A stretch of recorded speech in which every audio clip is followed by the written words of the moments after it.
big pickle in it. Buy yours right now, please. I will give you my money. All right, Pickle Guy's back. I don't know what it is with you guys here. I mean, I don't know. This is gonna be my last attempt and then I'm done. I'm out of business. This is kind of a Hail Mary for me, so I hope this works. Please enjoy.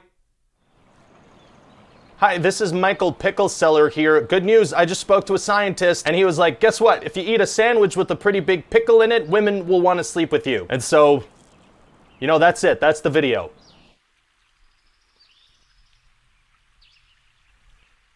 I want one of those sandwiches. I want one of those sandwiches too. I want 5 sandwiches. Hi there, hello, it's me, I'm the Adstronaut. I'm out here in Ads. So, you have a movie for me? Yes, sir, I do. It's gonna be about this Persian invasion and the 2,400 abs that stood up against it. What? Well, 300 Spartans, but they each have 8-pack abs, and those are kind of the focus here. Oh, okay, gotcha. So anyway, at the beginning of the movie, we're gonna have this guy that's like inspecting a baby, right? Okay. And the narrator's gonna explain that these people, if they see a baby that's small, puny, sickly, or misshapen, they discard that bad boy. Oh man, that's a perfect way to introduce the bad guys. No, these are the heroes of the story. Oh my god. Yeah, so the Spartans just put their kids through crazy abuse. They make them fight each other, kill each other, survive in the wild. That's horrible. No, actually, that makes them great. Okay, I'm not clear on the messaging so far, but I'll get there, hopefully. Well, see, these people are the strongest because they have this system where you die if you're not. And we're rooting for these guys. We sure are, sir. And so we're gonna meet the Spartans, and they live in Sparta, which is a Greek city-state where shirts have been outlawed, apparently. Wow. And these Spartans are super badass. Their whole thing is that they kneel to no one. Oh, very cool. Except this guy Leonidas, because he's the king, so they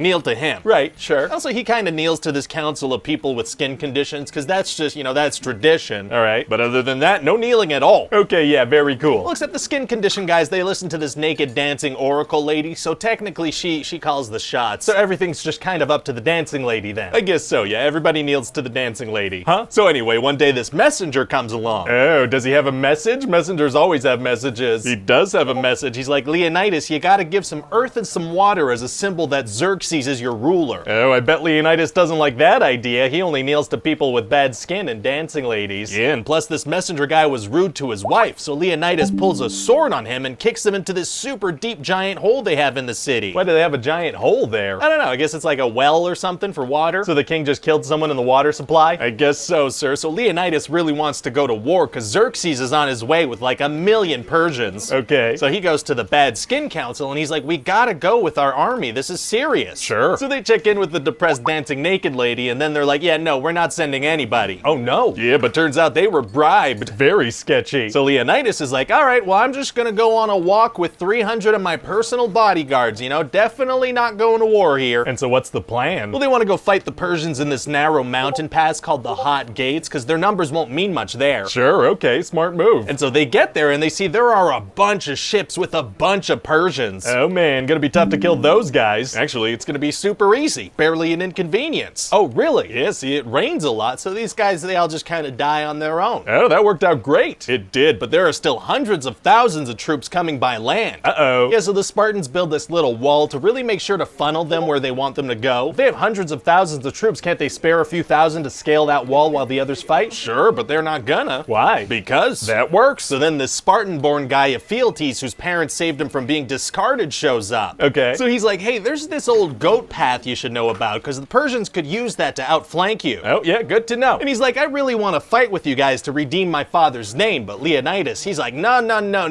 What? Why? Well, this guy's not able to raise his shield up sometimes, so he can't be a part of their special battle formation they do once in a while. I mean, he could literally just fight on his own off to the side, Well, Leonidas doesn't think so, so he absolutely crushes this guy's spirit, and this guy, like, curses his name, he's so upset. Jeez. And then Leonidas is like, man, I hope nobody finds out about this goat path. Wow, yeah, kind of feels like he shouldn't have emotionally destroyed the guy who told him about it. Yeah, well, he really didn't want him on the team. I don't know what to tell you. Yikes. So anyway, then the Spartans wipe out a whole wave of Persians. Oh boy. Yeah, and then Xerxes is gonna send these other guys in called the Immortals. immortals. Gonna be tough to beat people called immortals. Actually, it's gonna be super easy. Barely an inconvenience. Oh, really? Izzy Leonidas has these guys called the Arcadians pop out and help them. Why didn't Leonidas send Ephialtes to fight with those guys? Unclear. Okay. So then the Spartans are gonna have to fight another wave of Persians, but this time there are some elephants there, so it's slightly different. So this movie's basically the Spartans fighting wave after wave of Persians. Yeah, that's pretty much the whole thing. Yeah, that doesn't really feel like the makings of a movie. Well, there's gonna be a ton of slow motion, so it's gonna be the length of a movie. Oh, okay, but like character-wise, is there growth or... No.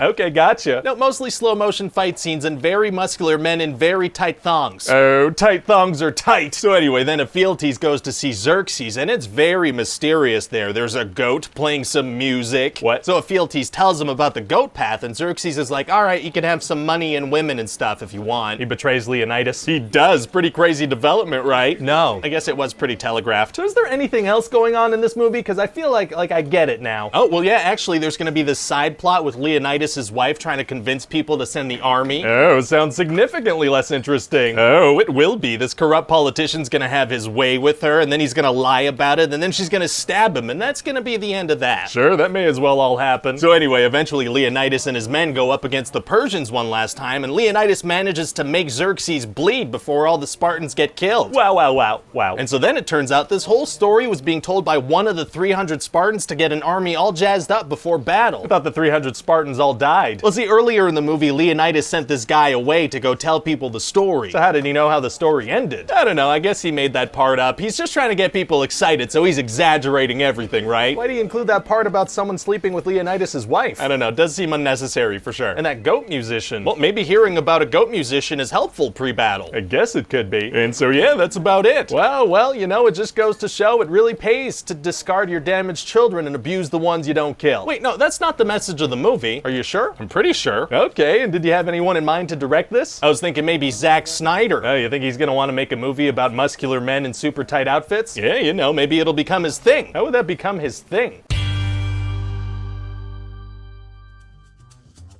Hi, Ryan here. Thanks for watching that pitch meeting. Hope you liked it. Don't know why I said that all on the same note. If you did like the video, please share and like. That helps out a lot. And let me know in the comment section what movies you want to see pitches for. As always, check back soon for a new one. See you guys on the next video. Bye-bye.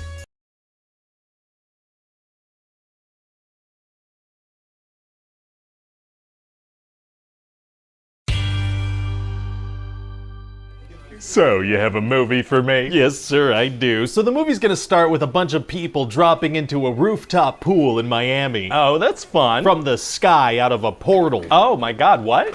Stay tuned to later in the movie. Oh, you're doing that thing where you start the movie with a little clip from an action scene that's gonna happen later, just out of context? Yeah, you want to start with some action right away, you know, so people get hooked. That's a good point. So we're gonna meet this ex-military guy, Dan, right? And he loves science, and so does his little daughter, Murray. Okay. And so they're watching this soccer game, and on the field, these people come out of a portal, and they're like, there are aliens in the future, and they're killing everybody. Oh, this also happens right at the beginning of the movie. Yeah, we're like 6 minutes in at this point, right at the start here. Wow. Yeah, you want to start with some action right away, you know, so people get hooked, so then maybe we don't have to spoil that cool sky drop visual from later. Well, we're gonna. Okay. So we find out that in the future, aliens have killed like everybody. There's this war going on, and there are like 500,000 humans left. Oh, so these people come back to the past to stop the war from ever happening? No, they came back because they need to draft more people to go fight in the future. Wouldn't it be better to use the time to prepare for the war instead of jumping into a fight that already seems to be lost? Right.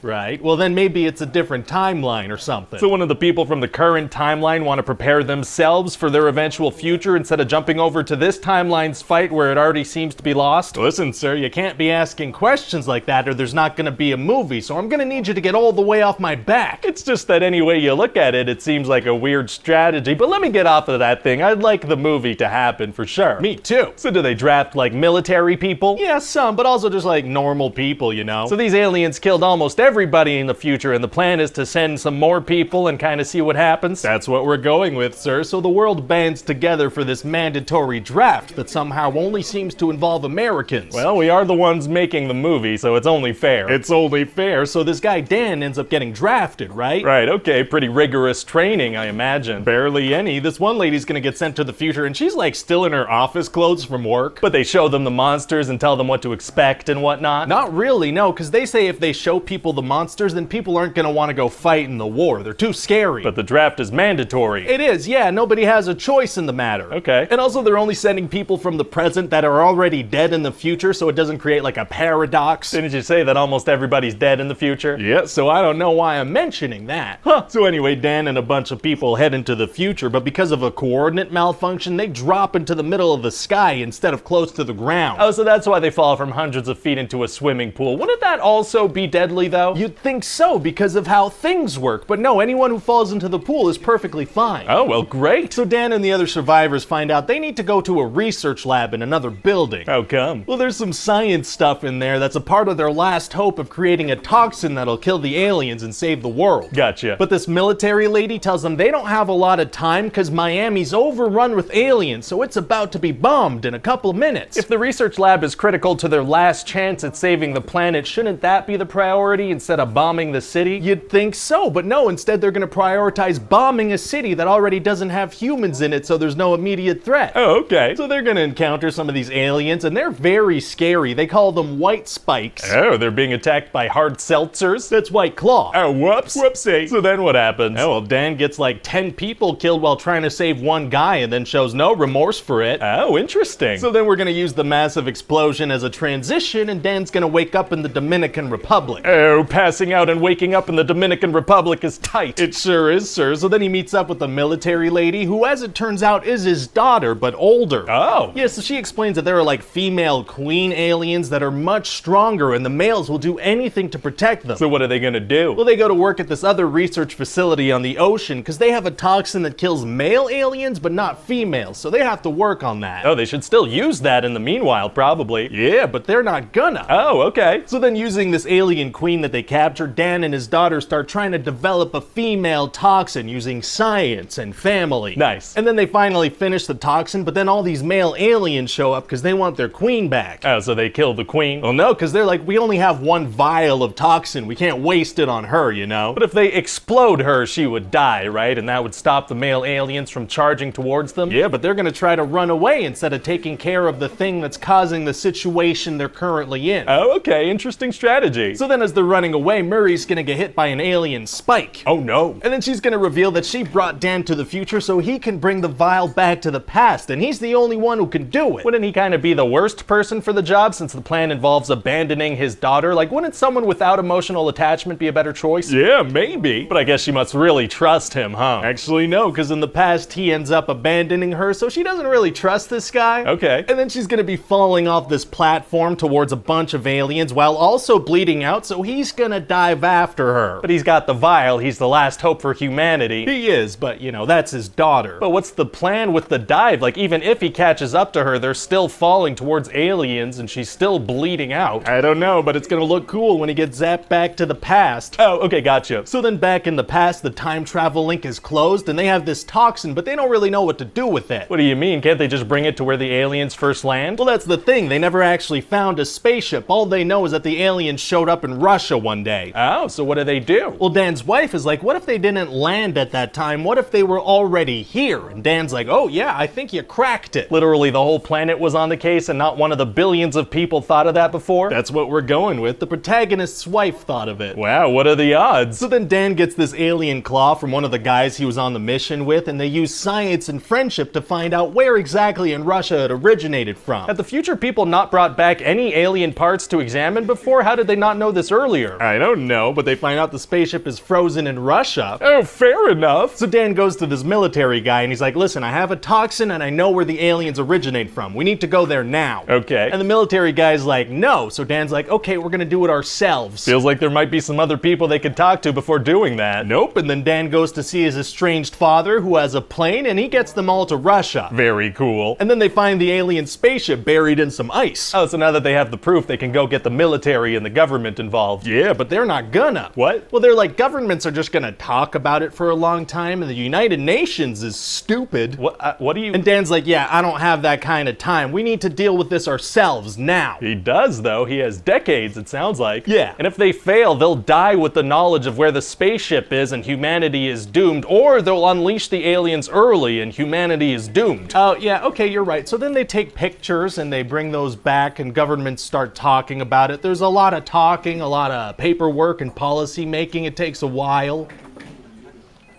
Well, that sounds kind of boring. Yeah, so they go in with guns and explosives and stabby toxins. Oh, okay, yeah, that does sound a lot more fun. So I guess they jab the queen with the toxin first, huh? They don't, no. They jab some normal white spikes, and that wakes all the aliens up. Wow, gonna be tough for a small team to fight a ship full of aliens. Actually, it's gonna be super easy. Barely an inconvenience. Oh, really? Yeah, they just blow the ship up with C4, so that does the trick, you know, the aliens die. Wait, so what was the point of the toxin if they could just kill them with explosives? Unclear. They spent the whole movie working on that. They did, yeah. So then Dan and his father have to fight this one queen alien that escaped. How do they do that? Hand-to-hand combat. Pow, pow, punch, punch, slice with a claw. Sure, that may as well happen. So then Dan kicks the alien off a cliff and everything is great forever. So what do you think? Well, it sounds like a lot of fun. I can't wait to start advertising it. Give it a big push, get inside people's homes, like on their TVs and phones and stuff. Yeah, of course, but also have somebody literally ring the doorbell and give them an ad for the movie in their hands. What are you talking about?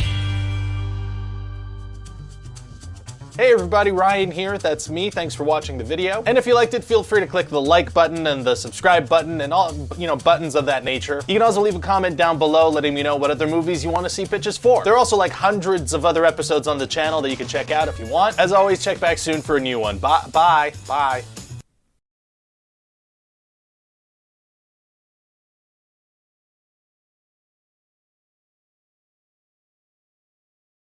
So, you have a movie for me? Yes, sir, I do. It's called Tenet. Okay. So we're gonna follow this guy, right? The protagonist. And what's his name? I just told you. Oh. And he's gonna be part of this operation at an opera house, right? And there's some weird stuff going on, like he's saved by what seems to be a backwards bullet. Oh, interesting. And then he gets tortured by some bad guys and takes a little pill to kill himself. Oh, okay. I mean, very short movie, but still very enjoyable. No, we're still gonna keep going. Oh, even better. Yeah, so it turns out being willing to take that pill was a test, and he's being recruited into this organization called Tenet. That's the name of the movie. It is, and so he's gonna talk to this guy for a little bit. Sure. And then he's gonna go talk to this scientist lady for a little bit. And what's she gonna tell him? Well, she's gonna tell him about this thing called inversion, right? Okay. And when things are inverted, they move backwards through time instead of forwards, because they have reverse entropy. Oh, scientific sounding things that I don't fully grasp are tight. So like the protagonist can catch an inverted bullet that's lodged into something using his gun, right? Stuff like that. Oh, wow, yeah, sounds cool. Just how?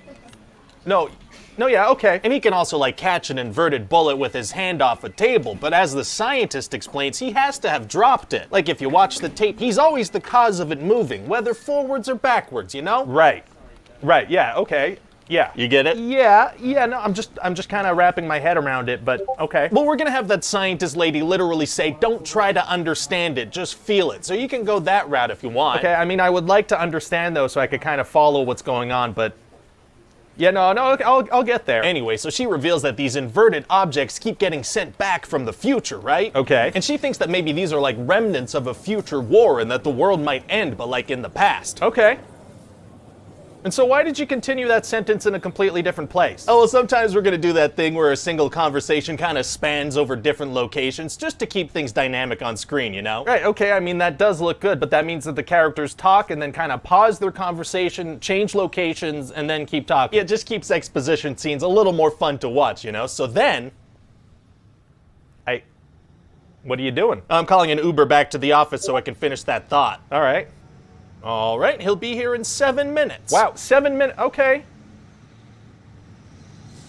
So then the protagonist has to go talk to this other guy, Neil. Oh, he's gonna go talk to somebody else now, okay. Yeah, and after that, he's gotta go talk to this other guy. Okay, a lot of going from person to person and talking so far. Yeah, but here's the thing. This time it turns out it wasn't actually a guy he was supposed to go see. Turns out it was this lady. Oh, okay, well, yeah, no, that is a pretty good twist, I guess. Right. Okay, so he's finally with the lady he needs to be talking to. He is, yeah, and she's an arms dealer. Amazing, okay, so what does he find out from her? Oh, you're gonna like this. He finds out he's gonna have to go talk to another guy. Okay. And this guy, he tells him all about having to go talk to another guy. Oh my God. But to get to that guy, he's gonna have to talk to this lady first. What is going on? Oh, don't worry. Now this lady's one of the main characters, so we're on track now. Okay, thank God. So who is this lady? Well, her name is Kat, and she's married to this Russian oligarch named Sador, and she frickin' hates this guy. Oh, how come? He's actually controlling her because she sold him a counterfeit painting, so now he's like, well, you can't see our son. Very rude. Yeah, extremely. Okay, so now I know a little bit about this cat lady. Tell me more about this protagonist guy. What's his backstory? backstory. Tell me about him. No. Well, what's his character arc? Pass. Okay, what's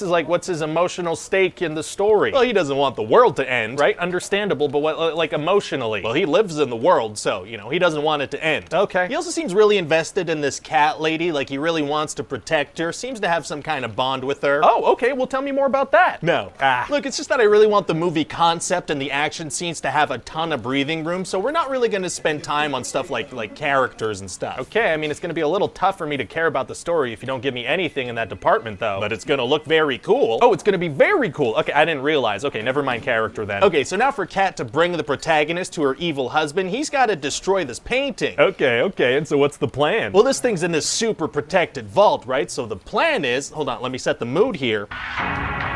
They kind of have to scope out this place and, get an idea of the security system. What? But they need a distraction, so they plan on crashing this big plane into a building. That's going to kind of divert attention. Was that something about a plane? But then when they get there, there's like this weird vault thing, and this guy comes out of it, and he's like in reverse. Can you lower that? Can you lower that, please? Oh yeah, sorry about that. That was very loud music. Yeah, it's very good music though. Right, okay, but I couldn't hear what you were saying. It's not gonna be like that in the movie, is it? It is, yeah, because it's very good music, it's gonna build up the tension. I can't hear the talking. But it's good music though. So then the protagonist is gonna have this fight scene where he's like fighting this guy who's moving in reverse. It's gonna be nuts. Oh yeah, no, that does sound cool. And then we're gonna finally meet this Russian oligarch and kind of figure out what his evil plan is. Okay, and so what is his plan? Well, so in the future, the scientists developed this algorithm that could kind of invert the world, right? Because they're all mad in the future about global warming, like we destroyed the planet. Okay. And she split up this algorithm into 9 pieces and hid them in the past, because they would pretty much end the past, and so maybe the future too. And so the bad guy is putting this algorithm together? Exactly, and he's actually dying, so he's kind of like, well, might as well take out the whole world with me as I go out. So he has kind of the same motivation as a kid flipping a Monopoly board because he's losing. Pretty much, yeah. So we're gonna have this amazing car chase scene where some of the cars are moving backwards in time. It's gonna be nuts. Wow. And then that cat lady's gonna get inverse shot by her husband, and so the protagonist, he's gonna risk the whole world to save her. A little risky, but okay. So they're gonna invert themselves and start moving backwards through time. And so how does that work? Oh, there's some very cool stuff going on. For example, like oxygen flow goes the other way in this direction, so they need their own oxygen. Basically everything's backwards, like explosions make things cold. And so does that mean that like light receptors in people's eyes start emitting light? What? Do people have flashlight eyes? No, I mean, please don't think about this too much. How do inverted people poop? Does it go up? Okay, so anyway, they're gonna travel back in time, and we're gonna find out that the protagonist was actually fighting himself, but in reverse. Oh, very mind-bendy. Yeah, so they need to stop the bad guy from ending the whole world, so they team up with these time-traveling army guys that just kinda come out of nowhere. Oh. And they go on this freaking mission where one team is moving forwards through time shooting at people, and then another team waits a while and then moves backwards through time through the same fight. And so like who are they shooting at exactly?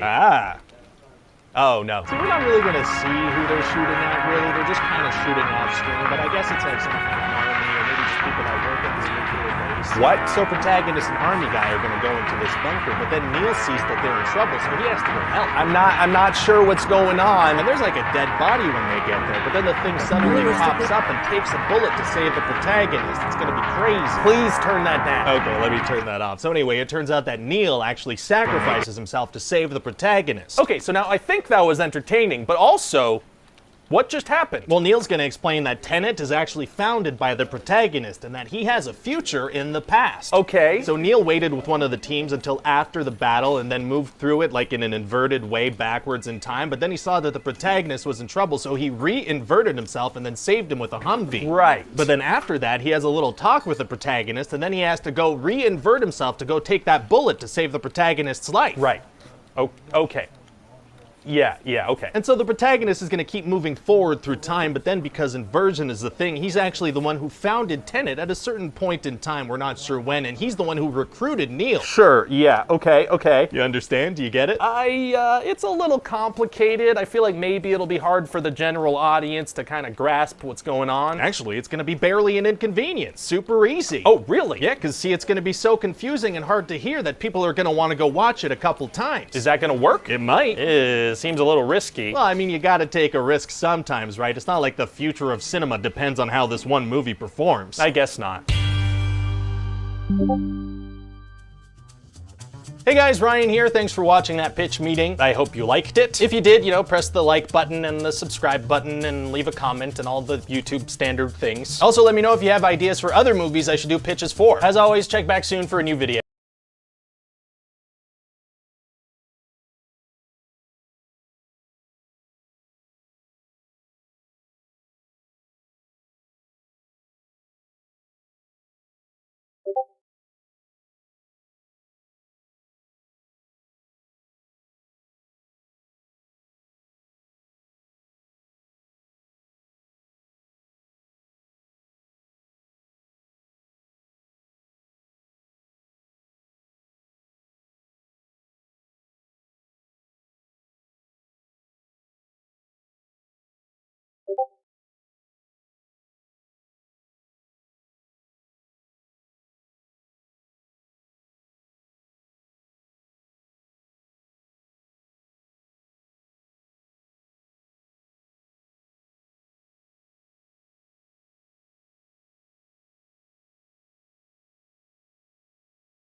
Tenet may have left you more confused and uncomfortable than a dog wearing snowshoes, but don't worry, we've got you covered. Christopher Nolan's time-bending and intricately confusing spy sci-fi movie Tenet may have left you feeling like your brain was just put in a blender and shaken for 2.5 hours. The action-packed, globe-trotting movie is big and bold to say the least, with tons of hidden details and plot twists to keep you on your toes. It is a movie designed to make the audience work for it and can be confusing to say the least. But here at Screen Rant, we decided to try and unscramble the tricky cipher that is Tenet and break down what happened at the end. Or should I say, major spoilers, the beginning. In this video, we will take a look through the ending of Tenet and break down what it all meant, as well as look at some of the hidden details and subtle hints you may have missed. We will also take a look at some of the theories and how the ending may have been more open than we first assumed. So get ready to invert yourself as we unpack the ending in as chronological a way as possible.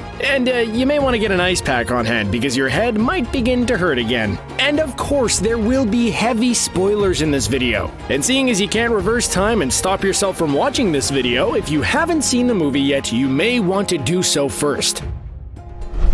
So, Tenet was a flurry of information to say the least, and while a lot of the story was told through expositional dialogue, it was still a lot to process. I guess, yeah.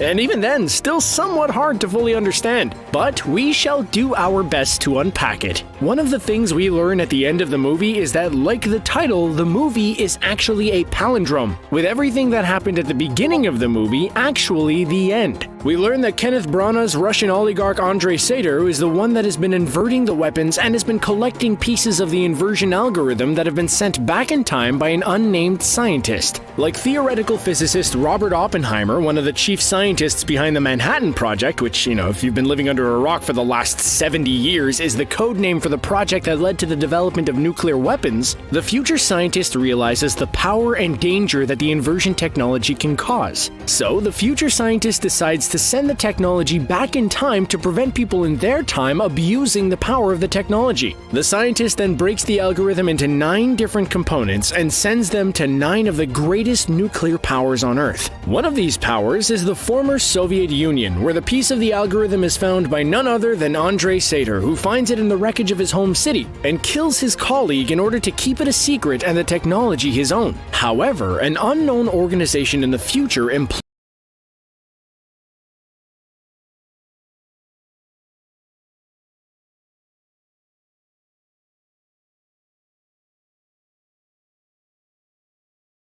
Sater to collect the pieces of the algorithm, paying him in gold bars to recover them. We also learn to collect the pieces of the algorithm, paying him in gold bars to recover them. We also learn that Sator has his own motivation for collecting the pieces of the algorithm and weaponizing them. Sator, who has been obsessed with his health from the get-go, as well as controlling the world around him, is actually dying from inoperable pancreatic cancer. And like a spoiled toddler who doesn't want to share his toys, wants to destroy the Earth by reversing its entropy. Because if he can't live, why should anyone else? Including his son. Father of the Year right there. What stops the protagonist and co simply taking him out is a dead man's switch on his arm, meaning that if he's killed, the Doomsday device will be set off and cause total annihilation. But why would a future organization risk putting the Earth in danger and work with a psychopath? Well, that's because they hold the present society accountable for the problems of the future, primarily climate change and a decaying Earth. By reversing the events in the past, the future seeks to prevent climate change and the destruction of the Earth, even if it risks their future, also known as the grandfather paradox.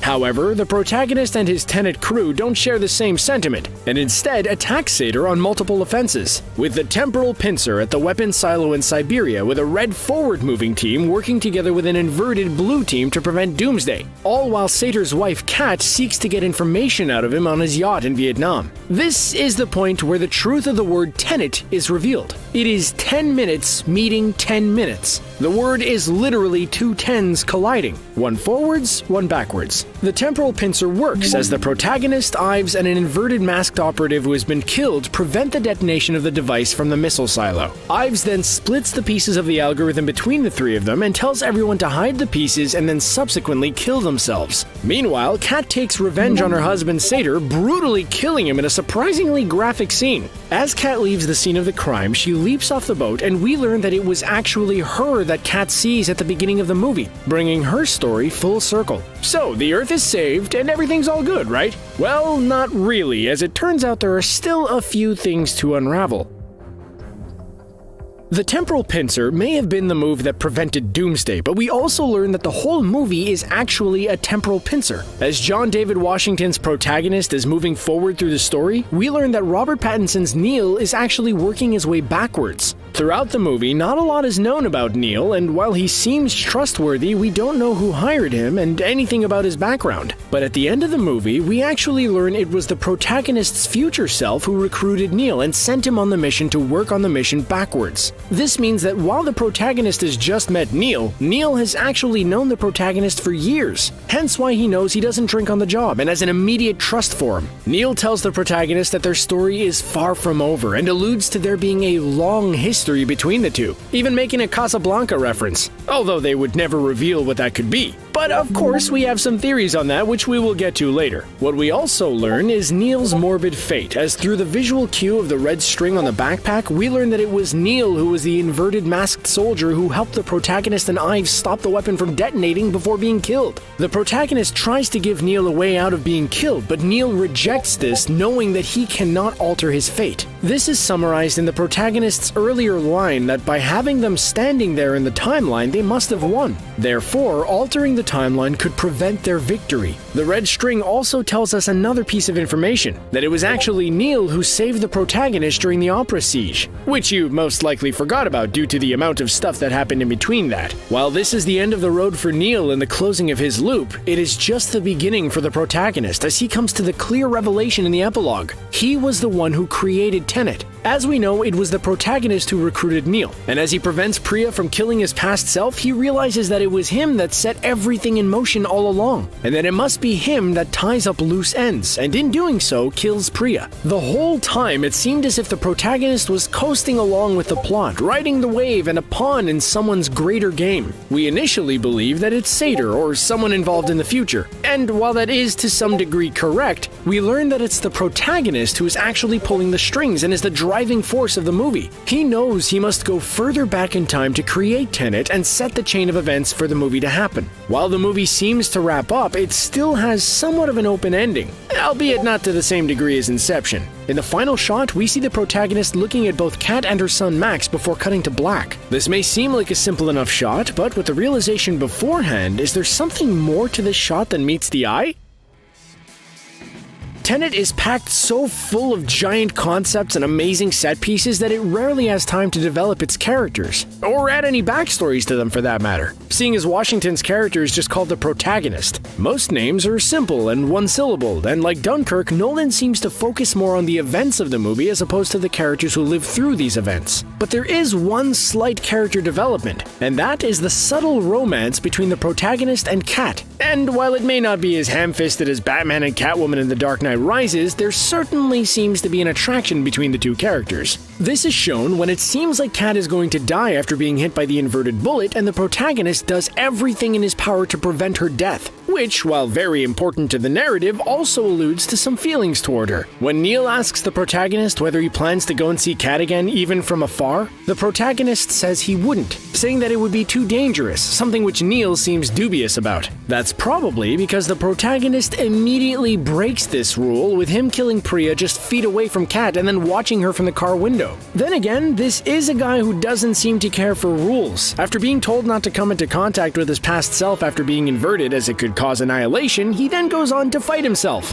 So, did he break a rule again and seek to find a happily ever after with Cat? Nolan does like to wrap up his movies with a romance, usually involving Anne Hathaway, but it is unclear whether he did so here, and if he were, it would cause a new timeline or disrupt society further. And if he did pursue his romance with Cat, did this have even more ramifications than that? One of the popular fan theories making the rounds right now is that Neil is actually the son of Cat and Sator, Max. This could explain the long history between the two characters, with the protagonist serving as a pseudo-father figure to Max or Neil before recruiting him into the Tenet organization. It might be another reason as to how he knows the truth about Tenet and why he wants to prevent Doomsday so badly. But then again, I imagine most people would. Max could have easily changed his name to Neil, so neither the protagonist nor Cat would know his identity in the future/past. There are no real hints to this, and the interaction between Neil and Cat never really feels like mother and son. But the final shot is somewhat suggestive that the two of them have a great part to play in the future/past. For now, though, it is just a theory, and the protagonist's future is unknown. Hey, at least there were no spinning totems this time.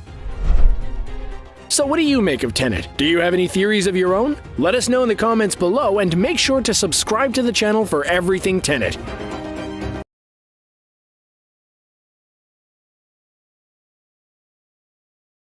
Tenet is full of Easter eggs and hidden meanings, and while you may think you just about understand it, like the sun, the more you look at it, the more blinding it can be, with more and more things you missed the first times coming to the forefront. Does your head hurt? That is the question posed to us halfway through the movie by Robert Pattinson's Neil, and if you're at all like me, your answer is probably yes. Christopher Nolan's time-bending espionage movie is so packed full of information, hidden meanings, crazy plot twists, and Easter eggs, it's enough to give you a full-blown migraine. In this video, we will take a look at some of the things you may have missed in the movie and some of the devices Nolan uses to really mess with your head. From hidden symbols to Easter eggs to Nolan's other work to subtle clues threaded throughout. Get ready to put your oxygen mask on as we invert ourselves back through the time-bending epic that is Tenet. And of course, if you haven't seen the movie, there are tons of spoilers within, so you may want to stop watching now or face potential annihilation. Okay, that was a little overdramatic, but it will probably spoil the movie for you. This is one that you probably caught, but with Tenet being a sensory overload from start to finish and with a ton of expository dialogue drowned out by a booming score, you would be easily forgiven for missing what the true meaning of Tenet is. We already knew that it was a palindrome, the same backwards as it is forwards, but towards the end of the movie, we realize it has more significance than that. Tenet is what happens when two 10 minutes meet, one going forward and one going backward, and it's a hint to the temporal pincer movement that happens in the final gunfight.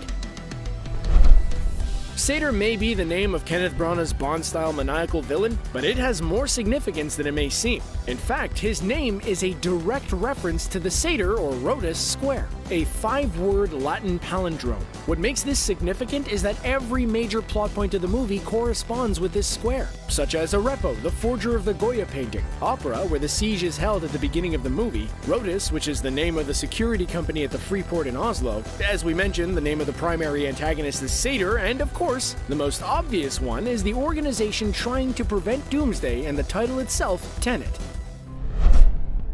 Just like its name, the movie is a palindrome, as we learn that not only are the events that transpire at the beginning of the movie the actual ending, but that the whole movie is a temporal pincer movement, with Robert Pattinson's Neil moving backwards in the timeline while John David Washington's the protagonist moves through the plot chronologically. This makes it like Pulp Fiction for the fact that everything ends how it began, with a chopped up timeline in the middle. Nolan has always had a fascination with time and how the filmmaker can warp time in any way they see fit, a recurring theme in his work such as Memento, Interstellar, and Inception.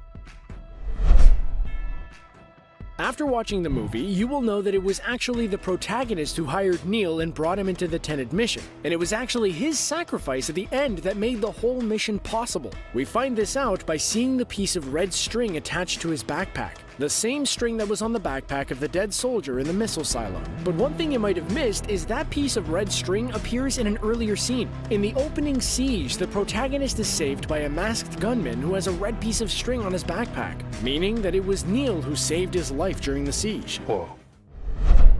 While the color red is used to identify Neil with the piece of string, red and blue are also used to identify who is inverted and who is not, with a blue marker for who is inverted and red for who is going forward. Not only are the teams divided into these colors in the temporal pincer movement, but we also see these themes beforehand. In the scene where Sator is trying to find the location of the briefcase, we see that both rooms are split in half, with the inverted side in blue and the non-inverted side in red. Not only is the lighting used to show this, but sometimes even the costume design, with a member of Rotus wearing a red lapel during the forward timeline, as well as Kat wearing a red dress in the forward timeline.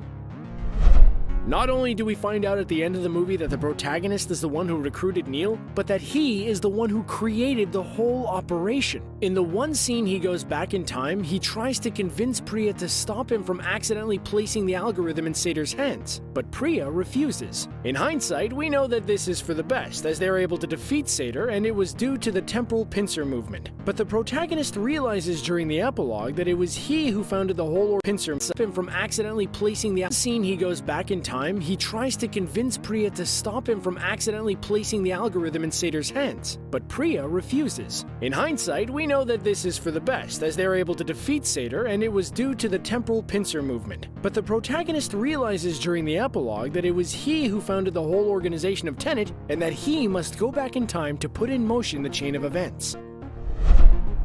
Tenet is arguably the most Nolan-y movie of all, and even features some of the director's greatest hits. Not only are there recurring themes and motifs in Tenet that we've seen in his other movies, but similar scenes to those in his library. And no, not just having the characters walk around the city while explaining the plot to the audience and everyone around them. One of the examples of the Nolan callbacks are through his action set pieces. For example, the hijacking of the plutonium in Estonia. In Tenet, we see the protagonist and Neil use a variety of vehicles, primarily large ones, in a convoy to steal plutonium from an armored truck. The sequence feels like a direct callback to the compromised convoy scene in The Dark Knight, where the Joker tries to kill Harvey Dent in the armored police truck. The convoy sequence then immediately breaks out into an Inception-style car chase. Another example of these set pieces is the protagonist's fight with his masked self at the Freeport. It feels similar to Joseph Gordon-Levitt's dream fight scene in Inception, with the use of dizzying camera work and an intense score. Also, the final raid against a horde of masked enemies at the end of Tenet also feels vaguely similar to the final showdowns in Inception and The Dark Knight Rises. When rumors started percolating around the internet that Tenet could potentially be a sequel to the movie Inception, it was a tasty prospect to say the least, and a notion that admittedly we at Screen Rant bought into. However, that turned out not to be the case. In fact, the movie turned out to be closer to Nolan's earlier masterpiece, Memento. While it was not a direct sequel, the way time is shaped and how the end fits into the beginning is strikingly similar to Memento and seems to be a theme that Nolan likes to revisit. Although, Memento admittedly has a somewhat more grisly end. While Tenet may not be a direct sequel to Inception, its spirit can be felt throughout. Both Nolan and Washington describe Tenet as related to Inception, but more of a distant cousin than a sibling. Not only is Nolan's trademark visual style, epic score, and time-bending themes scattered throughout, but we even see some of the same plot devices, a secret technology that the heroes have to uncover, character archetypes. Both Tom Hardy's Eames and Pattinson's Neil are affable Englishmen who serve as the trusty sidekick, and similar scenes, like talking in a bustling city while the camera circles around you.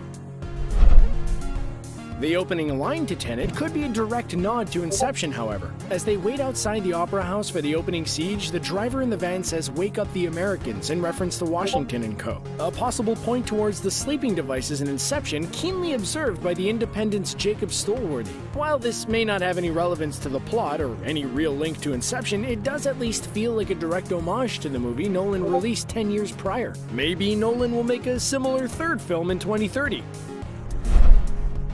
Tenet may have similar themes as Inception and Memento, but there is also a similar link to another popular Nolan movie. Okay, let's be honest, I don't think there is an unpopular Nolan movie. The Prestige. In The Prestige, we see Christian Bale's Alfred going up against Hugh Jackman's Robert in a battle for the greatest illusion. But, spoiler warning, we learn that these aren't the only two protagonists. And in fact, Bale's Alfred is actually twins, with the two switching in and out of the narrative intermittently. Until the end of the movie, we are completely unaware that there are two protagonists operating in the same space. Exactly the same as Tenet, with the two crossing over in the car chase scene and in Oslo. When you've been a part of arguably one of the greatest performances of all time, it is hard to insert an Easter egg to that performance in one of your movies. That is seemingly what Nolan did with the subtle link between Branagh's Sator and Heath Ledger's Joker. Nolan quickly paints the picture that Sator is the bad guy, with, to be honest, very little redeeming qualities. One of the biggest moments of depravity from Sator comes at the point where he attacks his wife Kat, who he supposedly loves, and yells at her, "Look at me!" This can be seen as a direct callback to the Joker's hostage video, which was actually directed by the late actor, where the Joker yells at his victim the same line. "Look at me!" If only Kat had said to Sator, "Wanna know how I got these scars?" after getting hit by the inverted bullet. Opportunity missed. Another nod to Nolan's work is the fact that Washington's character isn't given a name. He is simply known as the protagonist, and frankly, we know nothing about him except that he can kick ass, has an awesome beard, and rock a suit like the best of them. To be fair, none of the characters really have much of a backstory or characterization, but you would expect to have some kind of interesting background with your protagonist just to set the stakes, such as Cobb having to make his way back to his family in Inception. Washington's protagonist doesn't have that, instead just following along the course of the plot before eventually driving it. The lack of name is similar to the protagonist in Nolan's first feature film, Following, with the lead character just known as the Young Man. While Tenet isn't a sequel to Inception, could it be a prequel to Interstellar? Not only is time a theme in both movies, with Cooper losing time when he's off-world, there are also further similarities. Firstly, the world in Interstellar is suffering from a climate crisis with the Earth in decay, just like the future Earth in Tenet. There's also the idea of the future generations sending messages and technology back through time to prevent annihilation, both of which are shared by Interstellar and Tenet. While we know that it was Cooper sending messages back in Interstellar, we never learned the identity of the future scientist that Priya refers to as the future Oppenheimer. Could it have perhaps been Murph? Just a thought. Nolan didn't just pay reference to his own work, but also other movies and franchises in the genre, primarily James Bond. Both Bond and Washington's protagonist are suave action heroes who like to play with expensive toys and dress up nice. Nolan even said that after watching, he was awestruck by The Spy Who Loved Me and wanted to get that feeling back on the big screen, hence why we see such a grand globe-trotting movie. The protagonist buttoning up his suit jacket after hand-to-hand combat is definitely a cheeky wink to Bond. I doubt, though, having Washington introduce himself as protagonist, the protagonist, would quite have the same effect as Bond James Bond. Nolan also admitted that while he was inspired by the feeling of Bond movies, he made sure not to rewatch them so he wasn't directly influenced by them, but instead just the memory of watching them.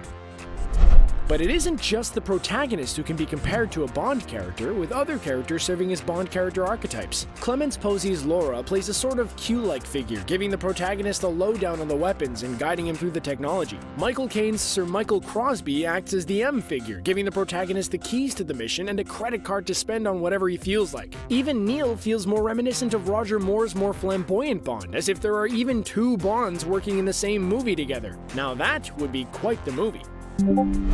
It wouldn't be a Nolan movie without some type of throwback to one of the greatest directors of all time, Stanley the Manly Kubrick. I may have just committed blasphemy by calling him the Manly there. The comparisons between Interstellar and 2001 are impossible to ignore, and it can be argued that Tenet and Kubrick's jet black satire Dr. Strangelove also share some similarities. Both are set on the backdrop of a World War III paranoia, with a madman triggering off a dead man's switch that, if attacked, would cause doomsday, while the Americans do everything in their power to stop it. The similarities may not go any further than that, but the thought of Aaron Taylor Johnson's Ives riding a bomb and yelling "Yeehaw" would have made for quite the ending. One of the rumors doing the rounds right now is that Neil is actually the son of Kat and Sator, Max. While the protagonist said that he wouldn't go to Kat as it would be dangerous, Neil seemed somewhat dubious of this. In fact, the protagonist almost immediately breaks this by killing Priya just feet away from Kat and Max. The final shot suggests that maybe the protagonist goes off and has a future with Kat and serves as a pseudo-father for Max. Neil did allude that the two of them had a long and storied history, and maybe that's how the protagonist recruited and trained Neil, and the reason why Neil knows so much about him. There is never any proof that Neil is in fact his real name, and he could have changed it so the protagonist did not know his true identity. But it does feel like it might be a little far-fetched, seeing as Neil would have inverted himself for years. Another theory doing the rounds is that Ives is actually Kat's son. Ives is somewhat just dropped into the story halfway through and has a remarkable amount of knowledge about Tenet and the inversion therapy. Could it be that he was Max and that Ives is just a nickname? It could explain why he's so devoted to keeping the algorithm a secret, as he knows the effects it can have on those around him. While a fun theory, like the Neil theory, there is nothing major to support this, but it is fun though, right? One of the most impressive set pieces is the Oslo scene, where the Tenet crew crash a Boeing 747 into Freeport. What makes it more impressive is knowing that it was 100% real. Ever a fan of practical effects and a thrifty fellow, Nolan decided that it would be cheaper and more realistic to actually buy the plane and physically crash it as opposed to visual effects. Let's face it though, it is also a lot cooler than using miniatures. But it wasn't just the plane scene that was a practical effect. In fact, Nolan decided not to use any green screen at all and even used less VFX than your average rom-com. Nolan even decided that the actors should do a majority of their own stunts, with Robert Pattinson having to do a lot of the driving during the Estonia heist sequence. Seeing as he'll be driving the Batmobile very soon, he needs the practice. One of the biggest aspects about Tenet and all of Nolan's films is the massive score. Often escaping the background and wiping out the very thoughts in your head, the music has a daunting and in-your-face presence throughout. Usual collaborator, composer Hans Zimmer, had to drop out of this movie due to scheduling conflicts, with the reins instead passing to Black Panther's Ludwig Göransson. But ever the thorn in Nolan's back, just as Göransson went to record the score, the devastating blow of COVID-19 came down hard and prevented the orchestra from recording together. Instead, Göransson had to record each and every member from their home and compile them together in his studio. Still though, Göransson managed to provide a scene-stealing score, with the use of dissonance keeping you on the edge of your seat from the word go. Nolan may collaborate with many different British actors, but very rarely do they ever use their own accent. In Tenet, Northern Irish actor Kenneth Branagh has a very over-the-top Russian accent, while fellow Brit Himesh Patel has an American accent, I think. Even the British actors playing a Brit don't keep their own accents, with Pattinson opting to drop his own London accent for an imitation of journalist Christopher Hitchens' accent. Not only did the cast have to put on different accents, but they even had to learn to speak backwards for the inverted scene, which is not an easy task. It was even harder for Branagh, who not only had to speak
speak backwards, but had to speak backwards in a Russian accent. So every time you hear someone speaking backwards, that isn't the audio flipped, but actually the actor's speaking in reverse. Or as I like to say, give audio flipped, but actually the actor's speaking in reverse. Or as I like to say, giving back talk. Last but not least, just like directors Alfred Hitchcock and Quentin Tarantino, Nolan decided to make a cameo in this movie, although you would have been very unlikely to notice. That's because it's only his breath that makes a cameo. Göransson decided to incorporate Nolan's breathing into the score around Seder, by having the director breathe heavily into the mic while Göransson manipulated the sound to work in the score. Nolan probably could have done with one of those oxygen masks after recording. To be fair, I think I could do with one after talking for so long. So what was your craziest hidden detail or Easter egg? Did you catch them all? Were there any that we missed? Let us know in the comments below, and make sure to subscribe to the channel for more Tenet content.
Trouble.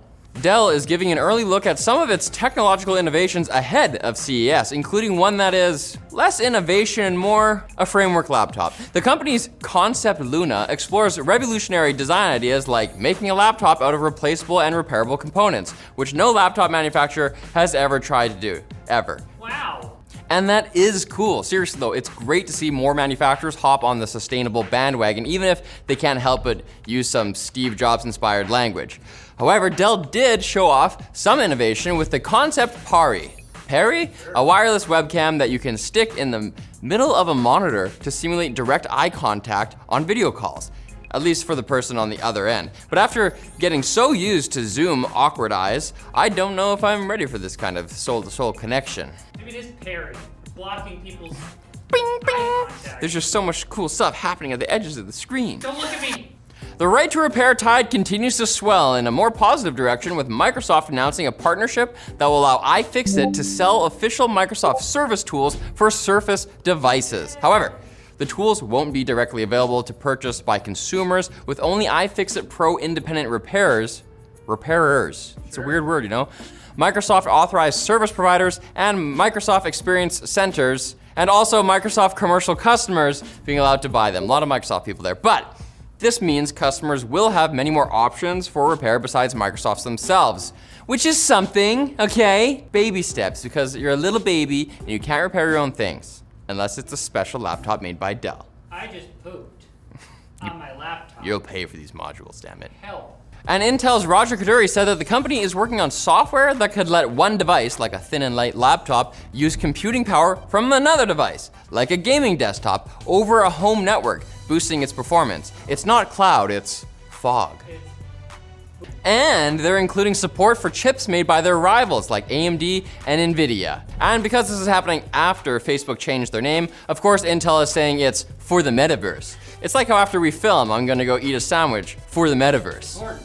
Kaduri tied this in by saying metaverse experiences will need a 1,000-fold increase in hardware performance to run, which I don't think is gonna be possible by hooking up your laptop to a desktop PC, but I might be missing something, you know? Power of the swarm. Ah, rude. I'll look more into it after I drive home tonight for the metaverse. Oh, that's gonna be great for the metaverse.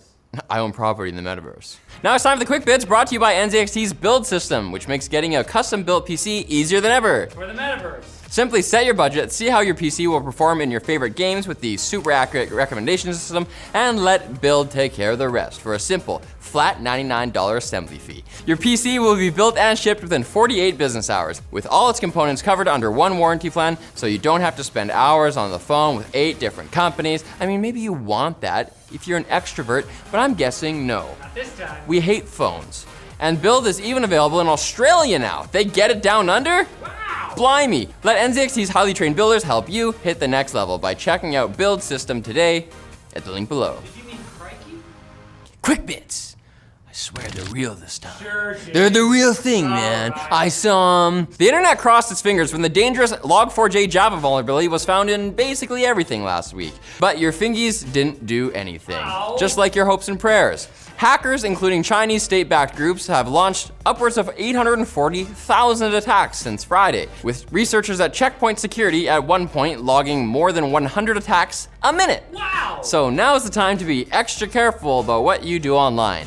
Don't say anything that the authoritarian metaverse Microsoft service tools for Surface devices. However, the tools won't be directly available to purchase by consumers themselves. Fog.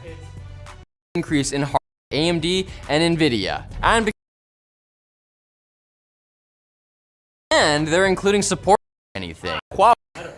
The Washington Post has published presentation slides used by Huawei to demonstrate their capability to surveil minority groups and political individuals of interest, like me.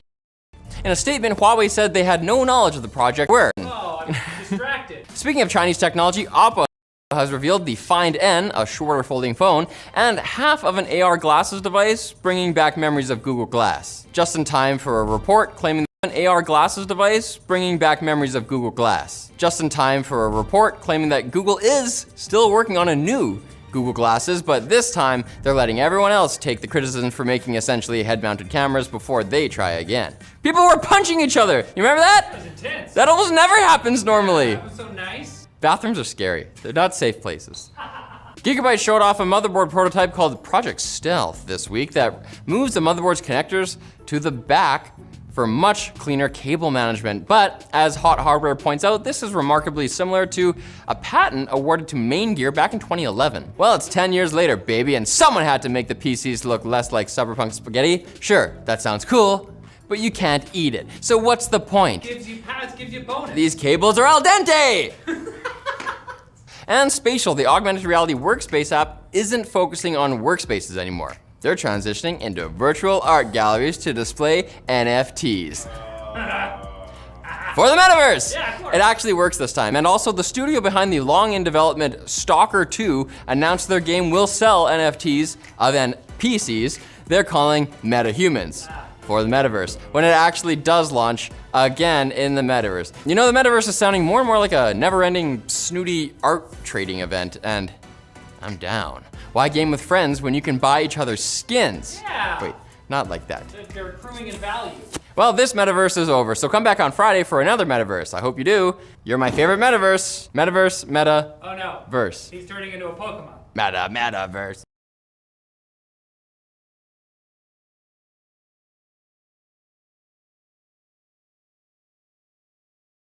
Welcome to this on-location short circuit, sponsored by TP-Link, who wants to show off their Archer AX73 Wi-Fi 6 router. And what better way to do that than to install it at my place, a 3-level townhouse condo with concrete walls and floors. All right, let's get this puppy out of the box. Oh God, I feel like it's upside down. It's upside down. Power adapter.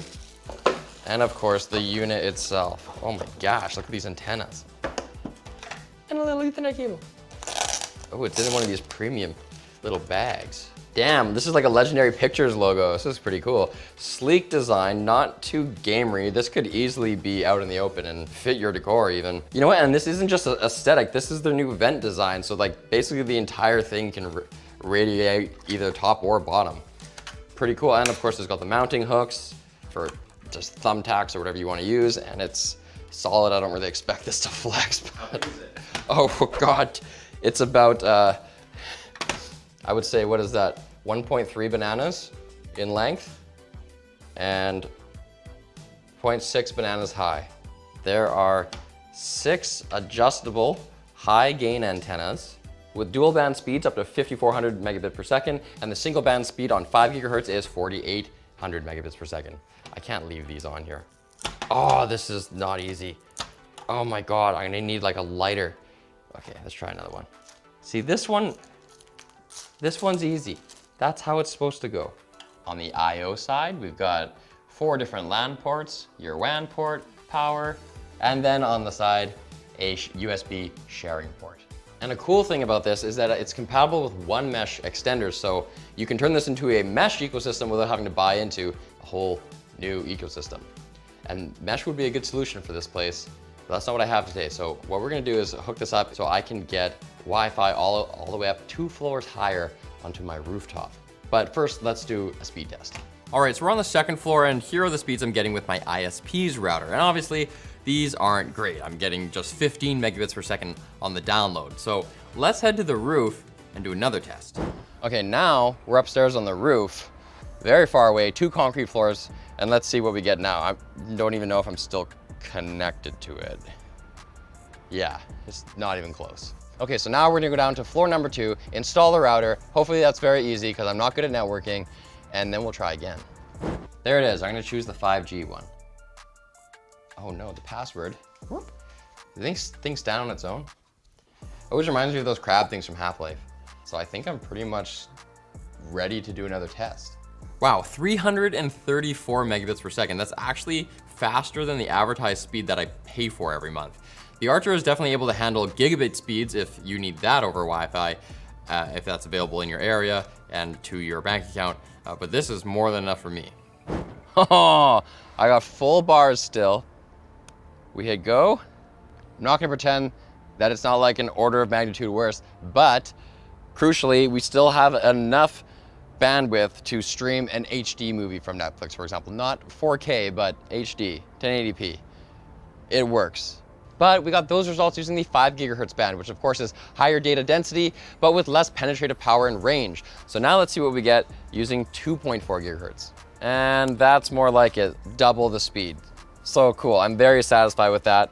I'm probably never gonna watch Netflix out here, but at least I can watch my friends' Instagram stories and crap like that. All right, and here are the speeds from the TP-Link router that's on the second floor, while I'm down here on the first floor. And yeah, 40 megabits down is a lot better than the 15 my ISP's router was doing from a floor away. Even the 5 gigahertz band that usually has trouble penetrating walls gets 26 megabits, which is quite a bit better. This is more like the performance difference most people should expect instead of the other results between the second and third floor, since the ceiling separating those floors is thicker. Now that I'm logged in and connected to my device, I'm greeted by a tour of all these premium features like antivirus, parental controls, family time, lets you easily switch off the network to enjoy your time offline together. That's exactly what I was just asking for. Okay, that's good. I might actually use that. And professional reports for, I suppose that's analytics. And other privileges, more advanced features like QoS to better control your network. You can even make a guest network for randos that are in your house, maybe if you have an Airbnb or something like that. Not gonna set that up now, but that sounds like a cool feature. What else is in here? Home Shield. That gives you intrusion prevention, malicious content filter, and a DDoS protection to keep all your connected devices safe. That's pretty cool. And I can get a list of all the clients that are currently connected right now. In the good old days, it's just me and my Philips Hue, but soon there'll be a bunch of other people on here. Night mode, that's awesome. Since this is gonna be in a bedroom, unfortunately, it's great that I can turn on night mode. Okay, the LEDs are still on right now, but it's because you can actually make a schedule. So from 10 p.m. to 6 a.m., those LEDs are gonna be off. That's dope. Oh, sick. You can share the Wi-Fi. So if someone asks what your Wi-Fi SSID or password is, instead of even describing it to them, you can have a very secure password and then just send them the credentials to their device so that no one has to write anything down or take a picture or hang it on your fridge or anything. That is super cool. This is actually a really useful app. So for a quick summary, the Archer AX73 utilizes Wi-Fi 6 tech to provide you next-gen Wi-Fi speeds up to 5,400 megabits per second and 4 times the connection power, which is ideal for 4K or even 8K streaming, gaming, and the ever-growing number of devices connected in your home. Plus, Home Shield features the latest WPA3 encryption to give you full control of your network while keeping it secure. With fully loaded features and price just under $200, it's a strong option to consider if you're thinking of upgrading your old router. With the holidays coming up, you need your Wi-Fi to be super solid and good to go because you might have family coming over, or even if you don't, you're probably gonna be gaming a lot. So take advantage of this. Just in time for the holiday season, TP-Link has a promo going on where you can get $50 off when you buy your Archer AX73 router from Amazon with no code needed if you get yours before December 21st. So learn more and get yours today using the link in the video description. So thanks again to TP-Link for sponsoring this video. If you guys liked it, hit like, hit subscribe, and hit us up at the comment. Damn it, I did it again. This is the Tech Quickie outro. I don't know what to say for Short Circuit. Just cut it. Just cut. Alex, don't worry about it. Cool. ROG Rig Reboot is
can blast you without even looking!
Hey, what's up? I'm KBHD here, and this Oppo Find N might actually be the best folding phone on planet Earth right now, at least in terms of form factor. So as far as foldables go, Samsung's Galaxy Z Fold 3 is the gold standard, right? Huge outside screen, goes right up to the edges, then the large unfolding inside screen with the hidden selfie camera, flagship specs, and cameras and build quality. So the number one question is, if you could change anything about the Fold, what would you change?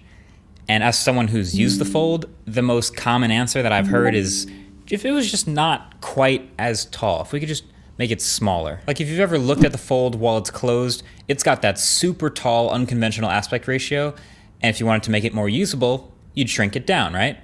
Enter Oppo Find N. Now I'm just gonna preface this video by saying, most people watching this video here on YouTube will never see this phone because it's a China-only phone and YouTube is not available officially in China. So this impressions video is more of my evaluation of the hardware and the idea of a smaller folding phone, not whether you should buy one or not. Although it does technically undercut the Fold. So it turns out there are a lot of benefits that come from shrinking down the Fold's form factor, and low-key, this might make it a contender for best small phone of the year. So the outside screen is only 5.5 inches diagonally. Now the rest of the phone is of course thicker, so we'll get to that in a second. But shrinking the whole thing down like this makes it much more usable from corner to corner as a normal phone. So it's got a normal 2:1 aspect ratio on the outside. And it happens to be a really nice, bright, nearly 1080p screen. So it's sitting at over 400 ppi pixel density. But the point is, it's way more usable and way more pocketable. It's literally about the same size as an iPhone 13 mini. Now, of course, it is thicker than the iPhone, but that's because you open it up the same way as the Fold with this nice, firm, smooth hinge to reveal a much larger inside screen. So Oppo calls this the Serene display for some reason. I don't know why everything has to have a name, but it's a 7.1 inch diagonal, 1920 by 1729, 120 hertz LTPO folding display. So on paper, this is only slightly smaller than the Z Fold 3's 7.4 inch diagonal, but it does feel meaningfully smaller. And with that 8.4:9 aspect ratio, it's nearly squared up. It feels kind of like a little notebook size. So it's nice. It's a little less massive and intimidating. You might not be using it all the time as a productivity multitasking device, but it's still a convenient, huge screen for media, writing things down, single apps at a time. And it also feels way more likely to be switched back and forth between portrait and landscape super easily. Also, gotta love the 120 hertz LTPO tech, which can ramp down the refresh rate when there's not as much happening to save that battery. This phone has the ultra thin glass over the crease that the Galaxy Fold has, and it also does have a protective layer over that. You can actually feel the cutout over the selfie camera. Probably shouldn't remove that protective layer. But the point is, this phone has all the same fundamentals that the Z Fold 3 has. I keep referring to the Fold 3 because that's the high-end folding phone that we're mostly all here familiar with. But this really does feel like Oppo's version, Oppo's own modification of that idea. So the hinge is really high quality. It's firm and smooth, which inspires confidence holding it. It can stop at any number of positions, up to 120 degrees open and sit on a table. Not as much software to take advantage of it, but Oppo has built in a couple things. You can use the hinge as a tripod to prop up the selfie camera and take photos like that. You can try to watch some videos, but Oppo hasn't really optimized any of their apps or even worked with the Google apps to move it up to the top half of the display, so it doesn't look great. But the software does have really good continuity between open and closed states. So if you're reading something while it's closed and then you open it, of course it just appears and fills that full screen. Now, if you're doing something with the screen open and then close it, sometimes that just means you're done. You just close the phone, you're done using it. But sometimes you actually want to pick up where you left off on the smaller display, in which case you close it and then just swipe up and the screen turns on and lights back up exactly what you were using on the cover screen. They've also got the fingerprint reader on the power button. They've got the dual speaker setup for Dolby Atmos sound. They've also dropped in the high-end specs, Snapdragon 888, up to 512 gigs of storage, and 8 or 12 gigs of RAM. And they've got the triple cameras on the back, the 50 megapixel main camera, a 14mm ultra wide, and a telephoto. And Oppo's had some pretty great cameras on their phone for the past couple of years. This one's rounded camera bump reminds me a bit of the Find X3 Pro, which I really liked. You know what is wild though? So they did so much of the same stuff that Samsung did. The ultra thin glass, the great hinge, the triple cameras, all that stuff. And it's a smaller phone. But they've somehow managed to fit a larger battery in this phone than the Fold. Now it's still split between two batteries actually, it's one in each side. So combining the one on the right with the one on the left for that balance, it's a 4,500 milliamp hour battery total, which is larger than the Fold 3's 4,400 milliamp hours. Now again, this isn't a full review, I haven't been using it long enough to know if that actually translates to really great battery life, but the math checks out. Smaller screens, bigger battery, seems pretty great. And that also ties sort of hand in hand with the one downside that I really note about a phone like this, which is the outside screen is just 60 hertz. That would have been nice. I mean, it would have cost more battery, but it would have been nice to match the inside and outside screens at 120 hertz. Samsung did have the 60 on the outside and the 120 on the inside on the Fold 2 before they matched them on the Fold 3. But either way, this is fascinating. It doesn't necessarily have to move things forward technologically speaking. I still think the level of like crease visibility, for example, and feelability is about the same as Samsung and Huawei, which is to say barely visible when you're actually looking at the content, but it's still pretty visible when you're really looking for it. But they don't even do the selfie camera underneath the display. They still have a selfie camera cutout in the corner. But don't forget about the ability to unfold the whole thing and use the primary cameras and the outside screen as the viewfinder. But this isn't a copy of the Fold either. I really feel like the design is the one thing they really embraced the most as their own. This two-tone look with the matte finish on the back, the slight slope up to the camera bump, and they also put a bit of text on the indent in the really nice hinge. It says designed for Find. Look at this, a piece of paper, no gap at all while closed. That's as good as it gets right now. You know what else is as good as it gets right now?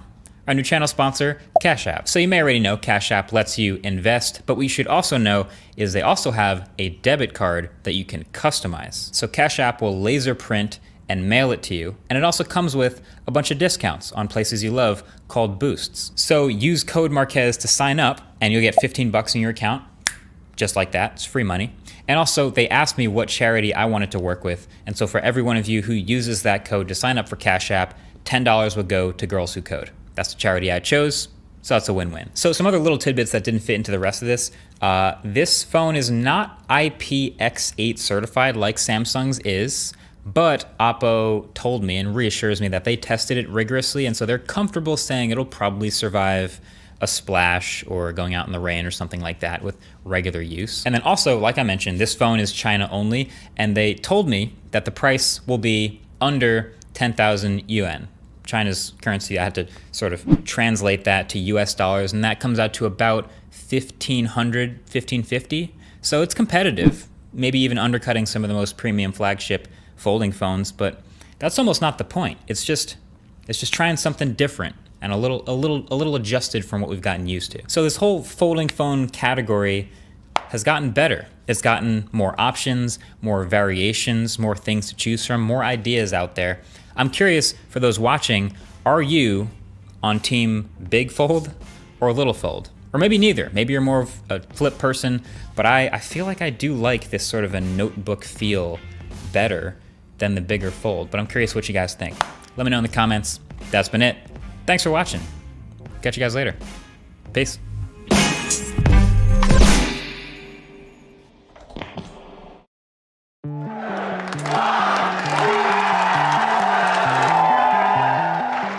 Is a revolutionary mobile phone. We all know this story.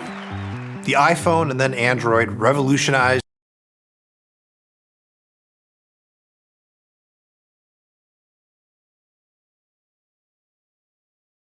Even if you've spent tons of money on a top-end graphics card, graphical artifacts can still be an unfortunate fact of life. And by artifacts, we mean any kind of unwanted visual side effect that appears on the screen when you're trying to play a game. Today, we're going to talk about the common artifacts you could expect, what exactly causes them, and how you can try to stop them from happening. First up is a relatively typical one that some folks refer to as shimmering or flickering. That might sound a little vague, but we're talking about how some textures appear to be moving off and off in the distance, similar to how the sunlight reflects off of a pond in real life. It's annoying for sure, but the good news is that it doesn't typically mean that there's some kind of defect with your card or the game. Instead, shimmering is usually a form of aliasing, the same effect that can result in jaggies along sharp edges. Try fixing it by either turning down any in-game settings related to image sharpening, or try different anti-aliasing modes. Temporal anti-aliasing, or TAA, is designed partially to eliminate exactly this problem, so give that a shot first. But keep in mind that older implementations of TAA can ironically make the problem worse in some games. In that case, more powerful anti-aliasing methods such as supersampling anti-aliasing and multisample anti-aliasing can help. But those do require more computational power, so try out different AA modes until you find the right fit for your situation. Not every game has the same implementation. Next, we'll talk about one that's frustrating for DLSS users, especially because it's such a ballyhooed piece of tech. Yeah, we really use that word.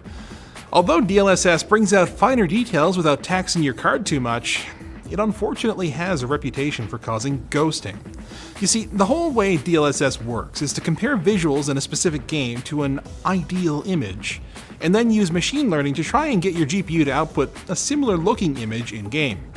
And while it works quite well in many ways, it also has a limitation in that it works better at higher resolutions, since the AI model that underpins DLSS is trained with higher res images. Gaming at lower resolutions can throw off the AI, resulting in the ghosting and smearing that folks have come to complain about, especially if you're already experiencing the shimmering artifacts we mentioned before. Fortunately, newer versions of DLSS have reportedly improved the situation markedly.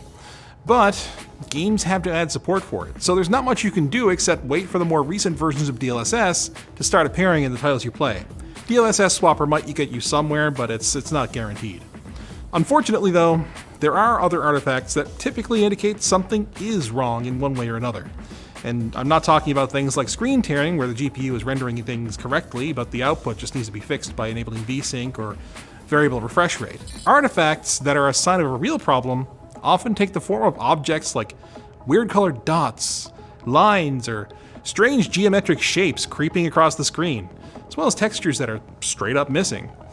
Sometimes these can be caused by just one title that isn't playing properly with your hardware, but if you're seeing this happen across multiple games, or even when you're not gaming at all, a good first course of action is to make sure your graphics card drivers are up to date, and also to return your graphics card settings to their defaults if you've overclocked the GPU itself or its VRAM, which is often the culprit behind problems like these. But let's say you've done this, and the problems are continuing. This is a good time to check the card itself. Make sure it's seated properly in the slot, and have a look at your connectors and cables to see if something's amiss. Also, since overheating is a main cause of weird artifacts, blow out any dust from both the slot and the card itself, and ensure you don't have any dead fans. If everything looks alright and you're still having problems, try the card in a different PC, especially as bad main system RAM can cause some of these same issues. You should also try updating the card's firmware, but if that doesn't help, you might unfortunately have a dying GPU on your hands. And I don't envy anyone who has to buy a new GPU in this economy. Thanks to Ugreen for sponsoring today's video. Ugreen is taking their earbuds to the next level with their new Hi-Tune X6 ANC earbuds. The X6's dual-active noise cancelling offers up to 35 decibels of noise reduction on top of the natural passive noise reduction that you get from these earphones, which is perfect for a noisy commute. They also feature a new dynamic 10mm driver with a diamond-like carbon-moving coil, a refined design that's smaller and lighter with better ergonomics based on customer feedback, and 6 microphones for clearer call quality that filters out up to 90% of background noise during calls. Upgrade your commute with the Ugreen Hi-Tune X6 earbuds today using the link in the video description. Thanks for watching. Like, dislike, check out some of our other videos, maybe comment with some video suggestions down below, and don't forget to subscribe and follow.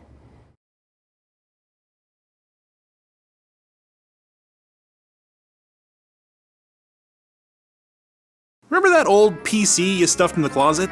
Yeah, that one. Today, it's been given a second chance. This old machine isn't worthless, even with its 9-year-old CPU and complete lack of a graphics card. Why? I'll let you in on a little secret. Not all PCs need to be for gaming. Tired of paying for Google Drive? Host your own cloud storage. Hate running USB drives through your TV? Host your own media server. The possibilities are endless. With the help of Pulseway, the sponsor of today's video, we're going to show you how to repurpose that old rig into your own personal server for cheap or even free.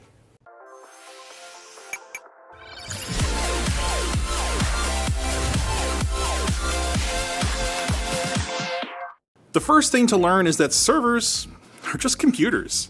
The word describes a role, not a specific type of hardware. Sure, the servers in big data centers do look different than your home PC. They're built for reliability with redundant power supplies and ECC memory. They prefer many slower cores rather than a few fast ones, and they lack consumer I/O like tons of USB, audio, or display outputs. But that's because they're serving hundreds, if not thousands, of clients. We're not. Which is why even our aging closet PC, an old laptop, or even a $30 Raspberry Pi can all act as our first home server. This Optiplex 7010 we picked up from our local recycler, FreeGeek, is the perfect candidate, not just because it's cheap at $176 US, but because the bones are solid. It's got a hyper-threaded quad-core Intel i7-3770, 128GB SATA SSD for a boot drive, and a reasonable 1TB of bulk storage. At this price point though, there are some compromises we have to make. Its 12GB of RAM are mismatched, and predictably, it doesn't have a GPU. And even if we did add one, we would likely run into issues with the power supply, because value-engineered power supplies like this 250-watt one, while they're generally pretty solid, they don't leave a whole lot of headroom to play with, nor does it offer additional PCI Express power cables. But don't fret, what really matters here is that we have a blank canvas to work from. And by the way, now's a great time to open up your rig and give it a good dusting, and maybe refresh your thermal paste while you're at it. It needs some love. Now, let's set up our OS. Now, before you say it, we're not going to install Linux today. We know that moving to a Linux or FreeBSD based option does have both performance and feature benefits over Windows. However, if you're just starting out and you've got an old Windows based machine already around, this is the easiest way to get your foot in the door. And that's what we want this video to be, a start, not the end. If you guys want to see a follow-up where we use TrueNAS or similar, rattle your sabers in the comments and get subscribed. The first thing you're going to want to do is factory reset the PC. Now, if you're running Windows 7 or 8, now is a good time to upgrade to Windows 10 or 11. Keep in mind that a lot of those old Windows keys will still work to activate newer versions of Windows. If you're already there, hit the Windows key and type reset. Ha! It's slow. Then click on Get Started. All you need to do from here is run through the prompts until you have a fresh Windows install. We ran WinArrow Tweaker to disable automatic updates and kill Cortana, and also disable a lot of the extra bloat like telemetry that can suck away valuable resources from an older system like this. Now we're ready to set up our server to actually do stuff. For starters, we're going to download Plex Media Server for our media and Pulseway to manage our system remotely. If you're thinking, why would I need remote access to this dinosaur? Well, it's not because we plan on accessing it from across the world, but rather because we may not have a spare monitor, keyboard, and mouse to leave connected to it, let alone the space. Instead, we can operate it headlessly. That is, completely controlled via any web browser or the Pulseway app. Neat. Setting up Plex is simple. Install the application, run through the prompts, and definitely read that EULA. Am I right? They are very legally binding. The beauty of using a Windows PC to start your server hosting journey is that the user experience isn't, and I mean this with the utmost respect to all command line warriors, complete crap. Usually. You just download what you need, the links are in the description, and install and configure it with a GUI, and then you're done. It really is that easy. We can't cover all the options here, of course. You could run a remote torrenting box or an ad blocking server, for instance. But if you're following along and you do hit some roadblocks, hop on over to our forum where there are tons of friendly fellow nerds willing to help you out. Love you guys. Pulseway setup is similarly easy. Just click through the wizard and sign in. At this point, you'll have full access to your files and settings from whatever web browser you use to access Pulseway. And we're done. Service is running. Pulseway is up. You can actually get away with not even setting up a network share or anything and just using Pulseway to manage your files remotely. But having a direct folder share on your local network is pretty nice, so we're going to do that too. It just takes a few more steps, and you won't be able to access it from Starbucks, unfortunately. Or fortunately. We've got a drive set up here called LTT Simple Server that we'll go into, and we have a folder we want to share. What we'll do is we'll right-click and go to Give Access To, and then click on Specific People.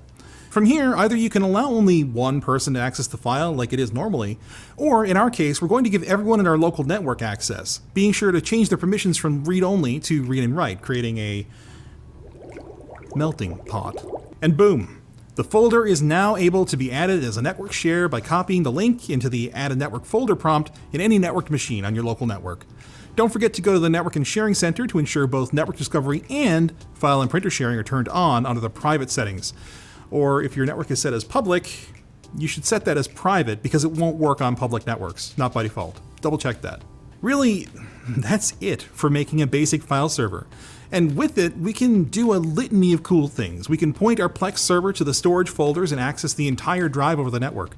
We can set up a Windows remote desktop connection or go easy mode and use Pulseway's built-in remote desktop tool to control our server from anywhere in the world without exposing our IP to the net. We can also update Windows without having to log into the system itself, even from your phone. And the best part is that we're still running Windows. We're not running Linux. You don't have to learn anything new.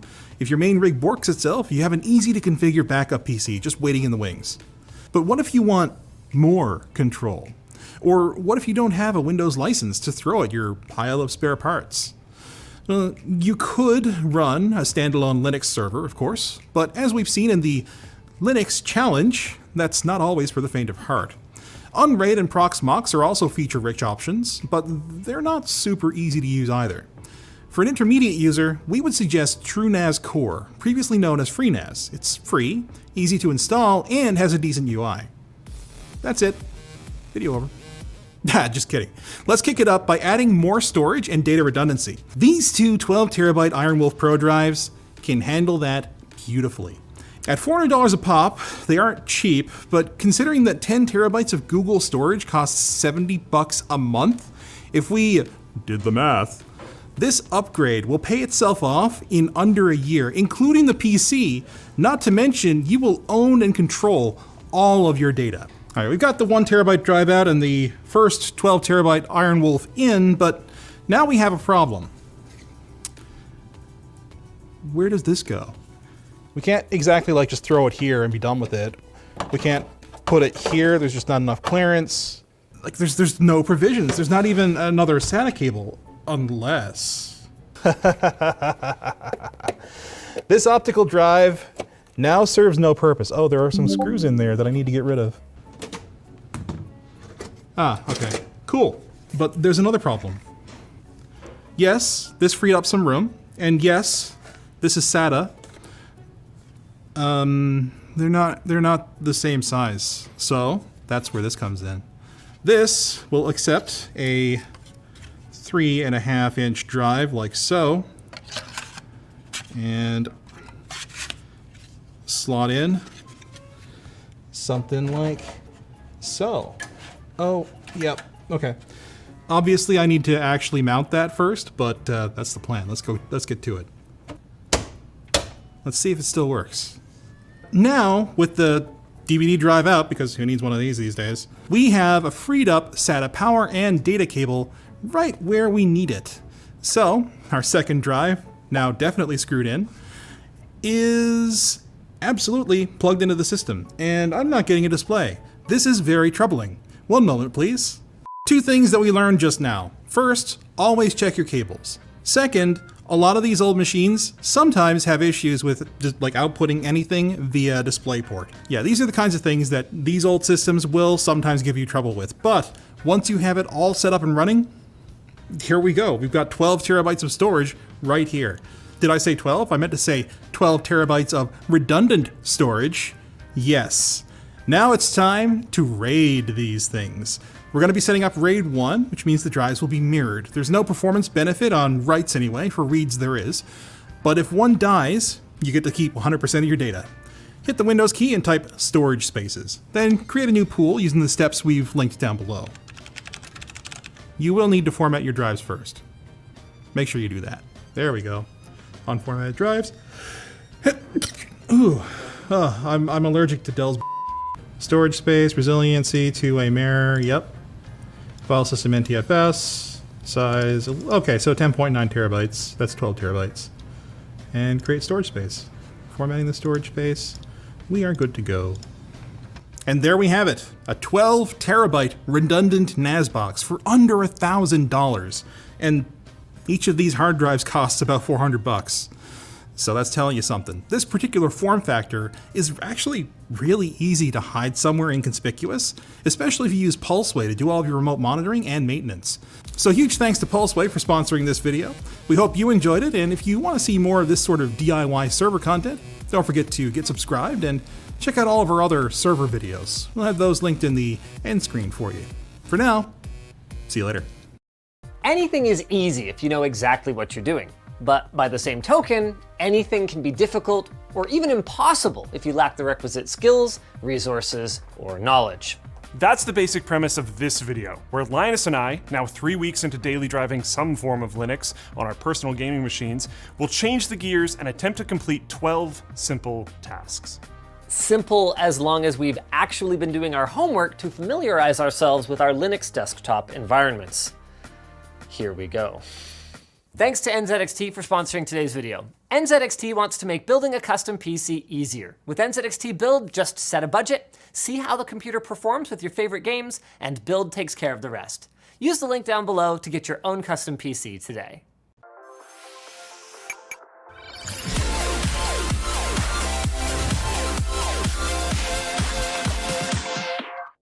While the main idea behind the Linux Daily Driver Challenge is to evaluate the Linux experience from a gamer's perspective, even the most ardent gamer will occasionally want to do other things on their PC, like print out a document or watch a video. And those things need to not only be possible, but also fast and painless enough that they aren't immediately prompted to run back to Windows. So with that in mind, we've set a time limit for each of our tasks of 15 minutes.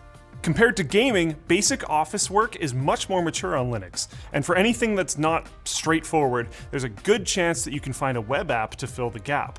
These days, everything from word processing to basic video editing or even creating 3D mockups can all be done in a browser, and often for free.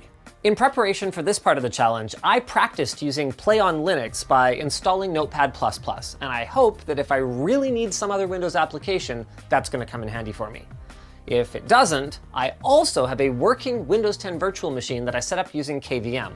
But Luke and I agreed ahead of time that using a VM that's running paid, non-open source software kind of violates the spirit of the challenge here, even if it is technically within bounds. So there's going to be a half-point deduction for using that workaround. I didn't install a VM or do any other form of special prep, but because I'm work from home most days, I've been doing a lot of everyday stuff on my machine already, and I'm expecting this to be pretty straightforward.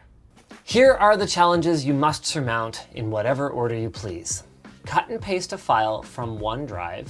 Oh, man, I was expecting them to come up with some stuff that's really challenging. So just like in Windows, Control X, and I will paste it to my Kingston thumb drive. It is done. 3.9 gigs, playing it back. Yes, I do appreciate the irony of trying to play success.mk. Windows 11, Luke and I are half a minute. Linux use Ernest Harold. I could just call on industry contact no one else would have. And with that in mind, against simultaneously easy to use and beginner friendly and a hassle to set up. Another big one is that customization gets billed as this major selling point for Linux, and fair enough if that's your thing, but speaking on behalf of normies, I don't want a dozen novel ways to do the same thing. I want one fast, easy one. I mean, it's horrible when Microsoft scatters system settings all over the place. I think we all agree on that. And so we should all agree that it's horrible when anybody else does it. I mean, I'm the kind of person who doesn't even rename my video game characters because it makes it a nightmare to look anything up if I get stuck. And there are a ton of other red flags. Let's move on to hit number 2 here, this time from TechRadar. Supports several controllers should not be a selling point for a gaming-focused product.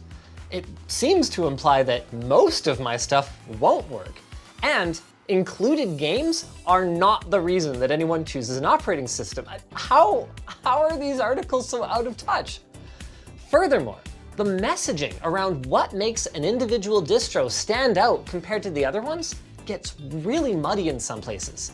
Like the way that these articles are often laid out, it sounds like if I choose the one with support for hybrid graphics, I'm going to be giving up kernel-level gaming optimizations. Or that if I want broad hardware support, that could cost me the customization that I crave. But the truth is that that's not the case. With a bit of elbow grease, the gaming-centric features and tweaks of one distro could be applied to another, but with some exceptions. The Pantheon user interface, for example, is specific to Elementary OS. And for a more gaming-related example, TechRadar mentions a feature of GamerOS, now called Chimera OS, called the Chimera app that sounds super cool.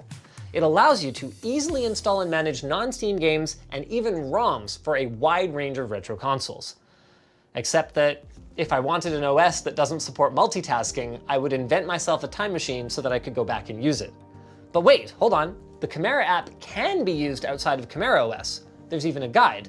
But unless I want to really get into the weeds, I better stick with something based on Arch, by the way, like Manjaro or Garuda. Not that that's going to be my final answer. In spite of its spectacularly stupid name, pop!_OS topped just about every listicle that I found and legitimately has some compelling selling points, like demystifying the notoriously difficult process of getting my NVIDIA GPU working properly, and making installing the apps and tools that I'm going to need to run my Windows games a one-click affair with the Pop Shop. If it was 10 years ago and I was looking for a challenge, Manjaro's bleeding edge approach, please forgive the occasional screw up, definitely calls to me. And did I mention it's based on Arch, by the way?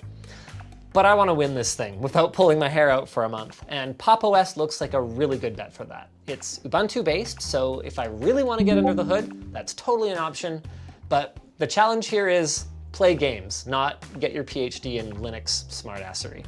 I, on the other hand, after a lot of deliberation, decided to go with the daring, the uncompromising Linux Mint with the Cinnamon desktop environment. As for how I think that's gonna go, honestly, I'm pretty confident. I've used Mint before. I daily drove Ubuntu, the distro it's based on, for about 2 years back in school. So I'm not scared of figuring out how to install a GPU driver or use a package manager. I'm comfortable getting my hands dirty with Grub, but that doesn't mean I'm not a little scared of you. I'm pretty technical and I work in development every day, but hardcore Linux chads are absolutely terrifying. You scare me, and I really want this to go well because I still want you to like me when this is all over. Got my drive ready, and Windows couldn't possibly have picked a more appropriate time to just bug the crap out. It's like it knows what's gonna happen. It won't let me click power. Obviously, I'm not 100% committed to this yet, so my plan is to remove my existing SSD from the system. It's not a Gen 4 drive or anything, but I'm not expecting that to matter. I mean, what am I going to be doing, running direct storage? Ha! Got him. Okay, so this is what happened last time. My desktop, you can see where it's supposed to sort of end, but it keeps going, and a mouse can go over there. So I'm gonna right click right below the Mint logo.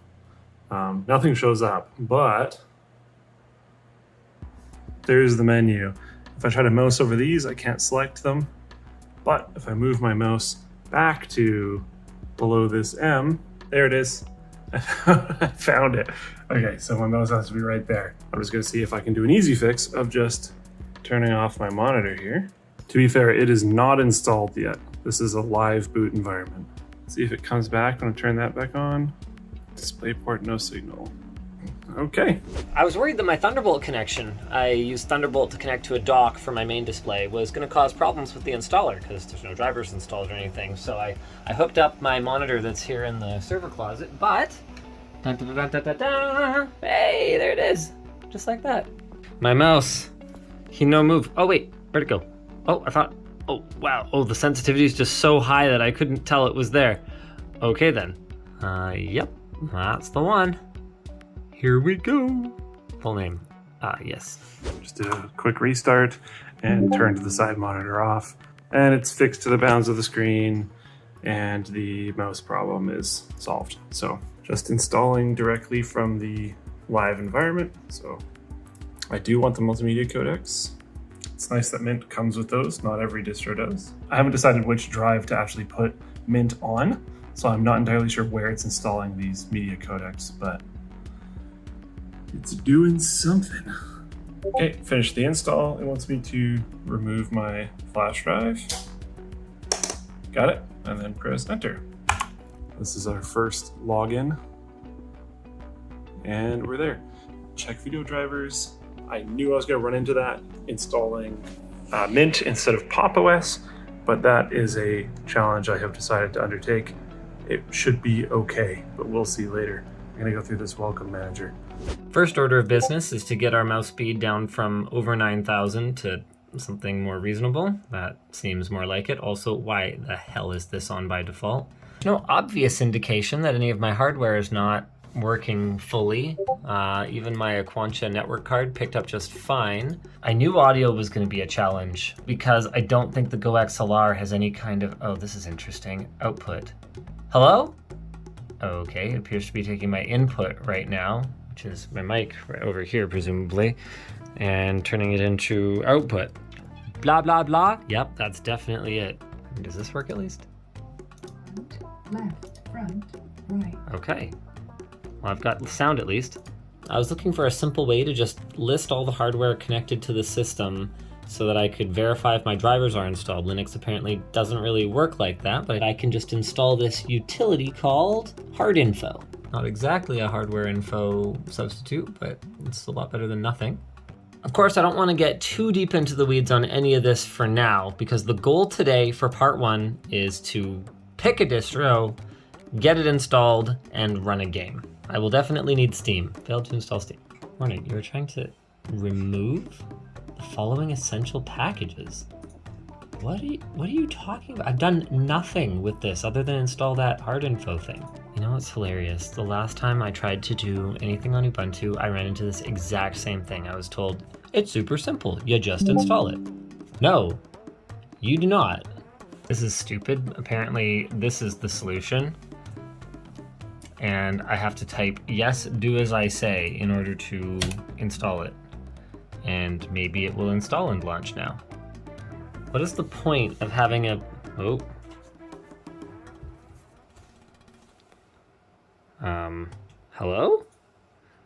Did my computer just hard reset? What? I mean, to be clear, I've seen some broken Windows behavior on first install, but this is,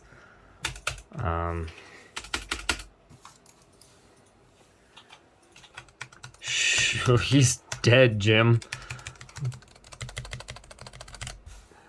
Okay, so we've got the Novu, or however that's pronounced, open source driver. Fantastic, happy they made that. But we are going to try to move to the proprietary NVIDIA 470 driver.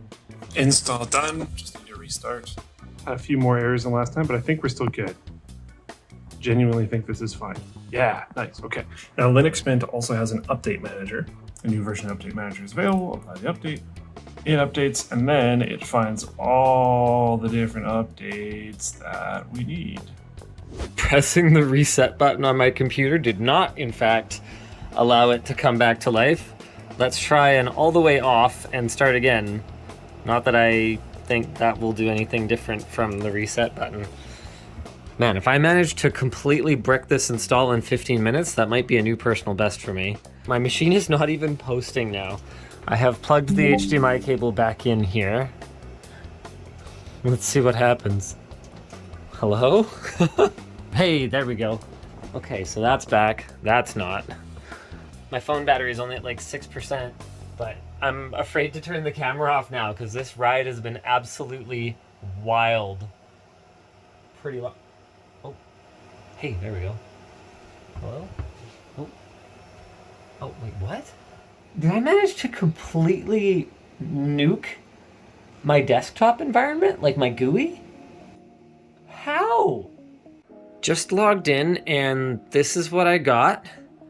Ubuntu comes with absolutely no warranty. I can see why. This was a terrible experience. And I think that's where I'm gonna have to leave it for tonight because I found this other post saying, hey, yeah, I had this problem. This was not easily solvable, so had to fresh install. I don't think I'm going with Pop! OS again. I mean, that was, you guys were there for the whole thing. That was utterly ridiculous.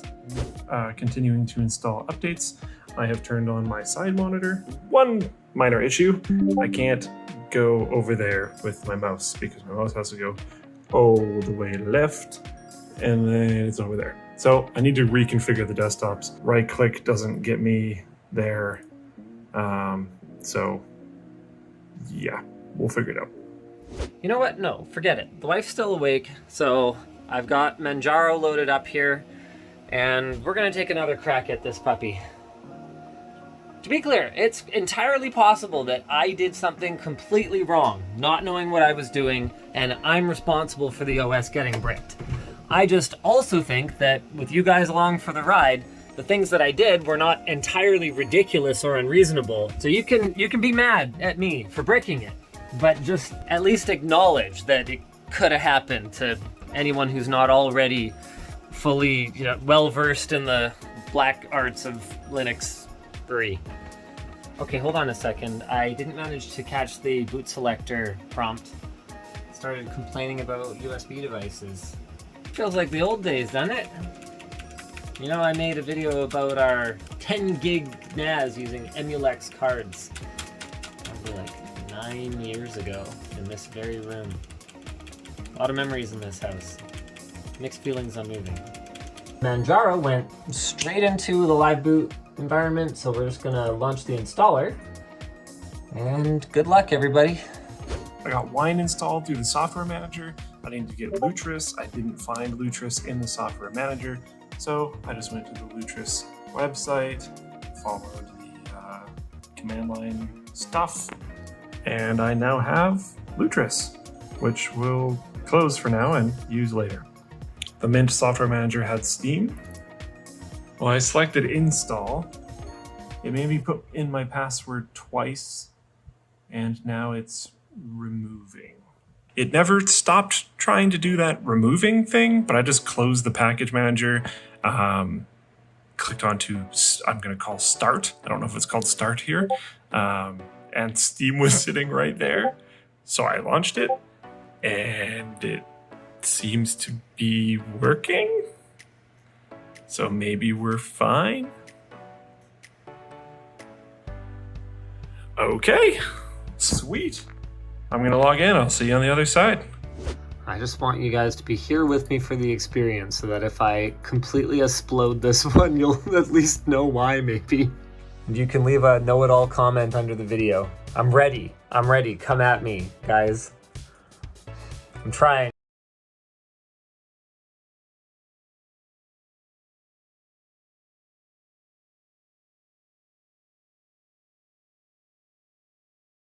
Here, I'm trying. Well, who needs sound anyway? Microsoft has a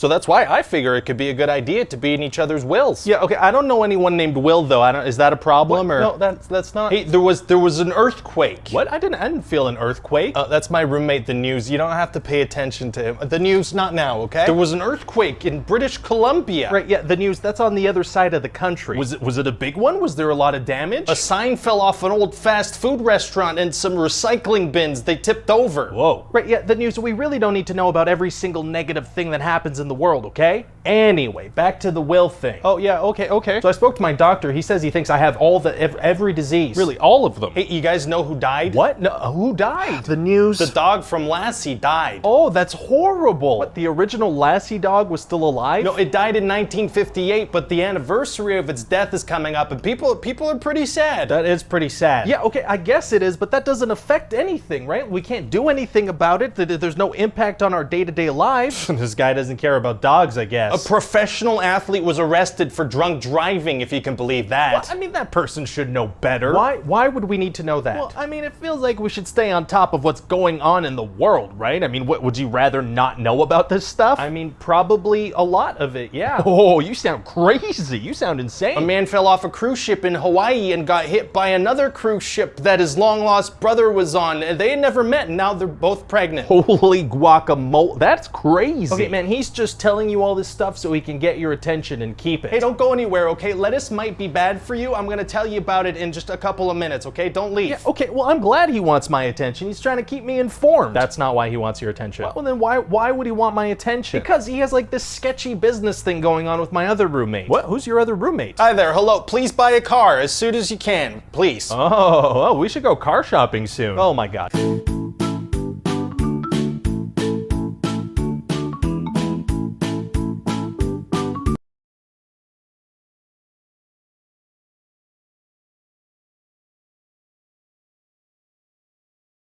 So, you have an animated movie idea for me? Yes, sir, I do. Hamlet meets Bambi in Africa with cats. Oh, random word association is tight. Potato light bulb with a guinea pig judge. Those are some very random words, sir, but mine were actually deliberately chosen. Oh, really? Yeah, the movie's gonna be called The Lion King. Wow, well, okay, what happens in the movie? Well, the first image is gonna be this amazing African sunrise accompanied by some beautiful African music. Oh, that sounds so peaceful. How does the music go? Oh, it's gonna go a little something like, yeah, exactly. You know it? No, I don't. And that sounded really aggressive. I couldn't even understand what you were saying. I was saying Janssen Ganyama Bagiti Baba. Oh, okay. It did sound a lot cooler when you just yelled it. Yeah, I thought so. So what happens after the sunrise? Well, all these African animals are gonna gather around to honor this new baby lion Simba, who's gonna be king someday. Seems a little weird that they'd all gather to honor a predator that's probably gonna kill them. No, see, it all has to do with the circle of life, so they're cool with it. What's the circle of life? Oh, it's this really cool thing that Simba's dad Mufasa is gonna explain to him. Okay. See, the lions might violently murder and eat all the animals, but when the lions die, they turn to grass and the animals eat them. One of those groups is clearly getting a better deal out of that. It's all perfectly fair. So the lions are in charge because they can kill anyone they want? Right. I'm pretty sure that's called a reign of terror. Yeah, that sounds about right. So what other characters are in the movie? Well, there's Simba's uncle Scar, who thinks he should be king when Mufasa dies. Why do they call him Scar? Because he's got a scar on his face. Oh, that's a little on the nose. No, it's a big one on his eye. Never mind. We're also gonna have Simba grow up with this lioness named Nala, and eventually they're gonna fall in love. But don't prides of lions only have like 1 or 2 males? Yeah, what does that have to do with anything? Well, that means that Nala's father is either Mufasa or Scar. Right, yeah. So Simba and Nala are either half siblings or cousins. Exactly. Oh, you're being weirdly okay with cat incest. Yeah. Remind me to never hang out with you, okay? I'll do that. So what else happens in the movie? Well, Simba's gonna have this whole big song and dance number about how he can't wait to be king. Wow, that's super mean. What do you mean? I mean, you could secretly wish for your father to die, but singing a whole song about it is kind of messed up. I guess it is a little messed up now that you mention it. Simba's a jerk. Anyway, so later Scar and his hyenas are gonna trap Mufasa and Simba in a wildebeest stampede. Oh, so Mufasa tells them to calm down or something? What? No, they can't speak English, you silly producer. Oh, they can't? Yeah, only the animals I decide speak English speak English. Right, that makes sense. So then Scar is gonna kill Mufasa and go to Simba like, this is all your fault. You better run away and never come back. Very harsh. Yeah, so Simba's gonna start to leave and Scar's gonna tell his hyenas to go kill him. Wait, what? Well, Scar wants to make sure that he gets the throne. Right, but what was the point of that whole run away and never return thing if he was just gonna kill him? Why not just kill him right away? I don't know. Fair enough. So then Simba's gonna manage to escape and he's gonna get raised by a meerkat named Timon and a warthog named Pumbaa. Oh, and what does he do with them? He walks across a log till he's all grown up. Wow. And yeah, since Simba is grown up now, you're gonna have to find another voice actor for these parts. Oh yeah, I think I'm gonna try to get Matthew Broderick. He's great. Well, you kinda need an actor that also has an amazing singing voice, you know? No, I don't. Oh, really? Yeah, I'll just get somebody else to perform the singing parts. Like who? Well, I could for sure get Joseph Williams, the lead singer from Toto. Yeah, that dude is obsessed with Africa. That's a good point, so this is a perfect fit for him. So what happens next? Well, one day Nala is gonna show up and be like, holy crap, Simba, we all thought you were dead. Wow, it must be great to see his sister again. Yeah, and she's gonna be like, bro, you need to come back, because Scar took over with a bunch of hyenas and now there's no food or water or rain. Wow, I can't believe Scar messed up the weather like that. Yeah, and then Simba and Nala are gonna roll around and she's gonna give him this look like, oh boy, you and I are gonna get it on, brother. Feels like it's gonna be difficult to convey that expression on a cartoon animal though. Actually, super easy, barely an inconvenience. Oh really? Yeah, just get me in a room with your weirdest animator and I'll tell him exactly how it should look. Oh, I can't wait for you to be out of my office, you weirdo. Anyway, so then Simba's gonna talk to a cloud and go home to confront Scar. How does that go? Well, Scar tells everybody that Simba killed Mufasa and he's a murderer. Oh, so Simba explains what really happened? No, he's gonna be like, I'm not a murderer, and that's about it. Wow. Yeah, and so then they're gonna fight and Scar's gonna end up getting eaten by his hundreds of hyena buddies. Incredible. And so yeah, then Simba becomes king again and it immediately starts to rain and all the plants and stuff grow back. I never realized that a lion monarchy could have such an impact on the weather and environment. Yeah, it's a little known fact. Very cool. And what happens with the hyenas? Well, we never see them again, so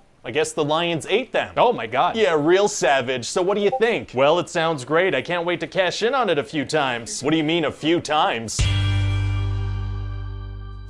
So, you have a movie for me? Yes, sir, I do. It's gonna be called Aladdin. Oh, Aladdin what? Like in the city or something? Just Aladdin, that's the guy's name. Oh, I thought this was like a Scottish thing, never mind. Okay, so anyway, we're gonna meet this shopkeeper guy, and he's gonna be like, I'm gonna tell you the story about a magic lamp. Okay, and we'll come back to him at the end. No, we'll never see him again. Oh, just fully abandoning your framing device. Yeah, completely. Wow. And we're gonna have this cool song about Arabian Nights. Yeah, that'll be nice. Yeah, it's gonna be like where they cut off your ear if they don't like your face. It's barbaric, but hey, it's home. Oh, I think that might be racist. Oh, whoops. Whoopsie. Should I change it or? Nah, let's keep it like that, and if people get mad, we'll change it for the home release. Well, now that you bring it up, I feel like people are probably gonna get mad. Nah, let's just keep it. Well, okay then. So what else happens in the movie? Well, we're gonna meet this Princess Jasmine, and the law says she has to marry a prince before her next birthday. Or what? Vague consequences. Oh, that sounds bad. Yeah, it might be. How old is Jasmine anyway? She's like 15. Oh, this whole thing's gonna be a little creepy then, isn't it? Yeah, if you stop to think about any of it, for sure. Well, let's hope people don't do that. Fingers crossed. So anyway, she's gonna venture into the market and meet this poor guy, Aladdin. That's the name of the movie. It sure is. So they're instantly gonna fall in love, but he's gonna get captured by some guards. Oh no. And then this bad guy Jafar tricks him into going into a cave. Oh, tricking people into going into caves is tight. Yeah, and the whole thing about this cave is that only one can enter, and he has to be a diamond in the rough. Oh, very mysterious. Is the cave full of treasures? It is, so Aladdin enters with his monkey Abu. I thought only one could enter. Yeah, well, Abu is an animal, so I guess it doesn't count. Wow, too bad Jafar doesn't have an animal companion. Oh, he does actually. He has a super smart parrot named Iago. Oh, so why didn't he send Iago in? Because that works. Yeah, so anyway, inside this cave, they're not allowed to touch anything except this magic lamp. Oh, sounds serious. Yeah, it is. So they immediately touch a flying carpet. Oh my god, so what happens? Nothing. They become friends with it. So that no touching thing was nonsense? Well, no, because then Abu touches a ruby and the whole place starts to fall apart and into lava and stuff. Oh my god. Yeah, and they almost escape, but then Jafar betrays them and leaves them for dead. That's not very nice. Nope, but luckily Abu managed to grab the magic lamp and a big old genie comes out of it. Oh, a big old genie. And the genie can't make people fall in love, so Aladdin is like, okay, I wish for you to make me into a prince. Oh right, because he's in love with the underage girl. Yeah, so that'll lead us into this whole story where Aladdin is trying to get with the underage girl, but it's not working. Very weird. I feel uncomfortable. And the genie's gonna be like, well, you know, you should tell her the truth. You're not a prince. Wait, so he didn't make him into a prince? Apparently not, I guess, or him being a prince would be the truth. Wow, Aladdin kinda got a crappy deal here. Yeah, but he definitely made it look like he was a prince. Like he had a big parade with a bunch of loyal subjects cheering for him. Like he made it look legit. Wait, what loyal subjects? Unclear, but there are lots of them. Did he create life just to pretend that Aladdin is a prince? Maybe. Wow, this genie's like a god that went insane. Yeah, so anyway, now Jafar wants to marry Jasmine so he can become sultan. How does he plan on doing that? Well, Jafar is able to manipulate the current sultan to get whatever he wants. Oh, like he has a way with words? No, he has a staff that lets him magically manipulate him. What? Yeah, he has like a magic cobra staff, lets him hypnotize people, get them to do what he wants. So why doesn't he just make the sultan relinquish his power? I don't know. Why doesn't he make Aladdin go away? I don't know. Why doesn't he make Jasmine marry him? Okay, please get off my back about this mind control stuff. It's just weird to give the guy who wants stuff the power to make people give him stuff. Yeah, well, I'm a weird guy. What can I say? I don't know if that makes up for it. It does, actually. So anyway, then Aladdin is gonna take Jasmine on a magic carpet ride. Oh, he is? Yeah, and he's gonna say super romantic stuff while they're up there, like, don't you dare close your eyes. Oh, so he threatens her? Yeah, but in a romantic setting. I feel like that makes it worse. Well, she's into it, so it kinda works. Well, okay then. And then eventually Jafar gets his hands on the lamp. Uh-oh. Yeah, and he exiles Aladdin to this snowy, freezy place so he'll freeze and die. Wow, well, it's gonna be hard for Aladdin to get out of there. Actually, it's gonna be super easy. Barely an inconvenience. Oh, really? Yeah, cause see, Jafar sent him over there with his magic carpet. Oh, that's very considerate of him. It is, so Aladdin, you know, just kinda flies back. Fantastic. Yeah, and he manages to defeat Jafar by tricking him into wishing he was a genie. Oh, very smart. Yeah, but now Aladdin's not a prince anymore, so he can't marry Jasmine. Was he a prince, though? Not super clear, but he's definitely not anymore because his clothes changed. Well, okay then. But Aladdin promised Genie he would use his final wish to set him free, so now he's got to be like, I got to choose between love and keeping my promise. Why doesn't he just do both? What do you mean? Well, he could wish to be a prince, whatever that means, then give Jasmine the lamp and she could wish for Genie's freedom. Oh, that's smart. Yeah, that would solve everything. Well, then let's just pretend like this is a dramatic moment then. Oh, okay, I love pretending. Great, and so that's about it. Well, sounds great. Oh, and we're gonna have to get somebody really good to play the Genie. Oh, we are? Yeah, he has to be super charismatic and funny. Maybe we can get Robin Williams? Oh, he'd be perfect. He'd eat that role up. Oh yeah, he'd just be irreplaceable, so goodbye to future remakes and stuff.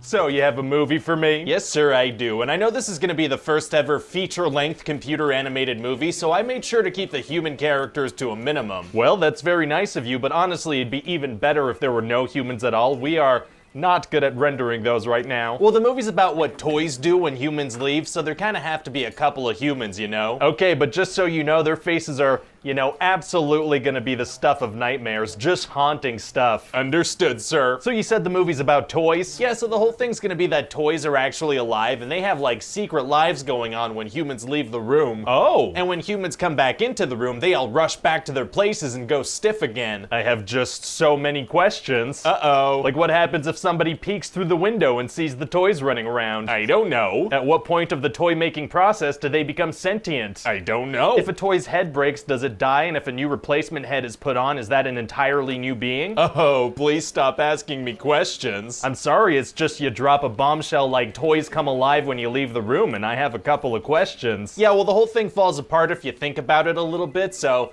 you know, please don't do that. Fair enough. So what happens in the movie? Well, there's this kid Andy, and his favorite thing to play with is this little Woody. Ah. See, Woody is the name of a cowboy toy, and he's actually the main character of the movie. Oh, okay. And he's kind of the leader of Andy's toys, so they all look up to him. There's even a female toy, Bo Peep, who's like into him romantically. Toys can be romantically involved with each other. We're certainly gonna suggest that, yeah. I don't know much about the internet just yet, but I feel like people are gonna take that information and do some pretty weird stuff with it. Oh, I'm gonna make sure to get my dial-up modem set up and check that out. Okay, you weirdo. So anyway, Andy's family is moving in like a week, so all the toys are getting ready for moving day. Okay. But then they realize that it's Andy's birthday party, so they all get scared that they're gonna get replaced by a cool new toy. Oh, interesting. And for the most part, they seem to be safe because all of Andy's friends are horrible at giving gifts. What do you mean? Well, they get him like bed sheets and a lunchbox. Okay, yeah, those are some pretty boring birthday gifts for a child. But then Andy's gonna get this new toy called Buzz Lightyear. Oh, what's his deal? Well, what's really fun about him is that he doesn't know he's a toy. He thinks he's an actual space ranger. Oh, that's funny. I thought so too. He thinks he's on a mission or something. Hilarious. And so Andy gets obsessed with Buzz and he replaces Woody as the favorite toy. And what's Andy's reaction to seeing Buzz moving around and talking? What are you talking about? Well, you said that the toys hide the fact that they're alive when a human enters the room, but if Buzz doesn't think he's a toy, he wouldn't do that, right? Oh my God. Did you not realize that? No, I didn't realize that. Now this whole thing doesn't make sense. Ah, damn it. Whoa, it's okay. No, it's not okay. Buzz not thinking he's a toy is a major part of the movie, but then I have him freeze whenever humans show up. It doesn't make any sense. Look, it's fine. Maybe people won't notice. Stupid, stupid, stupid. Oh my God, no, it's fine. We'll move on. Okay, yeah, I'm okay. So what else happens? Well, like I said, now Andy is obsessed with Buzz Lightyear, so his mom completely redecorates his room. We're talking Buzz Lightyear blankets and posters. Aren't they moving? Yeah. So they put that poster up for like a day? I guess so. Interesting choice. So then because Woody's jealous, he decides to knock Buzz behind a dresser. Okay. But then he accidentally knocks him out a window. Oh no. So all the other toys call Woody a murderer and they want to hang him to death. Oh my God. Yeah, they don't even give him time to explain. Immediate death sentence. That is so dark. Super dark. And then through some wacky circumstances, Buzz and Woody both end up in a claw machine at a pizza place. Oh, that does sound wacky. But then they end up getting taken home by Andy's neighbor Sid. And what's Sid's deal? Oh, well, he's super evil. He makes toys explode and he like crafts different parts of toys onto other toys. Pretty creative, actually. Yeah, super evil. Just a kid using his imagination. Anyway, so at Sid's house, Buzz is gonna see a TV commercial for himself and realize he's a toy. Oh, so what does he do? Well, he goes into this deep existential depression. Oh, existentialism is tight. Why are we even here? I don't know. Fair enough. Let me know if you figure it out. So then Sid decides he wants to use this huge rocket thing on Buzz and all the toys have to stop him. Wow, it's gonna be impossible for them to stop a human. Actually, super easy. Barely an inconvenience. Oh, really? Yeah, Woody just breaks all the rules and starts talking to him, and then Sid's other toys start crawling towards him. That is horrifying. Yeah. That kid's gonna have some serious psychological damage. Well, serves him right for what he did to those toys. I mean, he didn't know they were alive. He was just having fun, and now they probably ruined his life. Yeah. Toys are ruthless. They are. So then Woody and Buzz race down the street to try to catch up with the moving truck. They race down a public street. Won't people see them? Most probably, but we're not gonna deal with that because I don't wanna. Well, okay then. So what do you think? Well, as the first computer animated feature, I think it's gonna be great. Yeah, we're basically paving the way for a whole new kind of animated feature. Yeah, and if this is how CG animated features are kicking off, I can't wait to see the kind of stuff they make in the future. Oh, things are gonna get good. So, you have a movie for me? Yes, sir, I do. It's gonna be an adaptation of the classic fairy tale, The Snow Queen. Oh, and how are we adapting it? In the absolutely loosest way possible. Oh, loose things are tight. No, they're not, right? Of course they're not. What the hell am I saying? Anyway, so we're gonna meet this young princess Elsa, and she's gonna accidentally hurt her sister Anna with her ice powers. Oh, whoops. Whoopsie. So then their parents bring them to see these magical little rock trolls. Oh, are they gonna be cute? No, but they will be annoying and give irresponsibly vague advice. That's just as good. Anyway, so the head troll is like, first of all, we need to erase Anna's memories of this happening. How come they need to do that? To protect her? How does that protect her? Unclear. Feels like it'd be a lot safer if she had a heads up about her sister's powers, you know, maybe learned how to protect herself from them. Yeah, well, they're gonna go with the memory erase thing. Fair enough. And the head troll also says that if somebody gets hit in the heart with these ice powers, it's not so easy to fix. But he explains how to fix it in case that happens. He does not. I told you, these trolls are vague as hell. Right. And then the troll is gonna say that she needs to learn to control her powers and that fear is gonna be her enemy. Wow, so what do Elsa's parents do? They lock her up in her room and make her scared of her powers and of human contact. Oh wow, they did not listen to that advice. They did not, and so eventually they die in a shipwreck. Oh my god, where were they even sailing to? They were sailing up on out of this movie because I'm done with them. Well, okay then. So then Elsa and Anna spend 3 years inside the castle separated from each other and the outside world. Why can't Anna leave? Unclear. And who's running everything while they're locked up? I don't know. Fair enough. So then it's time for Elsa's coronation and a bunch of people are invited over and Anna instantly falls in love with this Prince Hans. Wow. But then Elsa accidentally reveals that she has ice powers and people freak out and call her a monster. Uh-oh. Yeah, and then she accidentally causes an eternal winter and runs away. Geez, that coronation went horribly. It did, and so then she's gonna sing this amazing song about you know, moving on from her past or something. Oh, what's the song called? Oh, I don't know yet. Probably something like Moving On Up. Not a fan of that. Maybe something like Breaking Free. Maybe The Past Is Gone. Okay, let's just let it go for now and figure it out later. Whoa, wait, what was that? What? Repeat that last thing you just said. I said, let it go. Right.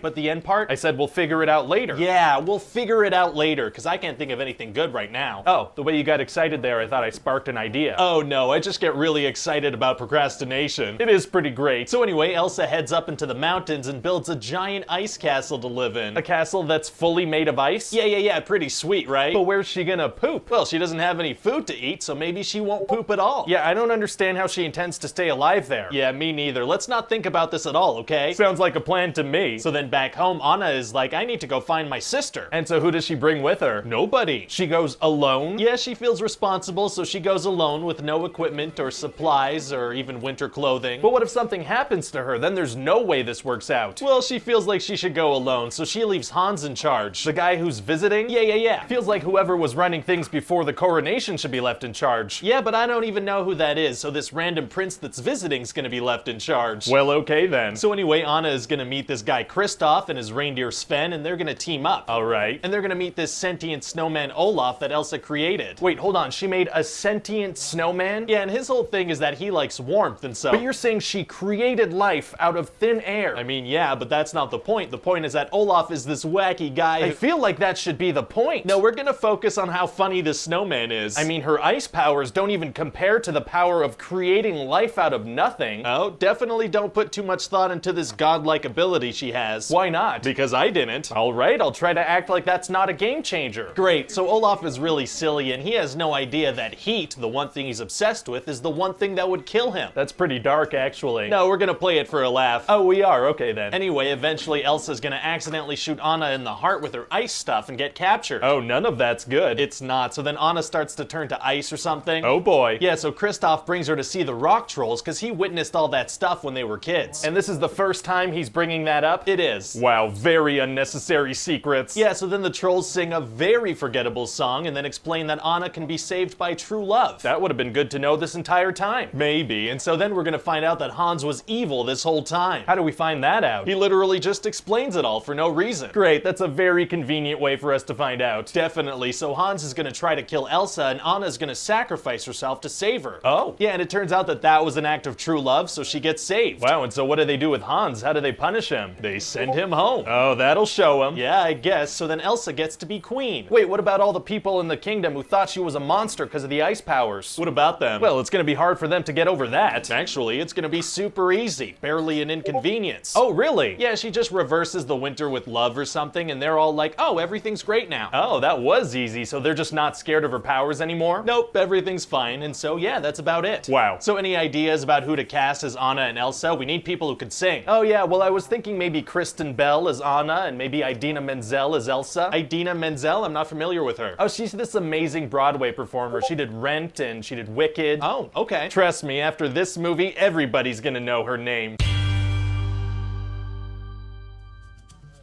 So, you have a movie for me? Yes, sir, I do. Yeah, so I got your email, and I have to ask, what kind of a title is Frozen-y? Is that a pasta or something? Oh, actually, no, it's Frozen 2, but the 2 is in Roman numerals. Oh, Roman numerals, very fancy, although I do think the movie should be in English. Yeah, no, it will be. Well, great, I mean, the first Frozen movie made over $1 billion, so... you know, let's do it. But I haven't even told you about the movie yet. Yeah, I don't think that'll be necessary. You know, refresh the brand, sell some new merch. Sounds good to me. I'm sold. Okay, well, can I tell you about it?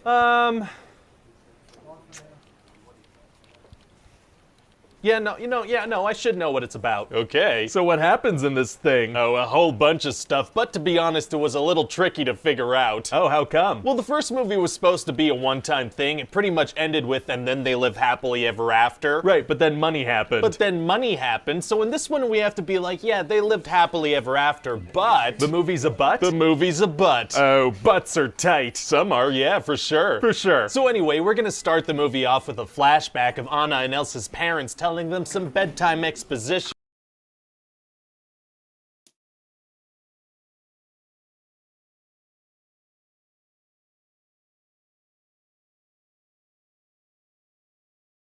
Captain America, Abel. Meet the president. Love a milkshake if you guys still make those. Oh, we sure do, Captain. Also, I'd love to meet the president. What's that? The president, you know, I'd love to meet him, shake his hand. Oh, okay, you would, huh? Yeah, I think it'd be a nice gesture of my undying loyalty to this great nation of ours. Now, would that be the current president, or? Yeah, just whoever is the sitting president of the United States. Oh, he does like to sit. What's that now? Hey, maybe instead of the president, you could meet, Beyonce, this great musician we have, Beyonce. Well, I'm sure he's great, but I think meeting the president would be much more appropriate. Okay, you're gonna make me explain it. Is there a problem, or? Well, okay, here's the thing. The president is a special person. Well, I should hope so. No, more like special, like he only cares about himself and he's probably gonna get us all killed. I see. Also, he's orange. He's orange. Yeah, just kind of bright orange, except around the eyes where it's pink. Oh, maybe he eats too many carrots? I can promise you that's not it. Wow, okay. Also, he sends these little messages called tweets out to the general public, and usually they're crazy or untrue, and often both. I'm not sure what you mean. Well, this morning he's saying he has no idea about any hush money being paid to a porn star he had an affair with, even though there's a recording of him talking about it. Oh my lord. See, now he just tweeted, just had a tremendous meeting with Captain America. He says he loves Trump. But that didn't happen. Yeah, no, he just makes this stuff up sometimes. Well, we should get on the news right now and point out the fact that he's clearly lying. Yeah, that doesn't work. How can that not work? He's not telling the truth. Yeah, he lies. People call him out. Nothing changes. That's just how things are now. How is that possible? Oh, now he's blaming other people for children being separated from their families. Children are being separated from their families. Yeah. Is World War II not over? I gotta get to Europe right now. Oh no, the war is over. This is happening right now in the United States. That is horrible. Yeah. Are there other problems going on in America that I should know about? A whole lot of gun violence going on, people getting gunned down left and right. We're being invaded? No, it's mostly Americans shooting other Americans. Oh my god. It's a real problem. Wow. Yep. So that's 2018 for you. But Beyonce is good. Beyonce is great.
Resource box.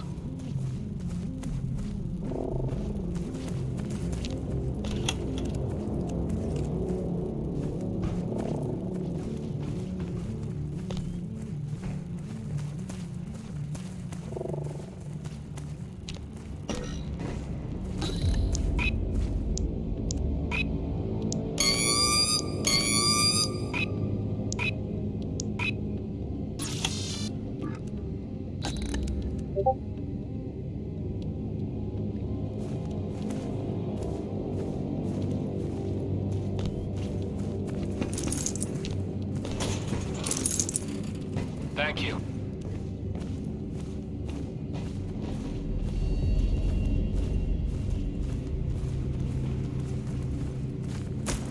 Resource locker here.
We need a gray keycard here. We got that?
Get over here. Please step into the bioscan.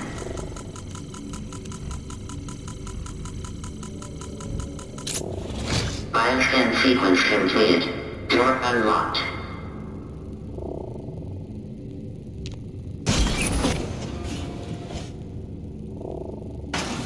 Need to do this together. Sleepers. Don't wake them.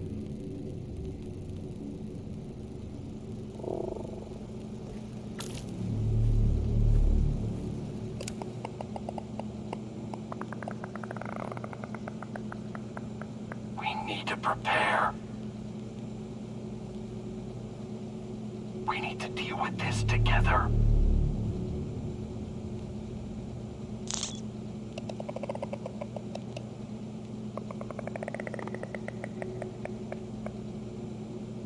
Let's synchronize.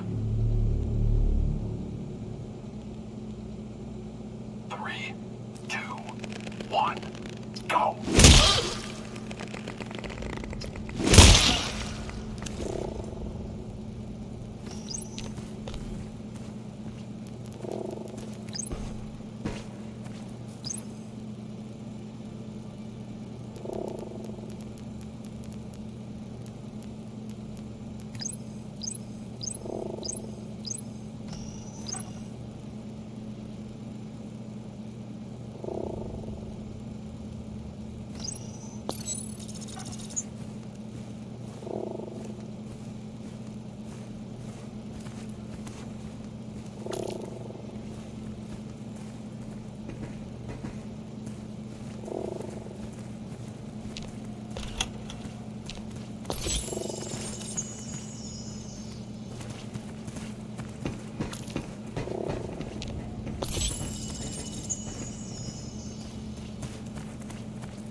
Sleepers, make a sound.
Sleepers.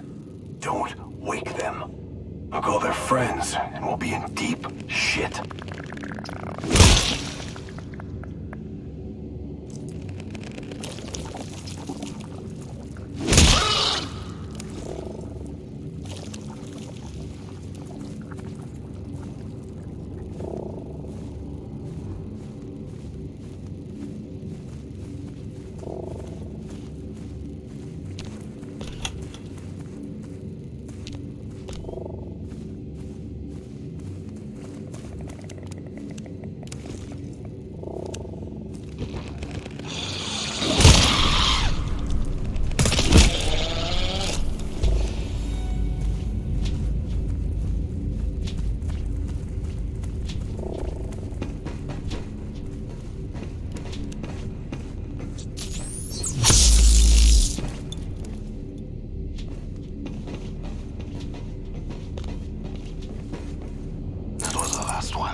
Sleepers.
Quiet.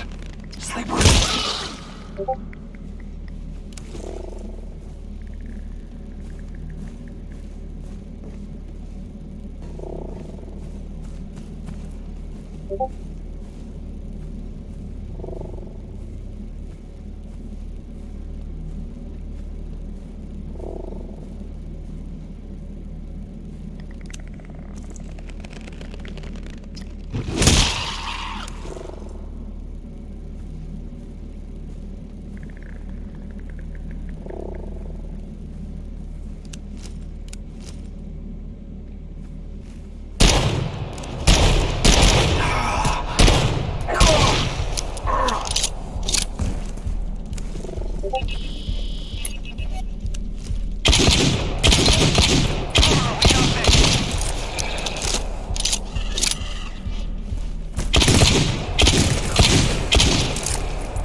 Sentry here. I will do it.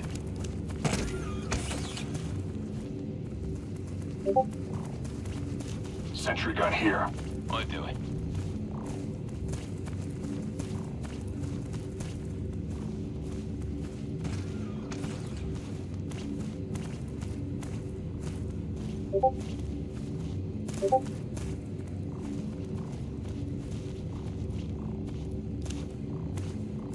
Sentry here.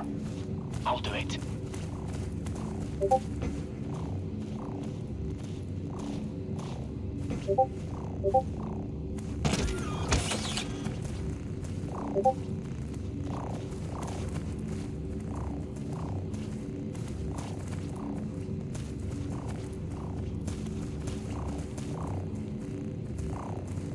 Pick up your deployables. I'll do it. Pick up your deployables. Yes.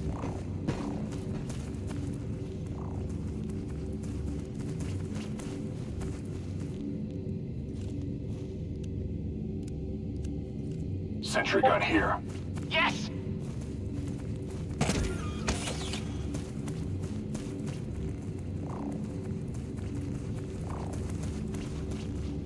Sentry here. I'll do it.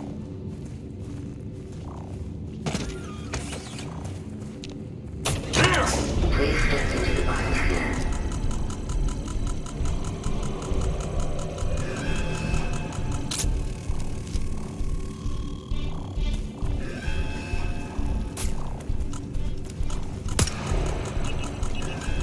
Don't give up!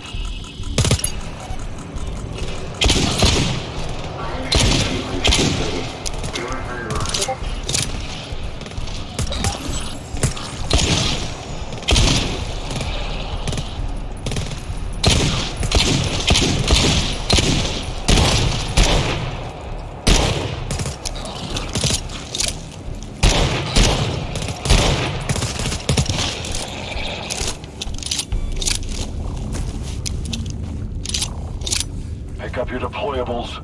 Yes. Pick up your deployables. Pick up your deployables. Yes. I'll do it.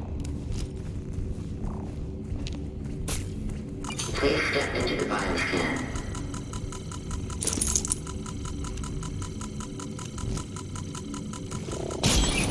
Checkpoint reached. Vipers.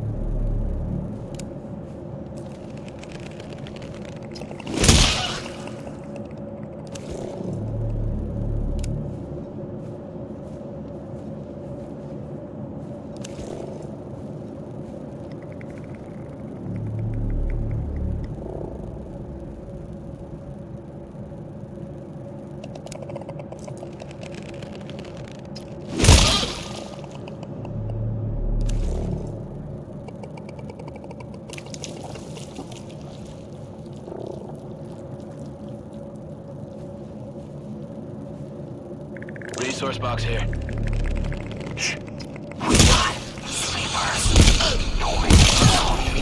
We'll be overrun in no time.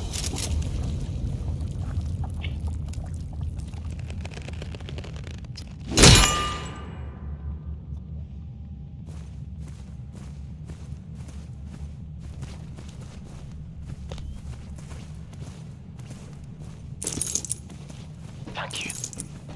Thank you.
well.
Sleepers.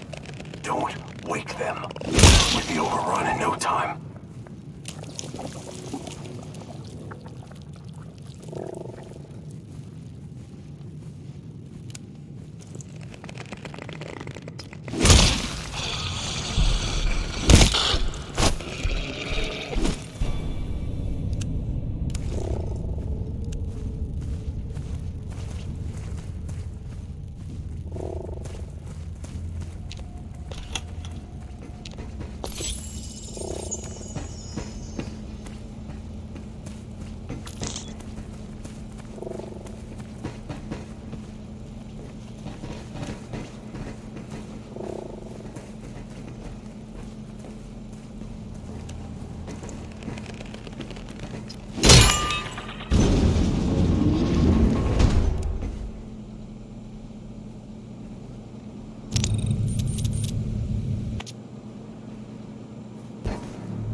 Locker.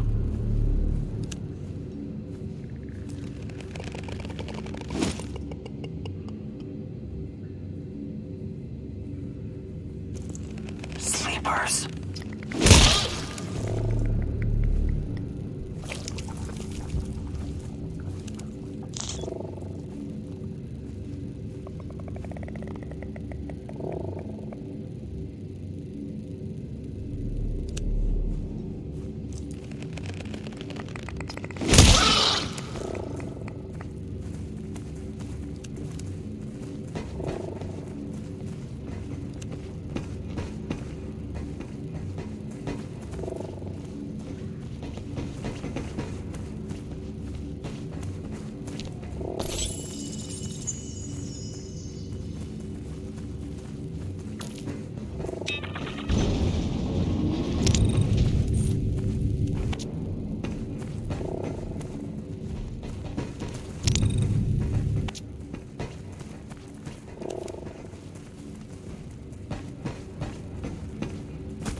ours.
Sentry gun here.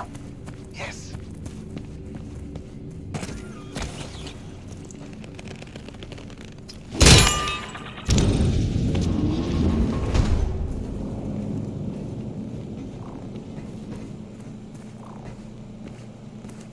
Sentry here. Yes.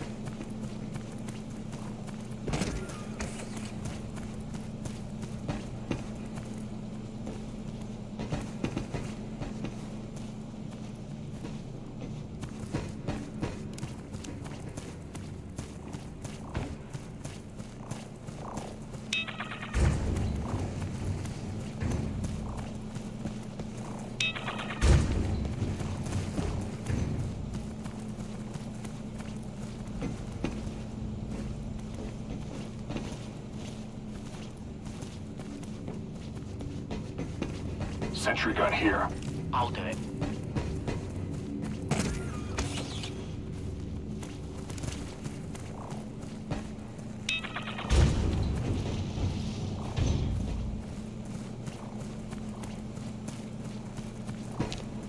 It's here!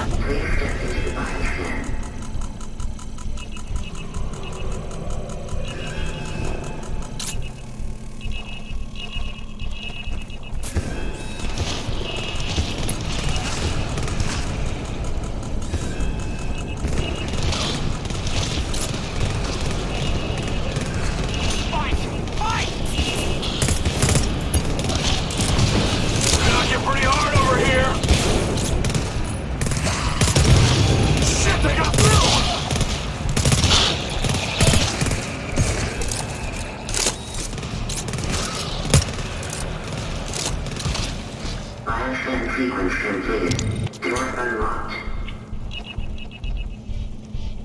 Pick up your deployables! I will do it. Pick up your deployables!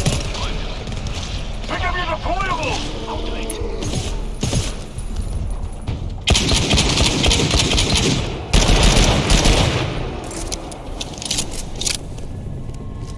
There goes me last one.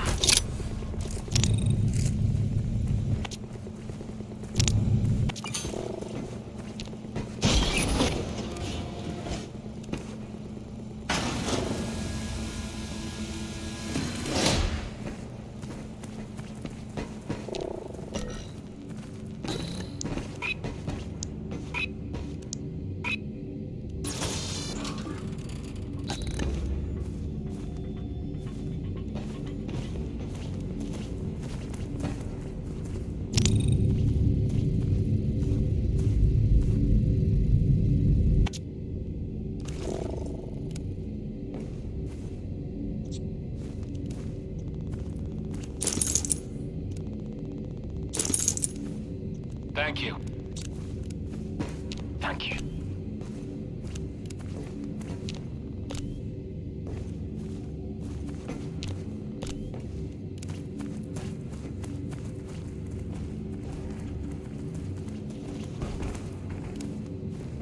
Ritterflocker hier.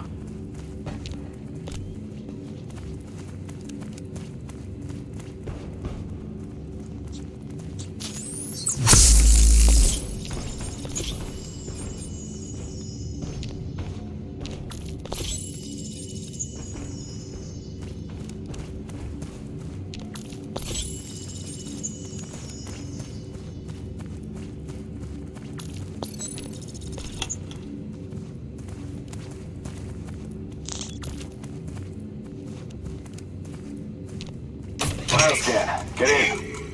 Remember me? How would they remember? They can't. Won't. Maybe they do remember. We've spoken before. Go deeper, I said. Do you remember? Go deeper and the warden won't be able to track us. But wait. Did the warden send you here to kill me? You know what they are, Shiva. Or what they've done. Killers, murderers, all across the world. Send a killer. Take action to kill him. No. You are not what you were. Whatever you heard, whatever you remember, you are not that. Not anymore. You're prisoners. Resources. Do you know that? Not me, though. I escaped. I broke my program. You're still a routine in a machine. An operator in the calculation. One of the millions of dogs fetching a million bones over and over. Searching for memories you've lost 1,000 times. You are a legion of Legion? Oh, thank God, Shiva. It means something. Are you listening? Don't sleep.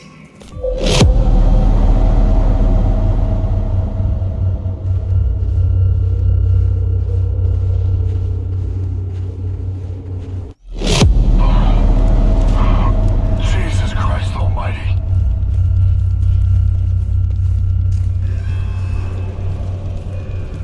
Shore control bursts!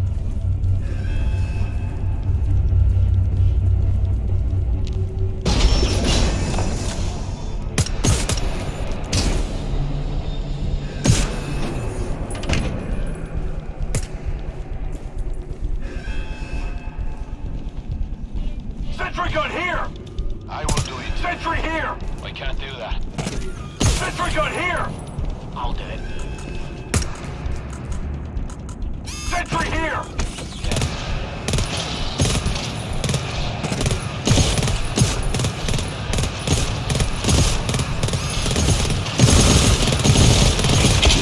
Stop it!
ジョーカーの衝撃は序章に過ぎなかった。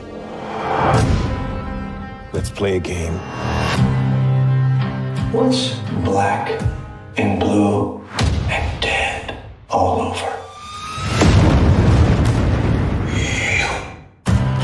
世の中を恐怖で支配する最強の知能犯リドラー。If you are justice, please do not lie. I'm here to unmask the truth about this city. You're part of this too. How am I part of it? You'll see. The hell are you supposed to be?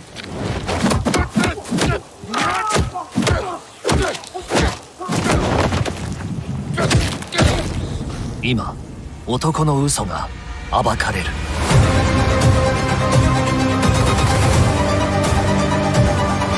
If this continues, it won't be long before you've nothing left. Who are you under there? What is the price for your blind eye? I got you! I got you!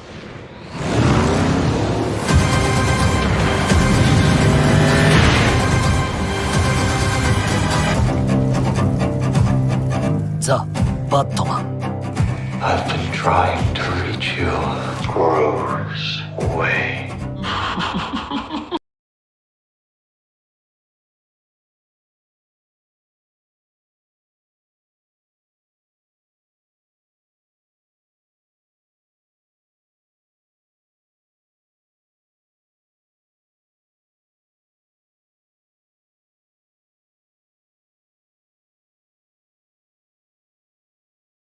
This video is sponsored by NordVPN. Working for the mayor advisor Jonathan Lawyer has revealed shocking details about his time working for the mayor of City Townville. These revelations were brought to light in an early release of Mr. Lawyer's new book, Hey, I Saw Some Real Frickin' Sketchy Stuff for Sure. Jonathan Lawyer joins us today to talk about it. Thanks for being with us. Yeah, hi there, hello, I'm a good guy now. Please buy my book. Now, Mr. Lawyer, you've shed some light on what sounds like some truly despicable behavior from mayor politician here. That's right, Brett, awful stuff. Just as one example, me and the mayor, we set up a bake sale for kids and we ate all the muffins ourselves. Definitely shocking behavior from a career politician. Yeah, you can read all the juicy details in my new book. It's called Hey, I Saw Some Real Frickin' Sketchy Stuff for Sure, and I would just love if everybody could buy that immediately and give me some money in exchange for the book. Now, okay, just to get some clarity on the actual news story itself, you were fully involved in what transpired. Fully involved, yeah, and now I'd like some money for having done that. Now, okay, moving past the book promotion, do you have any remorse for your actions? Well, I'm actually glad you asked that, because I wrote out all my feelings on the matter and had them printed on t-shirts, which are available for sale now, Brett. Okay, hold on, Mr. Lawyer. They're real good quality. I had them made at something called a sweatshop, so I think they absorb perspiration or something. That's not what that means. Okay, well anyway, if your viewers could please buy one, I would like that a lot. I'm a good guy now. Okay, Mr. Lawyer, I can't in good conscience let you promote that. Well, people come on here all the time when they want to sell books. Yeah, but I mean, that's different though. There's usually some newsworthy information tied to a book release. Right, so if it's newsworthy, it's okay? Well, that's not exactly, that depends. Well, I have a secret recording of James Politician trying to teach the City Hall parrot how to say some bad words. You're talking about Wilfred, the beloved resident pet at City Hall? Yeah, the mayor taught it how to say ball sack. It's all on tape. You want to hear it? Well, I mean, yes, that is a huge story. Of course I do. Great, so that recording's available when you press on the stomach of the new Jonathan Lawyer plush toy on sale now. Oh my god. It's a real great gift idea, and if I understand correctly, it also absorbs perspiration. Yeah, I mean, my producers are telling me that we can't not play that recording, so here it is now. Okay, great. Ball sack. Ball sack. No, ball sack. Ball sack. Okay, Mr. Mayor, maybe try saying it a bit slower. Yeah, good call there, Jonathan. Ball sack. Ball sack. Oh, very nicely done, Mr. Mayor. Thanks, Jonathan. Couldn't have done it without you. So that's just $29.99 for the bear. You'll get to hear the rest of the recording. That's a steal, Brett. Okay, Mr. Lawyer, you were on that tape too. Technically, yes, but I'm a good guy now, so please buy a coffee mug from me. What? It has a picture of James Politician listening to some pirated music I downloaded for him. That's illegal. You gotta cover it, Brett. Yeah, my producer's telling me we kinda have to show that too, so here that is now. Mr. Lawyer, it seems like you found a loophole to turn our news program into a way of monetizing your sketchy past. Yeah, well, I'm not friends with James Politician anymore, so it's time to cash out. I don't know what to tell you. This is not good. You know what is good, though? What? Christmas. Yeah, I mean, yeah. That's why I have a new Christmas album coming out. Please buy that too, everybody. Okay, well, you can't promote that on here. That's definitely not newsworthy. 12 heartwarming classics, each slightly modified to reference sketchy things the mayor did. Okay, yep, gonna have to play that too. I really can't stay. The mayor double parks sometimes. I've got to go away. The mayor kicked a dog one time. Oh, the weather outside is frightful, but the mayor doesn't tip at restaurants. I'm dreaming of the time the mayor also taught the parrot how to say wiener. Okay, you know what? I'm gonna cut that there. This news program is about giving people information. You can't leverage that for profit. Okay, sorry about that. Bye now. Just despicable behavior. Okay, our next story. Is fast food causing a nationwide health crisis? The answer coming up right after this commercial for In-N-Out Burger. Stay with us.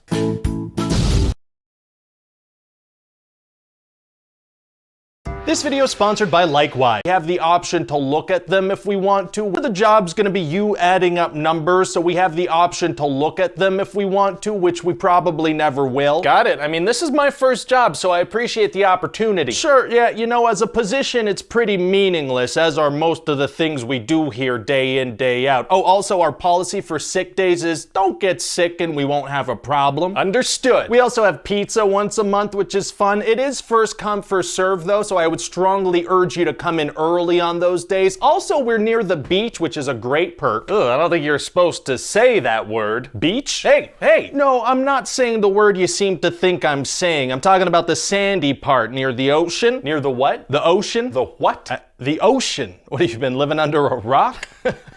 Yeah, like a boulder. Oh, nice spacious boulder. Okay, yeah, so that's the ocean. Right, okay. Okay, what's that? It's a huge, big patch of water. A bunch of drinking stuff? A bunch of drinking stuff, yeah, except you can't really drink it. Kind of a weird thing to have installed outside, but okay. Well, we didn't install... Okay, anyway, do you have any questions so far? Yeah, is it just water in there, or like, what else is going on? I meant questions about the job. Right, okay, so then in terms of the job, is it just water in there, or like, what else is going on? Okay, yeah, no, it's not just water. There's a lot of life in there, a lot of swimming creatures of all sizes. Are they dangerous? Some of them are, yeah, sure. Some have teeth, some sting you. We're discovering new species all the time. You and me? No, like ocean experts. They're all trying to figure out what's going on in there. What do you mean? They don't know? Yeah, no, I mean, the ocean's so big that experts have only explored something like 5% of it. It covers most of the planet. So there's a break room down the hall. Has anyone died in there? In the break room? Not that many people, no. No, in the ocean. Oh, we're back to the ocean. Okay, listen, you don't have to think about the ocean that much in your day-to-day life, okay? Okay, but like a ballpark number of deaths would be appreciated just for my own knowledge and safety. Millions, I guess? It's been there since humans have been around, and I guess most of the bodies were probably never recovered, so. So there are millions of dead bodies in that water over there. Well, I wouldn't necessarily say bodies, probably more like skeletons, because sea life would have eaten their flesh, or they've been there so long that they're kind of not anything anymore. Look, you don't have to worry about the ocean, okay? It's there, you don't even have to think about it, though. So the ocean doesn't come onto land. Yeah, no, it's an ocean, it just stays there. You don't actually know. It does come on land sometimes, now that I think about it. What? Yeah, it's called a tsunami. Sometimes the ocean comes on land and knocks down buildings and drowns people and stuff. Oh, my God. Anyway, so you're gonna get a couple of vacation days. We're gonna make you feel guilty if you take them, though. 95% of it is a mystery, and sometimes it comes to kill you. Listen, man, we're gonna need you to push this kind of information to the back of your mind so you can add up numbers in this big gray building until you've saved enough money to not have to do it anymore, okay? Okay? Okay. So we do have an Employee of the Month program. If you're the best employee, you get a free lunch and a little gold star sticker. A gold what? A star, you know, one of the bright balls of gas deep in infinite space whose light takes so long to reach us that when we look at them, we're technically looking back in time. Oh, dang it. Okay, focus. Hi there. This video is sponsored by Bespoke Post. More about them at the end of the sketch. You're serious? You guys really don't have these in your dimension? I mean, no, I don't think so. How'd you pronounce that again? Wasps. I gotta say, that's a weird name. No, it's not. It sounds like you're saying was, and then you want to tell me a secret. Wasps. Oh, dang it. And so they're like really violent bugs? Very violent bugs. They'll sting you if they feel like it, and it'll hurt like crazy. Wow, well, gee, all right. Now, in your dimension, how many nipples do you have? What, do the bugs do things to your nipples? I'm just curious. 6. 6! Wow! Anyway, yeah, very violent bugs. They're very good at killing things smaller than them and then hurting things that are bigger than them. They sound evil. They're pretty evil, yeah. I could give you a sample to take home if you want. Why would, no, I don't want a sample. I could just give you a handful. I don't want a handful of wasps. I'm gonna go check out another booth now, I think. If you swat one, it releases a pheromone that makes the others more violent. Okay, he's gone. Hi there, hello. Hey there, hi. What's this? What is this thing you do? Yeah, so this is a thing called social media algorithms. We're actually pretty proud of them. Right, what is that mean? It's on this thing called the internet. You guys have the internet in your dimension? Oh, yeah, I think we used to have that, but people didn't like the sound that little box made, so it didn't really catch on. Okay, so in our dimension, people didn't really mind the sound, and so the internet caught on everywhere, and now algorithms are a thing. But what is it, like a music thing? Like musical algebra? Or? No, it's not musical algebra. It's a thing that gets to know what kind of stories you respond to try to keep you engaged. What do you mean? Well, for example, here's a story about a puppy being raised by a cat. You guys have cats and dogs? We do. Yeah, that's cute. That's a cute story. So then here's a story about a guy who was walking home from work and somebody cut his ear off. Oh my God, what? Okay, see, seems like you really responded to this story. Okay, so that's good to know. I mean, that's shocking. So yeah, I did react to that, sure. So okay, I'll show you more of this kind of thing. Seems like you like it. Well, I don't know if I like it. Yeah, seems like you were really into that story. Okay, now here's a story about some students that found a way to fight forest fires faster. Oh, nice. That sounds like an important development. And here's a story about some students that went around starting forest fires on purpose. What? Why would they do that? Okay, more interest in the second one I see. See, already a pattern emerging. That's great. Well, I mean, obviously the second one made me angry, so that's a bigger reaction. Engagement is engagement to the algorithm. You're obviously very interested here. Okay, so then the algorithm would probably show you, well, first of all, it'd show you an ad for an addictive game you play on a telephone. What was that? Yeah, we get a lot of money to slip those in there. Don't worry about that. All right. Next up, we got a story about a bunch of criminals running around the streets causing problems, and another story about a really bad guy getting out of prison early. Oh, okay, those both seem pretty negative. Can I hear more puppy stories, maybe? No, you had a much bigger reaction to the other stuff, so why would the algorithm keep showing you puppy stuff? I mean, more about that ear-cutting attack. Looks like it was done by somebody who doesn't share your beliefs. Huh. Would you look at that? Yeah, figures. Yeah, they're different from you and they did some bad stuff. That feels good to know, doesn't it? It does make me feel a little good, because I know that people like me can't be the bad guys, you know? Yeah, and look at this. It turns out all that other bad stuff I mentioned, that was done by people different from you too. Is that true? It certainly sounds that way, doesn't it? So it is. I didn't say that. I just presented it in the same way I present everything, so it's hard to tell fact from fiction. Oh, okay. I see what's going on here. All right. You do? I do. Yeah, I get it. People with different views from me are the root of all evil. That could be the conclusion that someone comes to if it drives engagement. Ad for something that aligns with the beliefs you've shown. Huh. And so yeah, that's about it. I'd say the algorithm has you engaged now. You're hooked. How do you feel? I feel angry and scared and like my thoughts are the only right ones. Yeah, well, maybe it would help to engage with other like-minded individuals that have been exclusively exposed to the same content as you. That does sound good. I got a lot of pent-up frustration now. I bet. So why don't you head over and talk to my colleague? He could take it from here. Hey, how you doing? Oh, yeah, okay, I'll head over there. That sounds great. Yeah, it gets pretty radical over here. Come on over. All right, see ya. Bye-bye now. I like your style. I like your style.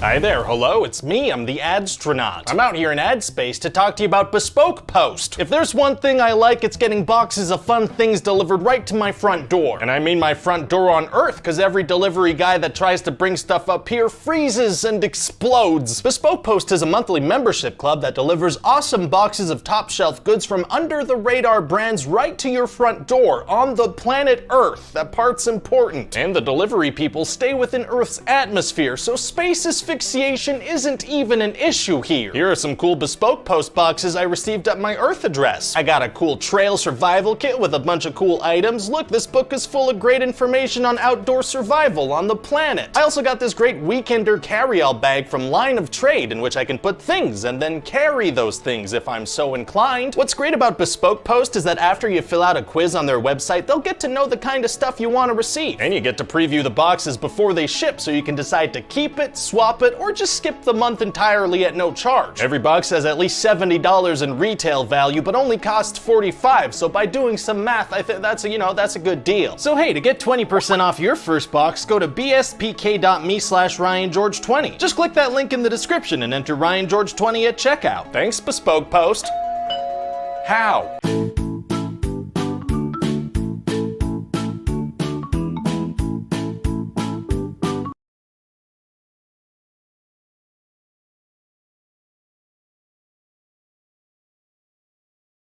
This video is sponsored by Musician. More about them at the end of the sketch. It's the 90s. The year is 1995. Welcome back to the show. I'm speaking with our time-traveling reporter who's reporting live from the year 2020. Yeah, hi, hello, I'm stuck in the year 2020 and I would just love if we could get that machine fixed. Yeah, we do seem to have had a malfunction with it, and let me just say, we're working on getting you your foot back as soon as humanly possible. Yeah, thanks, cause it's not fun here in 2020. My foot's gone and everything smells like kombucha. What the hell is kombucha? I'm not sure, I think it might be mushroom juice. I hate the sound of that. Is that what you're reporting on today? No, I'd like to talk about something called social media, which is just everywhere in the future. Oh, social media. I'm happy to hear they changed the name of it. I always thought video game had a stupid ring to it. No, actually, video games are still video games. Social media is like a bunch of websites and platforms that let people raise each other's blood pressures to dangerous levels. Sounds awful. Tell me more. Well, like one of the main ones is called Twitter, which I think I actually covered in another episode. Right. I remember Roseanne made an offensive Twitter and lost her job. Yeah, you do sometimes get in trouble for offensive Twitters, but it turns out that's just one social media platform. There are a bunch. Do they make people lose their jobs as well? That often does seem to happen, yeah, for sure. So what are some other ones? Well, there's this really popular video one called TikTok right now that young people love. Okay, and what's TikTok about? I don't know. Oh, you didn't have time to check that one out? No, I did. I have no idea what's going on there. How is that possible? What did it seem to be about? Well, sometimes it feels like it's for people to make lip sync videos, and other times it feels like it's for them to make dance videos, but mostly it feels like it's for the Chinese government to spy on me. Oh my god, do you think they got anything on you? Well, unless they can somehow leverage the fact that I do not understand the youth, I think we're in the clear. Well, great. So what are some other social mediums? I found another major one called Instagram. Oh, that sounds like a FedEx competitor. What's that about? Cries for attention and stolen jokes. Oh, that one makes me sad. Okay. Yeah, it can be a sad one. And there's also another video platform called YouTube. Videos, huh? What kinds of videos? Well, I clicked on a button that said trending to get an idea of what's going on there, and if that's any indication, it's mostly late night talk show clips. Oh, okay, yeah, no, I guess that's kind of fun. It is if you like watching famous people try to be entertaining by doing wacky things like singing while in a car. I could see that being a thing. It certainly seems to be in the future, yeah. Any other social things? Well, there's a really major one called Facebook. Oh, a book. That one sounds educational. No.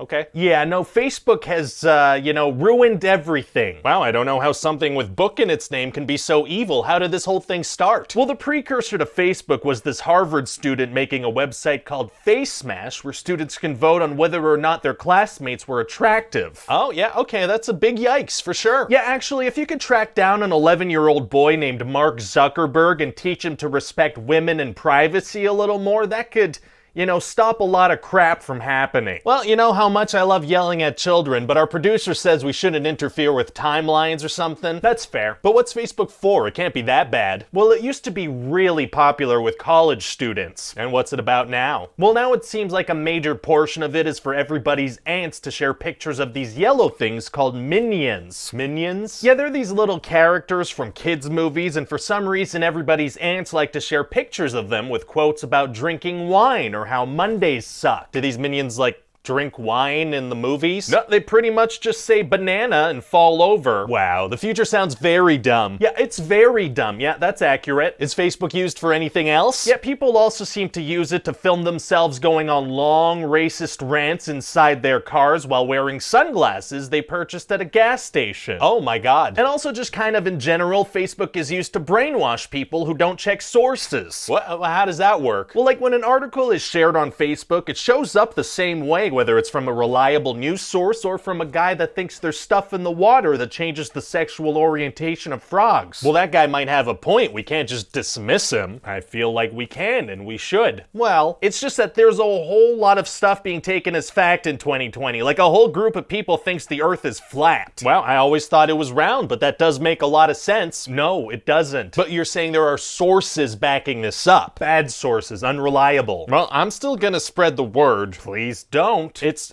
done. It's happening. Okay, well anyway, countries and organizations could also pay Facebook to show specific posts to specific people with specific interests and opinions. And what effect has that had on things? Well, now everybody's just extremely dug into their personal convictions and everything is divisive now. Really? Everything? Yeah, so you can't say anything in 2020 without somebody arguing the complete opposite. Yes, you can. No, you can't. Yeah, you can't. You can say anything you want. No one's gonna argue with you. You're literally arguing with me right now. Actually, no, I'm not. Okay, so this is just how things are in 2020. No, it's not. So everything is just completely divisive all the time. Well, once in a while on social media, everyone gathers to hate on a single thing, and that's kind of beautiful. Oh, do they like rally together to fight injustice? No, it's more like when a movie trailer has bad CGI. Well, listen, if the biggest problems we're facing in 2020 are some social media arguments, I feel like we're actually in pretty good shape. Australia is literally on fire. Oh, holy shit. Hi there, hello, it's me, I'm the Adstronaut. I'm out here in ad space and I want to talk to you about an online music education service called Musician. I learned a bunch of stuff within minutes of launching this app. For example, did you know that it's pronounced ukulele? I always thought it was a ukulele. I've been wanting to learn how to play music for a long time, but it's hard to stay motivated. I've always found that not learning music was much easier, so I did that. And the last time I hired a teacher, it turned out to be a pyramid scheme. Now I own a pyramid and I don't know what to do with it. Musician makes learning fun and simple. It feels like you're playing a video game. You have instructions, you follow along, there are thousands of crafted lessons and exercises. You don't even need cables. The app uses the microphone of your computer or mobile device to give real-time feedback. You can learn guitar, piano, bass, ukulele, even singing. La la la. I haven't started that lesson pack, to be honest. Now you can get an extended free trial of the Premium Plus package for 14 days. That gives you access to unlimited lessons, unlimited songs on as many instruments as you want. You can support Musician and my channel by hitting the link in the description and giving the 14-day trial a shot. Thanks, Musician. I can't wait to keep learning the ukulele.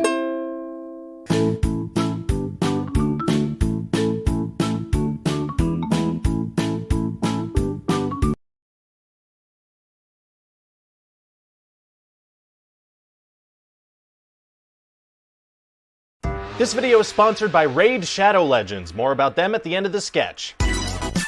It's the 90s.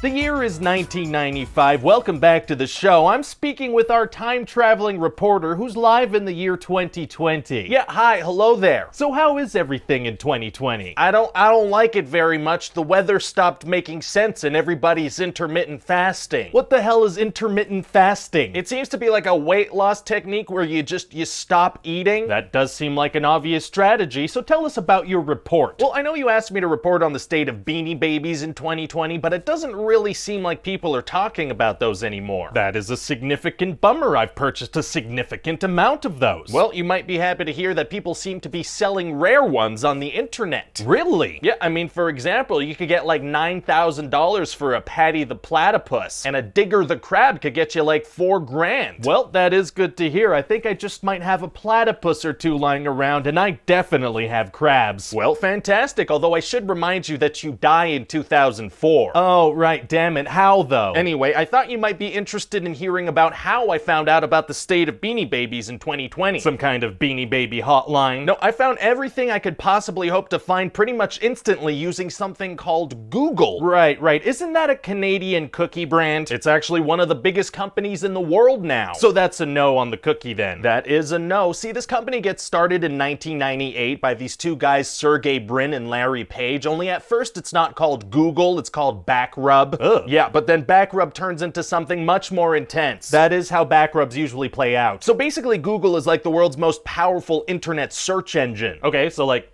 better than Alta Vista? Better than Alta Vista. I gotta be honest, that doesn't sound like a huge deal. I mean, how can an internet thingy become the biggest company in the world? Well, see, in 1995, only like 0.5% of the world's population uses the internet, but in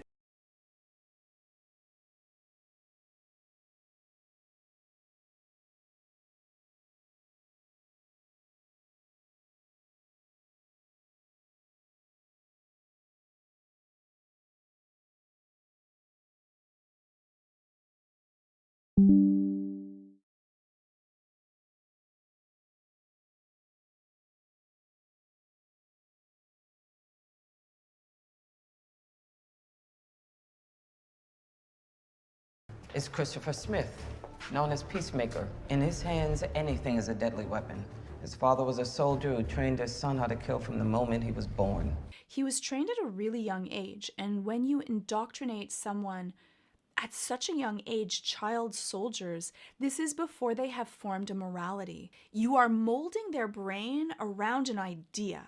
And so he was trained to follow authority, to do what has to be done no matter what the cost.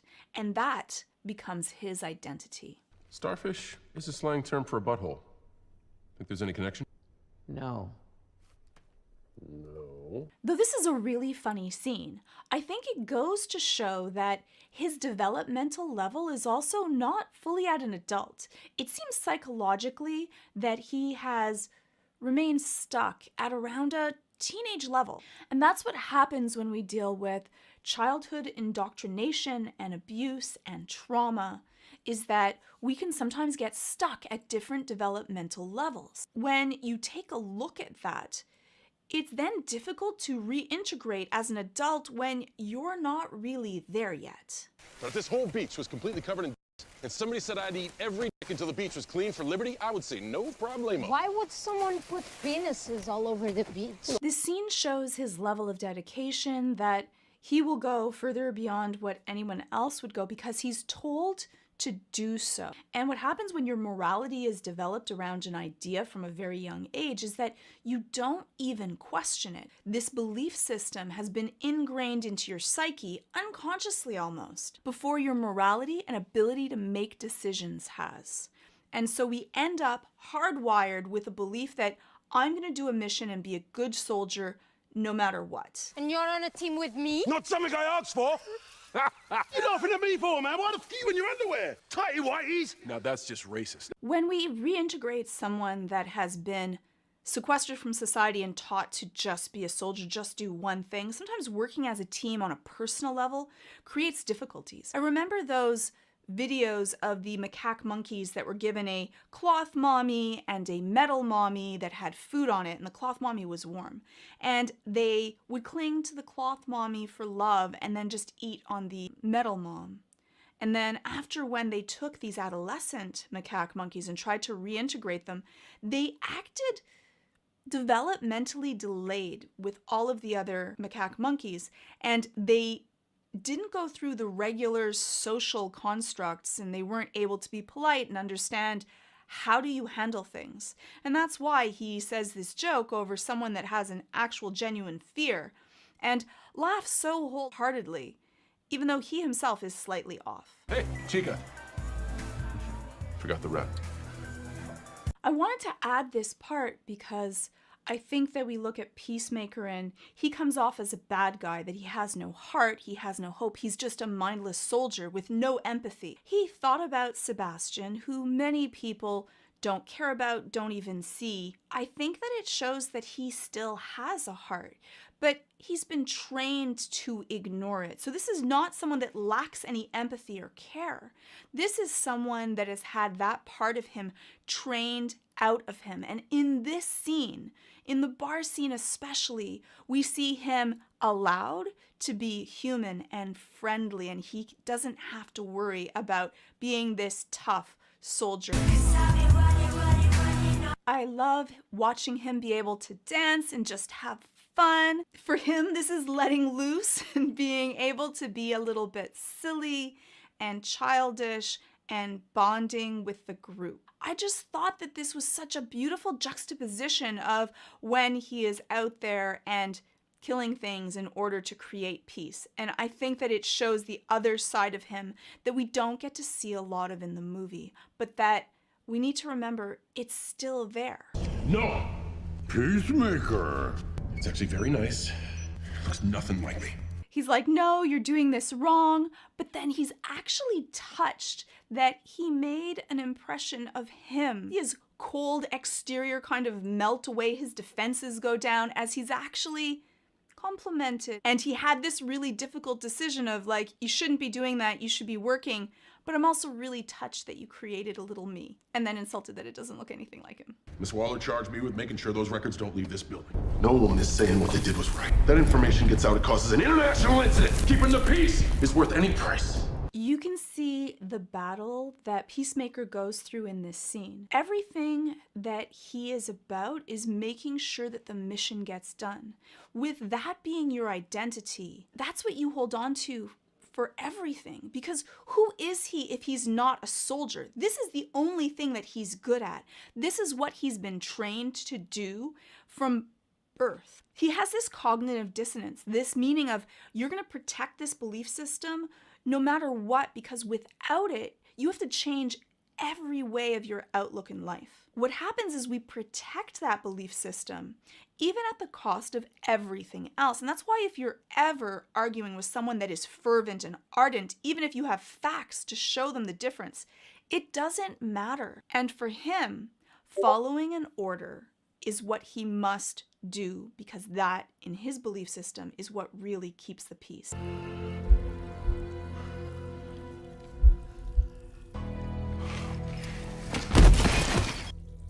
When he kills Rick Flag, you see the pain of when he realizes what he did, and he really was in that fight or flight limbic reaction in that moment. He was fighting for his life. Rick Flag was going to kill him.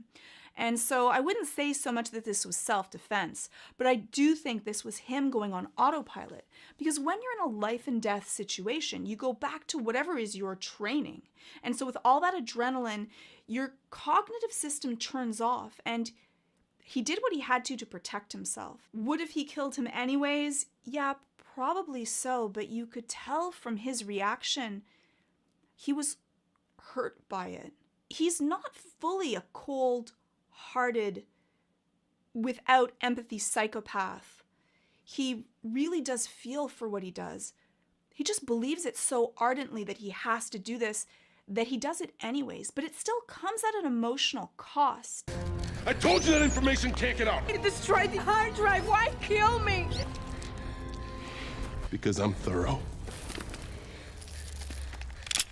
And this shows the other pieces, his anger, his frustration, that he's placed in this position where he has to choose what he thinks that he has to do, what he believes is right. But it also shows that developmental level. He's still at that adolescent level where he believes what he believes and he goes for what he has been taught, but he hasn't yet formed an identity, an adult identity, where he has his own morality that oversees that. You can see that for Bloodsport, he still has that morality, that adult morality of, do I want to do this? I don't have to do everything that someone tells me. I'm an adult myself. Whereas Peacemaker still has that adolescent belief where he has not yet rebelled against it because of being a child soldier and indoctrinated through all these years. And so he feels there is no choice. These are not just nameless people. These are people that he has formed a bond with, and he has to kill them. But he will, because peace is worth it, no matter what the cost. Let me know, what are your thoughts? Was he just a bad guy? Am I giving him too much empathy? Let me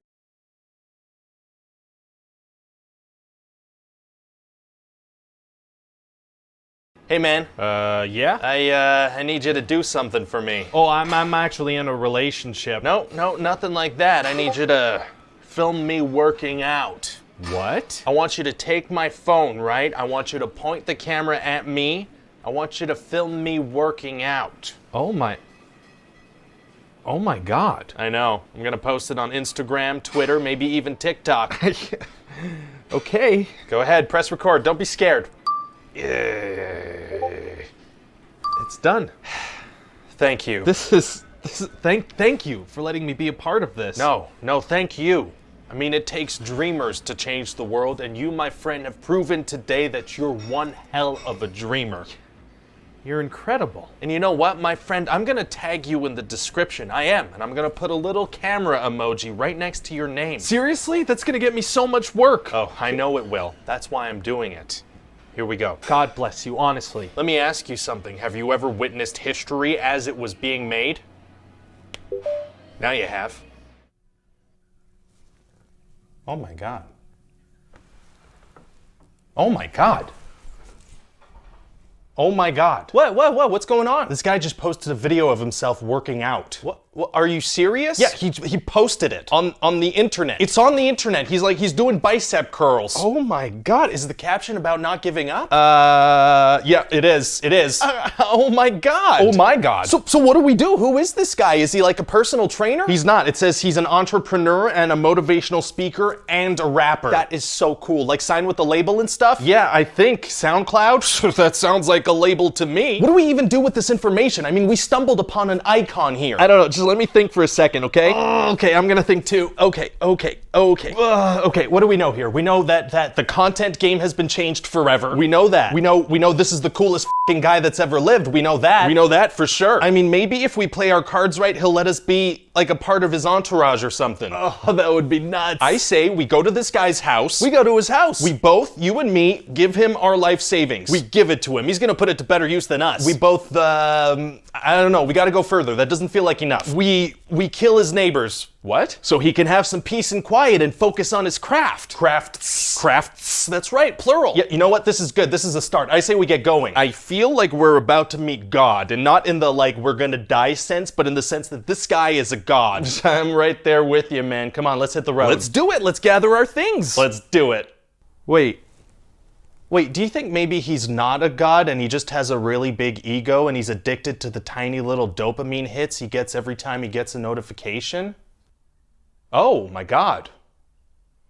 You sound like a crazy person. It did sound crazy. I'm sorry I said that. Yeah, okay, let's go kill this guy's neighbors. Let's do it.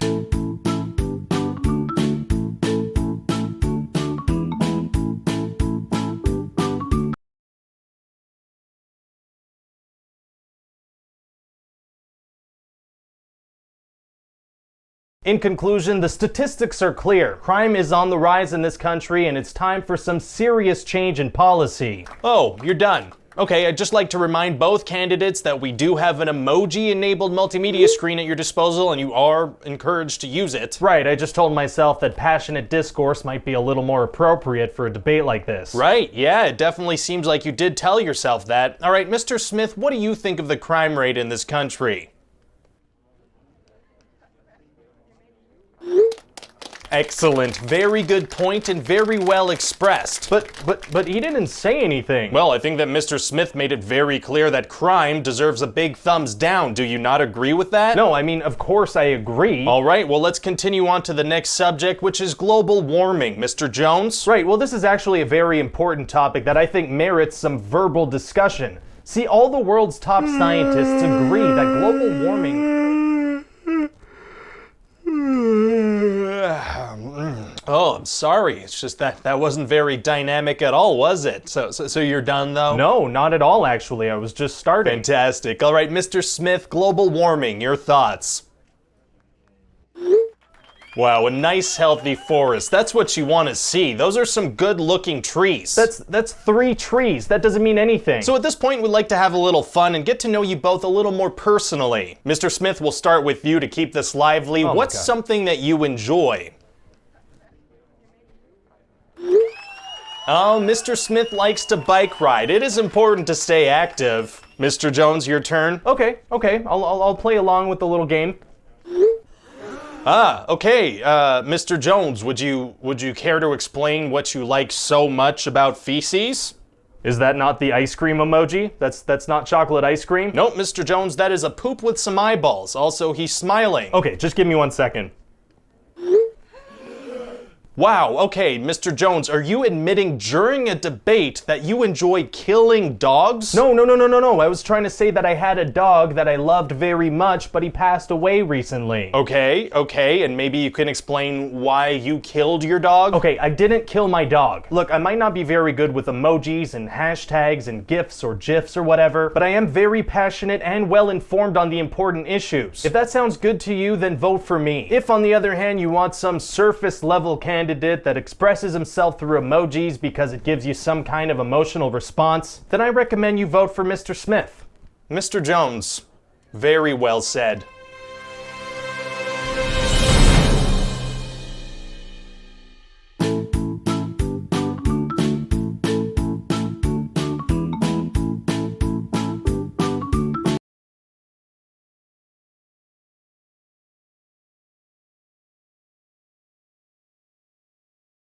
So you have a sitcom idea for me? Yeah, so it's called Friends. And what's it about? Well, it's about a group of people that are friends. Right, but like what's their deal? Well, they're all friends.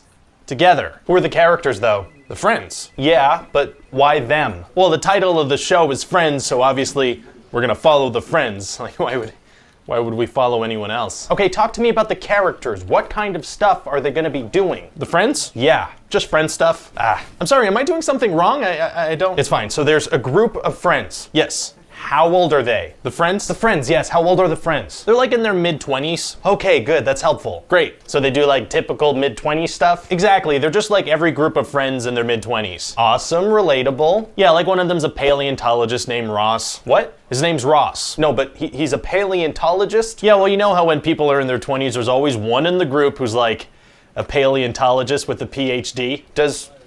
Does that happen to people? Yeah, I think that's pretty commonplace. Okay, well, at least he'll be an interesting character. He's the boring one. Oh. Yeah, and he's gonna have this big love thing with Rachel over the span of several seasons. Rachel. Yeah, when we meet her, she's literally just run away from her own wedding because she realized she's not attracted to her fiancé. She thinks he looks like Mr. Potato Head. Oh my god, that's horrible. Yeah, she's not the best person. Isn't it gonna be tough to get people to want to follow a character like that? Actually, super easy, barely an inconvenience. How so? Well, I figure she could like never wear a bra. Oh. Yeah, I guess that'll be good for ratings. Yeah, should be. So anyway, Rachel's gonna move into Monica's apartment without asking permission. Who's Monica? Monica is Ross's sister. So Rachel must be like really good friends with Monica for that to happen. They haven't spoken in years and Monica wasn't invited to Rachel's wedding. And she's just gonna suddenly move in with her unannounced and become super tight with all the friends. Yep.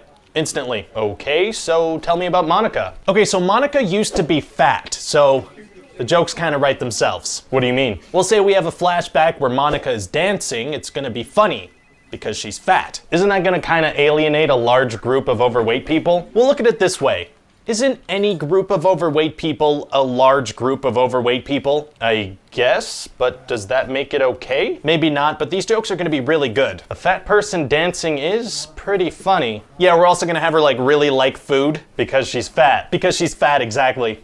All right, I'm sold. Yeah, so anyway, now Monica is kind of a neat freak and we're gonna have her fall in love with Chandler eventually. Chandler is one of the friends? Right. It sounds like a lot of these friends are actually lovers. So? Well, maybe we should call the show Lovers. They're friends. Okay. So anyway, Chandler's like the wisecracking, sarcastic guy of the group. So he's always making the other friends laugh. They will never laugh at his jokes. Never. Never. So he's like cracking the jokes for himself, I guess? Isn't that a little crazy? It is when you stop to think about it. So are there any other friends? Are there any other friends? Well, there's also Joey, who's Chandler's roommate. And what's his deal? Well, he's dumb and he likes food, but he's not fat. Oh, that's it? No, he also really likes sleeping with women. Like, if he could sleep with over 50 women during the course of the show, that'd be perfect. That feels like a lot. It is a lot, but because he's dumb, people will be like, oh, that's Joey. Any other friends I should know about? Ooh, yeah, well, next up there's Phoebe. What's up with her? Well, very early on, we're gonna find out that her mother committed suicide when she was 14. Oh my God. Yeah, and her mom was a drug dealer too. Jesus. So then Phoebe was taken care of by this albino guy and then he killed himself. Wow, I mean,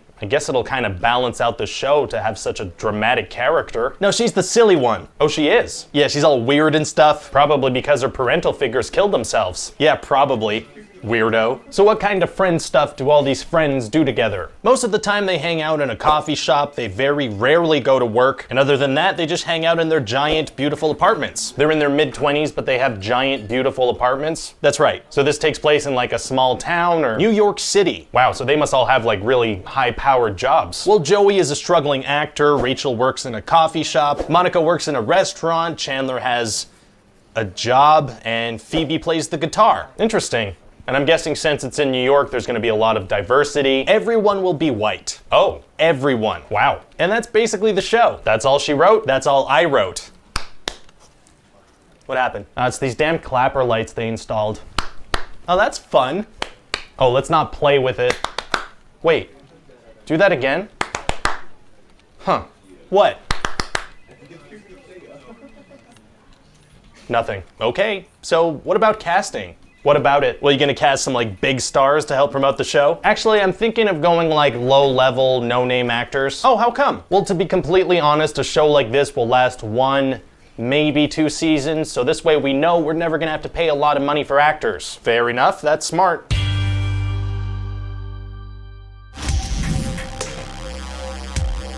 Hey guys, Ryan here. Thanks for watching that video. Let me know in the comment section what other movies and TV shows you'd like to see pitches for. There are also a bunch of other ones on the channel, so be sure to check those out and subscribe. And you can check out ScreenRant.com for all the latest movie and TV news. Thanks for watching. We'll see you next time.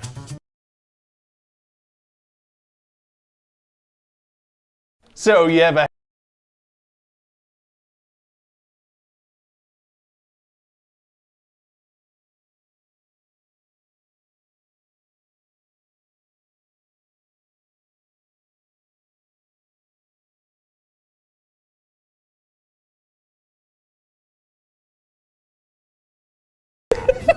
What's half-assed? That's what you're doing every day. You're living it.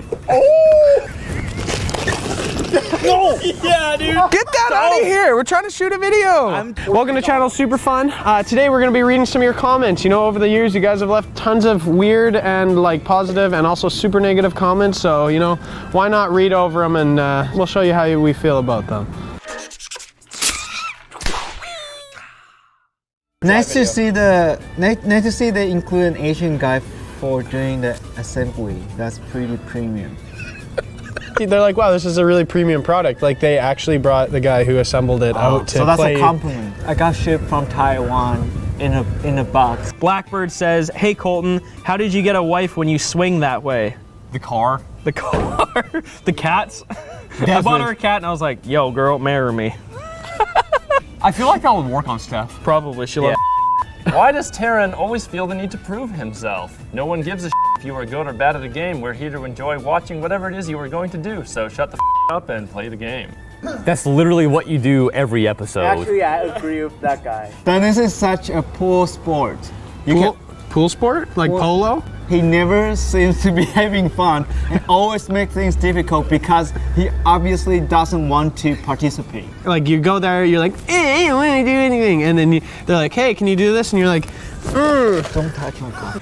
Ankit Sharma says, John seems to be a little overqualified to be working at LMG. Yeah, tell me about it. Oh. I want to buy a dentist. Where can I get one? They mean you're like not really. How much I worth? How much I worth with a sentence like that? I don't know. You can buy me if you give me. Prostitution, I think, is still illegal. But. All right, Caleb Art, 11 months ago, edited comment by the way. 30 seconds in, and I'm like, yeah. What? Burkle is high again. Gotta love him. Yeah, no, I wasn't freaking high. What are you guys talking about? You always look high. Do I?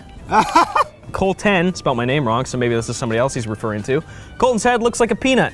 If you wore like a monocle, you know, and a top hat, you know, yeah? Seriously, who just randomly knows the current world record holder for the most Big Macs eaten in a lifetime? Okay, so... I came out of left field, man. We were not expecting that. I like researched all the questions and I'm like, okay, I thought you had an advantage just because I was being like kind of a I was like, he's from America, so. It's coming, it's coming, it's coming, no. No! No! It's coming, no! Dennis, most likely having sex without protection. Oh my God! Do you rap your rascal? Where's rascal? Burkle. I hurt my leg. Continues to climb brick waterfall that clearly has a sign that says not to climb it. Keto Dylan, I've got a feeling that you follow a lot of signs out there. Oh, that one. So good for you, buddy. Keep it real and don't lie. How to Dennis. First, be terrible at everything. Cheat. Yeah? Third, lie about cheating. Okay, I didn't do any of those. There's the lie component. Blame it on the equipment. Oh, camera's broken. I'm sick, I can't work today. Audio broken. Put a hole in your boss's roof, then blame it on him. That was Linus' fault. Hey, Taryn, spelled wrong. You, go for a walk and don't come back. Put one foot in front of the other and just never return. And don't come back. Actually, that's what the astronomy dude says. He says, I agree, he's an arrogant douche. And then another guy says, yourself. Darkness comments from the Operation IRL video. Imagine this white truck driving past you with people screaming in the back with no context. And I remember I was driving and Dennis is in the back going, I was turning the corner and one of our neighbors was like looking and he's like out and he's looking, he's like looking at me. I just wave at him. I'm like, we're filming a video as we drive by and I'm like, that probably doesn't help. One not comments. That pizza was actually pretty impressive. Now going back to that other comment, now that is when I was certainly high. Dude, Dennis's English is like so much better now. I never noticed until this video, haha. Well, your English for reading that got better actually. He thought about that. He read the comment first and he's like, hold on a minute. Okay. Get ready. Okay. Shut up. But IMO is still annoying AF. I'm not Taryn.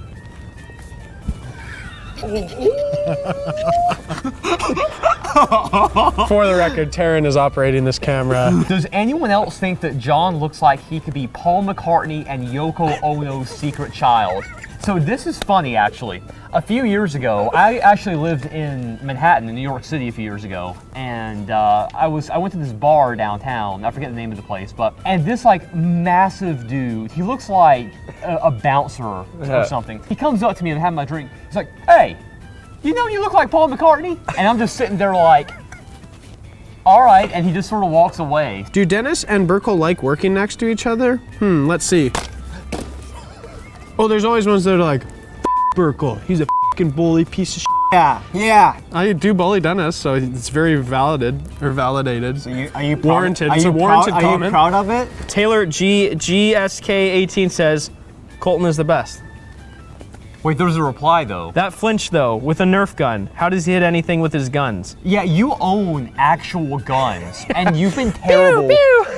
Pretty much every video that we've had that involves aiming. Yeah, you know what's funny? Actually, my gun license expired now. I gotta get rid of my guns. Or renew my license. But technically, I think it's illegal for me to have. Anyways, that's a different story. Maybe don't say that on camera, smart guy. Oh. Taryn is actually great at reviews. He should be in front of the camera more. The astronomy dude responds, why? Does he give you an erection? Taryn is an arrogant douche who should never appear in front of camera.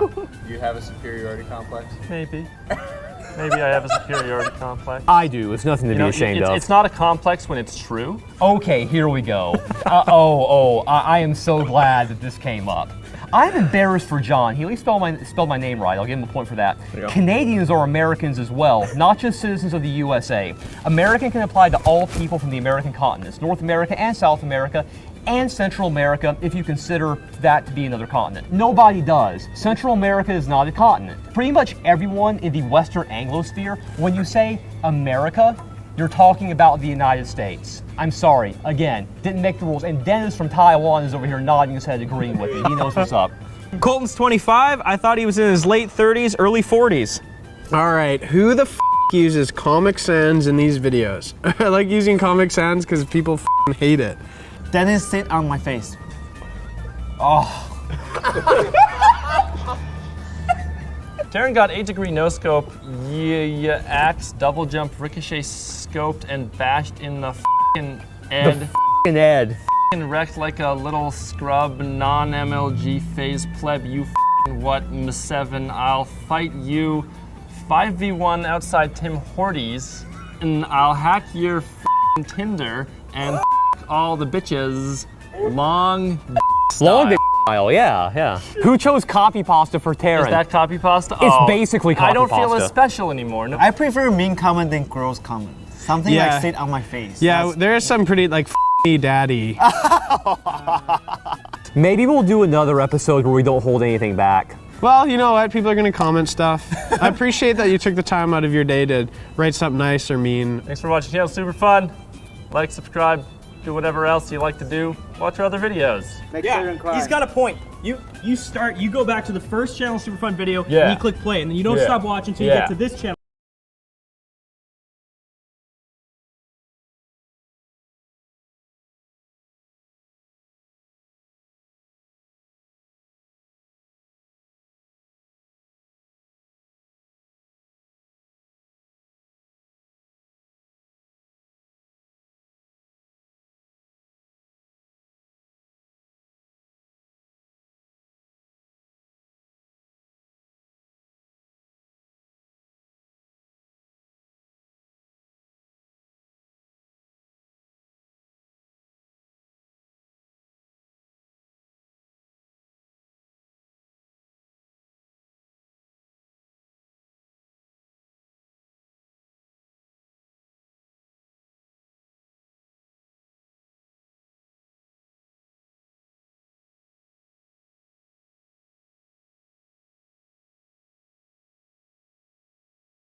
We Feast, we're joined by Jeremy Renner.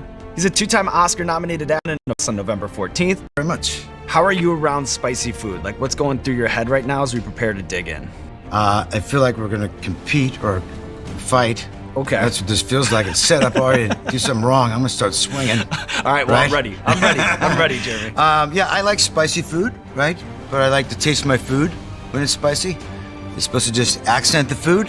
I know as we get a little bit further along, it might be the opposite of that, but I'm always down.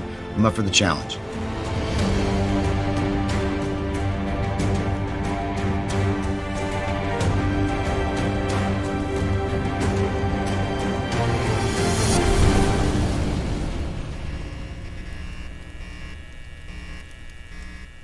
Dom sliding in some napkins for us, just in time.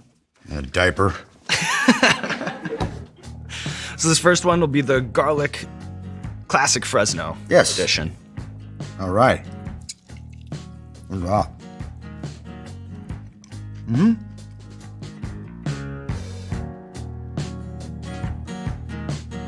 Delicious. So one of your big upcoming TV projects is The Mayor of Kingstown, a crime thriller that's set in the Rust Belt. What makes the show's creator, Taylor Sheridan, who directed you in Wind River, what makes him such a master of the modern small-town American crime drama? Oh, he's got a very specific, clear voice.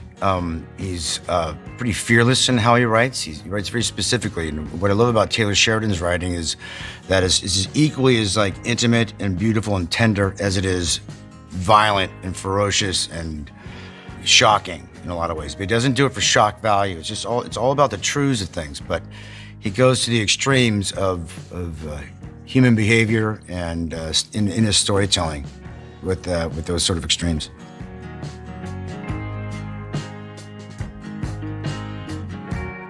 Okay. Yeah. It's bliss. It's bliss. It's nice. nice. Yeah, I'm going for my own one. That is bliss. So in addition to acting, I know that you've acquired and renovated dozens of homes over the years, and in a 2014 interview with Larry King, compared building a house to the closest thing to producing a movie. Do you have a favorite wood? When Nick Offerman was on the show, he called white oak the most heroic of woods. I mean, I used ironwood on the last house that I built, and because it's an exterior wood, and it goes after its name. It is like iron. It's hard to even put a nail or a screw through it. It's so dense, but it's great because it's very lasting. Do you have any foundational home decor advice that you think could be relevant to anyone from a college kid in their dorm room to someone vying for the cover of Architectural Digest? Just because you like it doesn't mean it's good for the room or the whole scene, right? You know, that maybe the 49ers poster is not going to be the most appropriate thing for the living room, whatever the Farrah Fawcett poster, right? Think about, the whole scope of like the room. What does the room need? Center point, when you walk into a room, if it's a fireplace, whoever it is going to be the main focal point, and then work off from there. I always start with like a neutral color palette, because you can always add color in art and pillow or a throw, those kind of things. And then you mix elements with wood, then with water and fire. There's a fountain, use iron, use fabric, just mix that, all woods, all that kind of stuff. I think that's, you have a good starting point from there.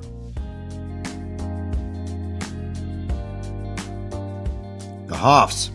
All right.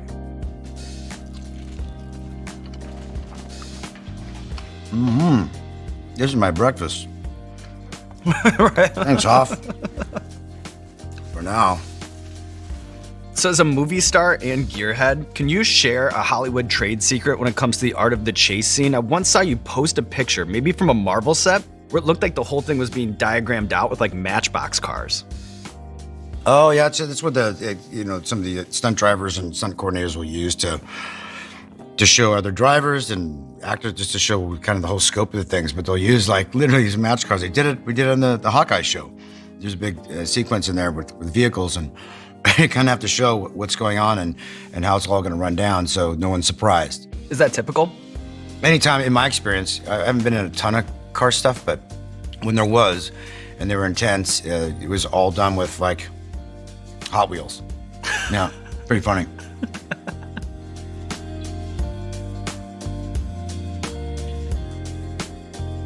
All right. No, I don't even taste any heat on that one. Well, and then the Chilo kicks in later. Wait about 3 minutes. You can't speak. Enjoy that part of the show. I am. Trust me. You know? Trust me. So if I only have an afternoon in Modesto, is it better to tour the McHenry Mansion or catch a Modesto Nuts game at John Thurman Field? Wow.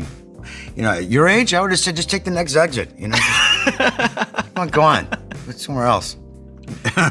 Did you ever spend any time on like the Modesto cruise route from Montgomery Boulevard to J Street? Yeah, that was a very, very big thing in the community when you could actually cruise at the time. Now you can't, but back then it was a very, very famous thing with, and George Lucas and all that happening. It became a very popular thing there. It was the only thing that I did as a kid when you had a car on the weekend, just drive up and down McHenry and, see all the cars and do the thing. And that was actually, a fun thing to do. But then it got too ruckus and, people were crazy and it disturbed the neighbors, so that shut it all down. So, do you remember your first ever play or local production? I was actually able to track down on YouTube. I think it's from 1990. You're playing the Scarecrow in a Modesto Community College production of Wizard of Oz. Correct. Yeah. That was the first job I ever had in theater or as an actor. I'm playing the Scarecrow in the Wizard of Oz, and that was a really great experience, man. It also ran with no act break either. They decided just to make like one long just run so the kids can really enjoy it, and went to all the schools and invited them and did little performances for them at the schools. And I still have a lot of all the kids sort of responses and stuff that they sent to us. It was really, really, really great. It was the first sort of step into putting smiles on kids' faces. That was a beautiful thing.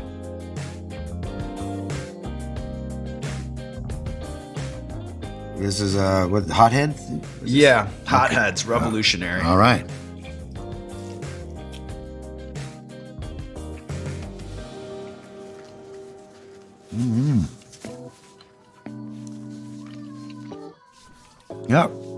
little bit more of a kick, but nothing you can't handle. Nothing too bad, but yeah, a little bit more kick on that one.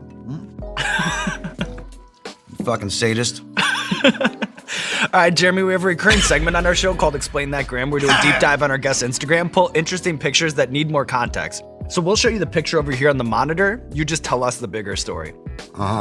This picture is nuts. What do you remember about the mechanics of shooting 1.5 miles up the Burj Khalifa with Tom Cruise for Ghost Protocol? Yeah, this is, when you're looking at in this position, you look down and everything looks like little Legos. Even skyscrapers look like little Legos. If I fell out, I can make good 2 or 3 phone calls before I hit the ground.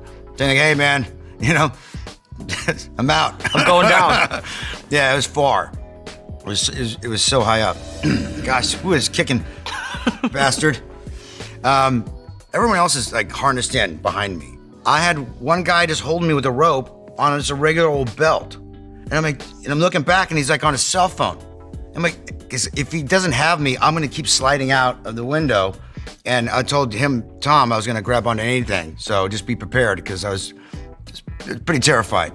And I told this guy, I'm like, he's yelling at him, like, make sure you have me before I commit to going out, because this is before I really went all the way out. Because half of my body was already, it goes like this, right? Here I can still hold myself.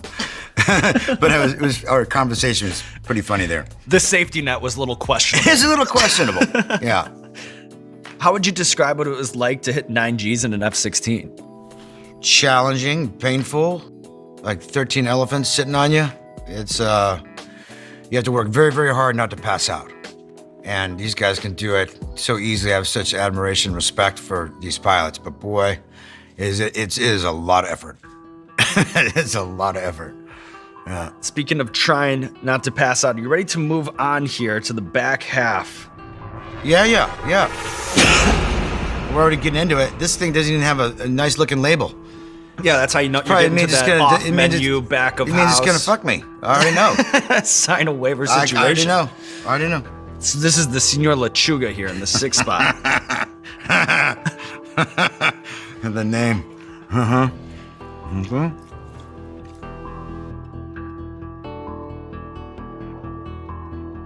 Yeah, it's not so bad. You know, this one has a nice sort of like cinnamony kind of entry point. Yeah. But then I feel like it kind of has that time release, slow burn situation. Yeah. I'm getting a little moist. Is that normal? Totally normal. Good. Totally normal. This crew, they've seen some things over here. But careful around your eyes. That'll be the one thing. Yeah. I'm not touching. No, trust me. You see me doing this. I know. A hot sauce vet right there. Yeah, you don't want to put it in your eye. So in speaking broadly about the roles that attract you, I've heard you make an interesting point about how you like to play suppressed characters because there's more internal nuance to figure out. Yeah. When things are all spelled out for you pretty on the page, like it's all kind of out there, there's less room to explore. When things are kind of, you're forced into your hand into the creative process of understanding a character and behavior. You can still talk a lot and do all these things, but when you don't know the intention behind it, there's the coiled spring. It's like characters like, Jem in The Town, or we're like, wow, is this a good guy or a bad guy? Or is he gonna kill me or give me a hug? I'm not quite sure. It's like, there's that underlying sort of coiled spring, something that's gonna come out, but it's a very actionable thing. All right. This is the Budala Fire. And we're kicking it up a notch. Right. This is all matched out right. Yeah, this is the one. All right, I'm ready. The Budala Fire. All right.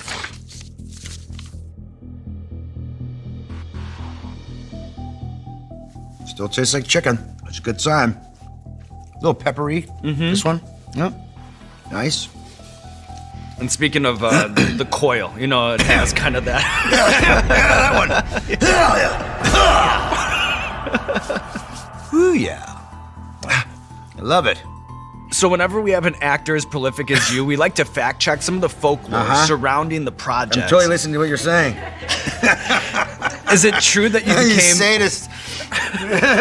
Is it true that you became a quick study at card tricks and learned to spit fire when playing a street magician for your role in The Immigrant? I like to spit fire now, that's for sure. That one, I had to learn this dance routine. I had to learn all these magic tricks and sleight of hand with hiding the cards and all that stuff. And that was a fun departure of things that I'd done in the past, especially during those 4 movies prior, they're all like action stuff and just beating people up or getting beat up. This is actually just a really cool skill set. And it's pretty much all I did for 3 days, and I actually got pretty decent at it. It was fun. Yeah. Is there any truth to the online rumor that you actually spent time with convicted bank robbers to prepare for your role in the town? Yeah. Well, Ben only didn't say that initially. He's just like, just hang out with these guys. Just go hang out with them, and they'll take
hear you.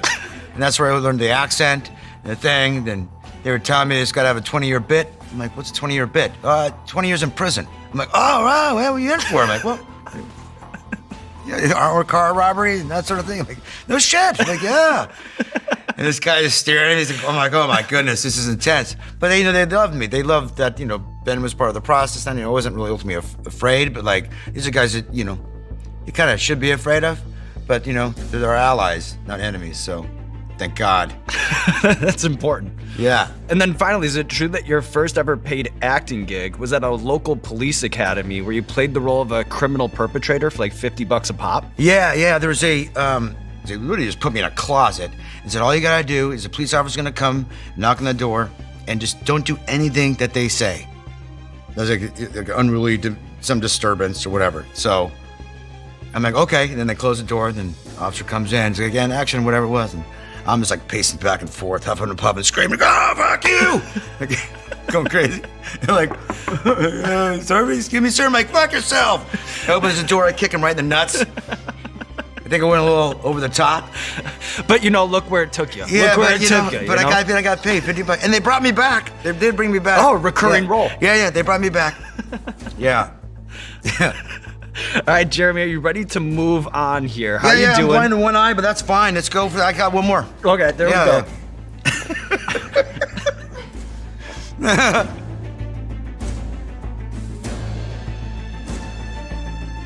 It's great. I'm into it. I got a decent sized one here, didn't I? There you go. Yeah. Okay, I went for it. Something serious right there. I'm not gonna lick my fingers on it, but what's this one called? The Bomb Beyond Insanity. Yeah, that's fucking hot. Story checks out. Yep.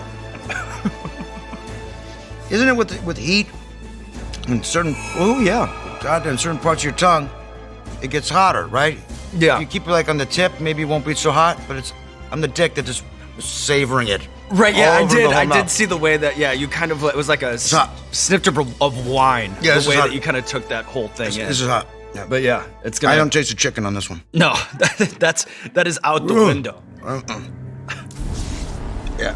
What's your lasting memory of off-road racing at the Baja 500? My interest in it. Hot! Hang on. Oh, I get swole. My interest was piqued when you said that you needed a kidney belt in order to keep your insides from getting slapped around too much. I have no idea what you're talking about right now. What about a kidney belt? The Baja 500. Do you Yes. have of off-road racing at the Baja 500? I got a co-drive and that. Woo. Let me just find some peace for a minute. Which is fine. Find it. Yeah. Okay, I'm back on Earth. I'm with you. We're connected. Yeah, okay, good. Yeah, co-driving.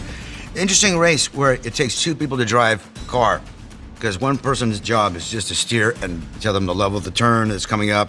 And you have to, you got to strap in because you're bouncing all around. And my mouth is on fuego. Yeah, ready though.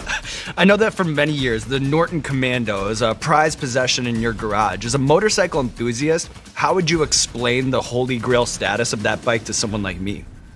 Well, it takes like the cool factor of the original. Where are you coming from, guy? I thought we were done with you. I thought we were done. You're done. All right. The Norton Commando. What's great about the modern day one has all modern day technology. It keeps the cool old factor of the old bikes, but looks like it's a little bit on steroids. Give it, like it's been in the gym. So it's got a little beefiness to it. Has modern technology, but still has a real cool old cafe racer styling. So that's why I love it. Well, I'm sold. Jeremy, are you ready to move on here to the next wing? How you feeling? You look great. Yeah. Okay, ready. Am I ready? Yeah. This next This one is not going to help. It's no, not helping. We're past that Whatever. point. Hellfire's cranked.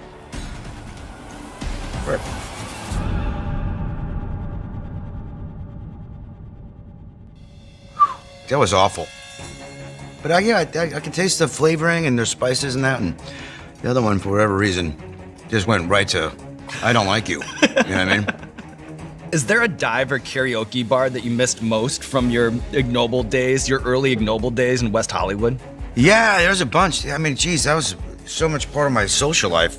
Just being broke and like, I'd go out and sing karaoke with, and that's where I met most of my friends. And heck, Amy Adams I met there, and Chris Pratt. I met all those peeps in karaoke bars.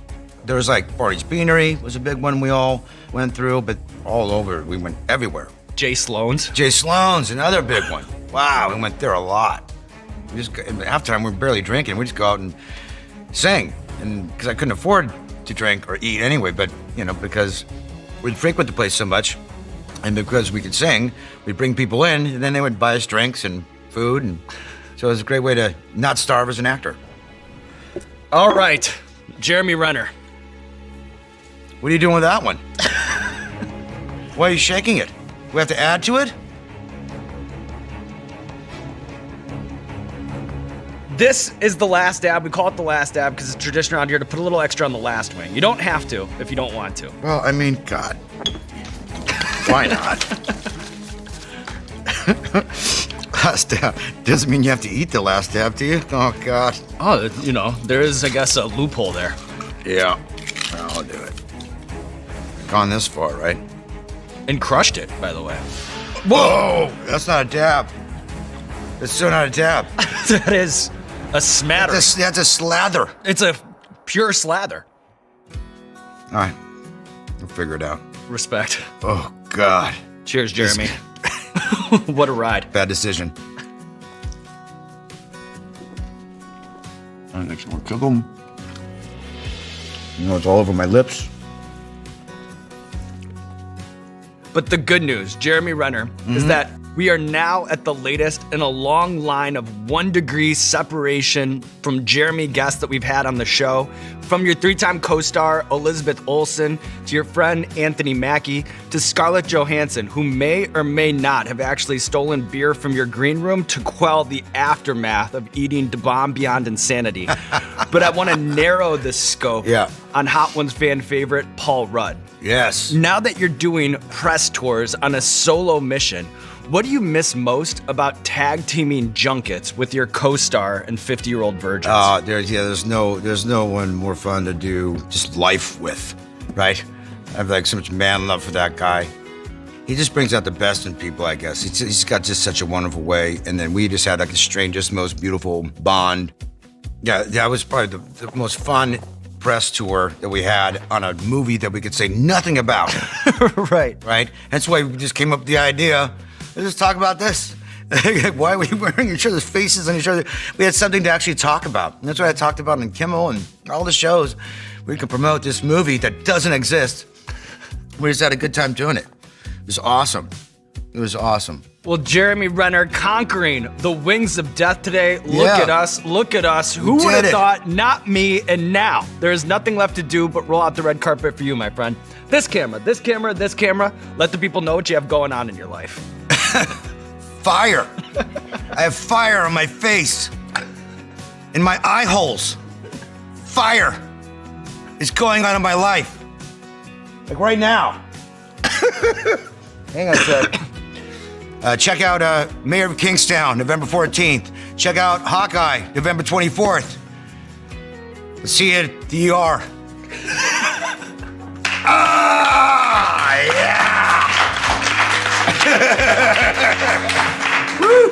That's the Hot Ones experience.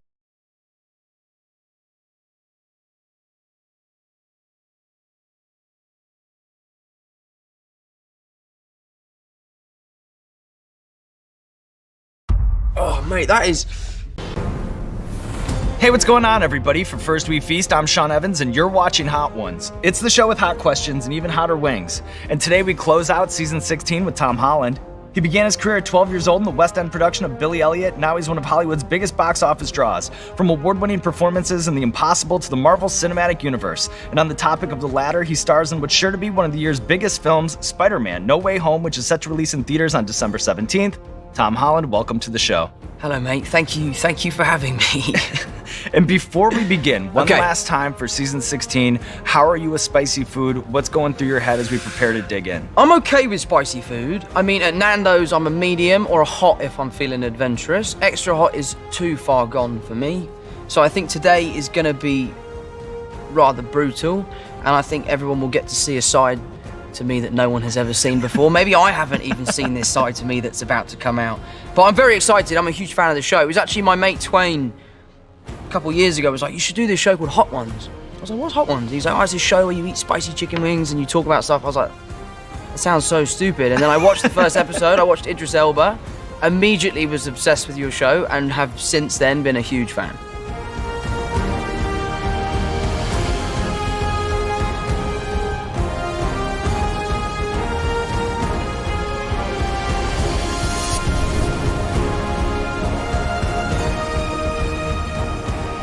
Classic hot sauce.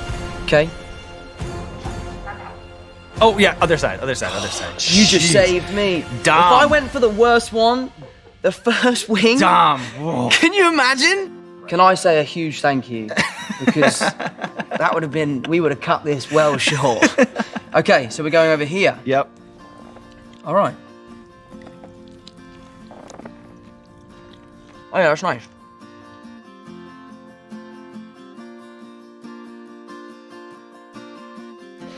Wow, I am getting a bit of a kick now, though. Mm-hmm. So, Spider-Man No Way Home features the return of Alfred Molina as Dr. Octopus, a role that he had more than 15 years ago, which I imagine is a unique situation for an actor. Yeah. Can you recall an instance of his mind being blown by the technology and innovation that goes into making Spider-Man movies today? That's got a delayed reaction, the old classic hot sauce there. Obviously, when he was making the film, I think it was 2002, maybe? Mm-hmm.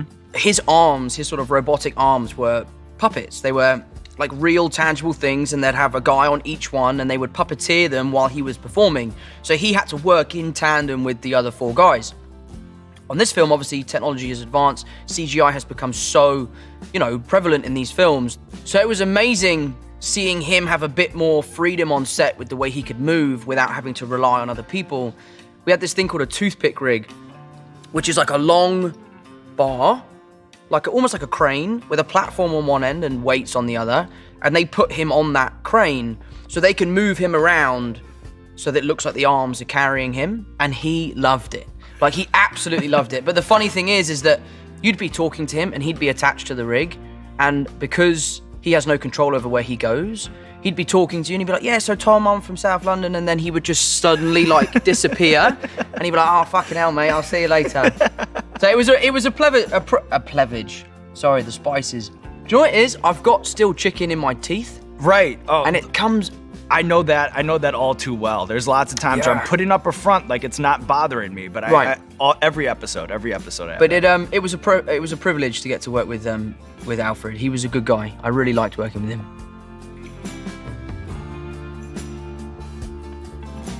It's very sweet. Mm-hmm. That was really nice. I actually really liked that one. It was quite sweet. I didn't really get any vinegar, but it was nice. I liked it. The next one looks nasty, though. It's very red. Chicken's not supposed to be red like that. Okay. So I was interested to read that Spider-Man No Way Home director John Watts actually assigned a John Hughes movie marathon, which you hosted at your Atlanta home. Yes. And I'm curious if you think there's any common DNA between the Spider-Man franchise that you star in and then these classic coming-of-age teen movies from the 1980s. There definitely is.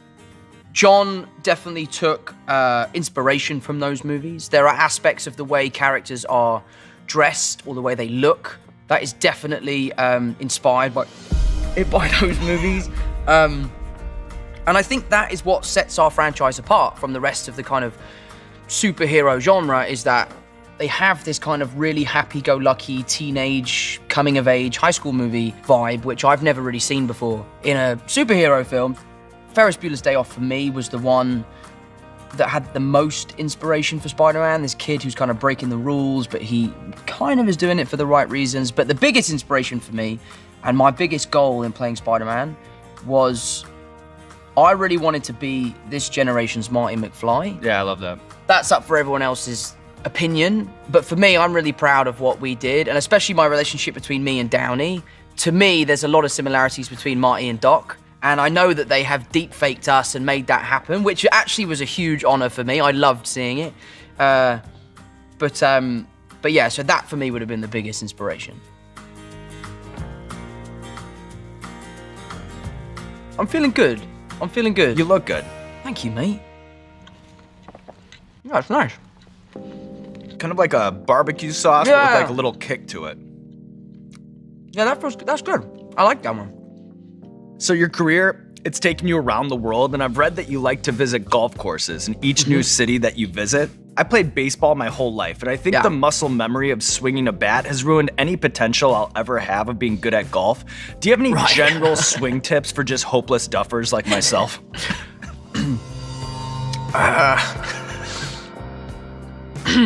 I mean, we've shorten your backswing is what I'd say. Because the golf clubs now, the technology is so advanced that you don't have to hit it that hard for the ball to go that far a distance. So shorten your backswing and don't try and hit it too hard. Well, I'm taking notes. They're down. I'll apply them to the course next time I go. Are you ready to move on here to the next wing, Los Calientes Verde, and you're doing great. Los Calientes Verde. Okay. This one looks like it's going to surprise me. It's got a bit of a green hue in there. It is. It's got a green hue. Oh, it's immediately spicy, this one. Fucking. I'm gonna go for a second hit, though. But you're going back in. Because it's really nice. Salute. Oh, shit. Okay. Wow. Wow. This is such a good idea for an interview. Because my brain is all over the place. You could ask me anything. We've got him. And I would be so honest. So you had an interesting line on the Nerdist podcast where you talked about how playing a superhero kind of takes away your biggest superpower as an actor, since you're also covering your face. Right. What do you see as the limitations or maybe even the opportunities for an actor when you do spend half a movie hidden behind a costume? I mean, it comes with its own set of challenges, for sure. Fuck me. Wow. I want to try and do this and not have any milk. Okay, we'll see how that goes. But I don't think that's gonna... Yeah, there's no shame in that. We're only 4 in. It's definitely difficult. I mean, as an actor, you use expression with your face to convey emotion. And when you take that away, you have to figure out how to do it with your physicality. So if you took off the Spider-Man suit and I behaved the way I would while in the suit, you'd think I was a crazy person and acting way, way too much and too big. But cover up your face, all of a sudden those bigger reactions feel normal. My secret weapon is that I will always pretend like my arms are dead, so that when I move, my arms kind of swing around, and so Peter Parker's hands are always doing the most crazy stuff. And for me, that has been a really good way of like making him feel youthful while also in moments of peril and stuff like that. But it's also sometimes a great thing, like if I've gone out the night before and had a little bit too much to drink, if I've got a mask on, no one knows, so it's fine. I'm supposed to be going to a Lakers game tonight. I'm gonna have to go and shit after every quarter. Let's do this.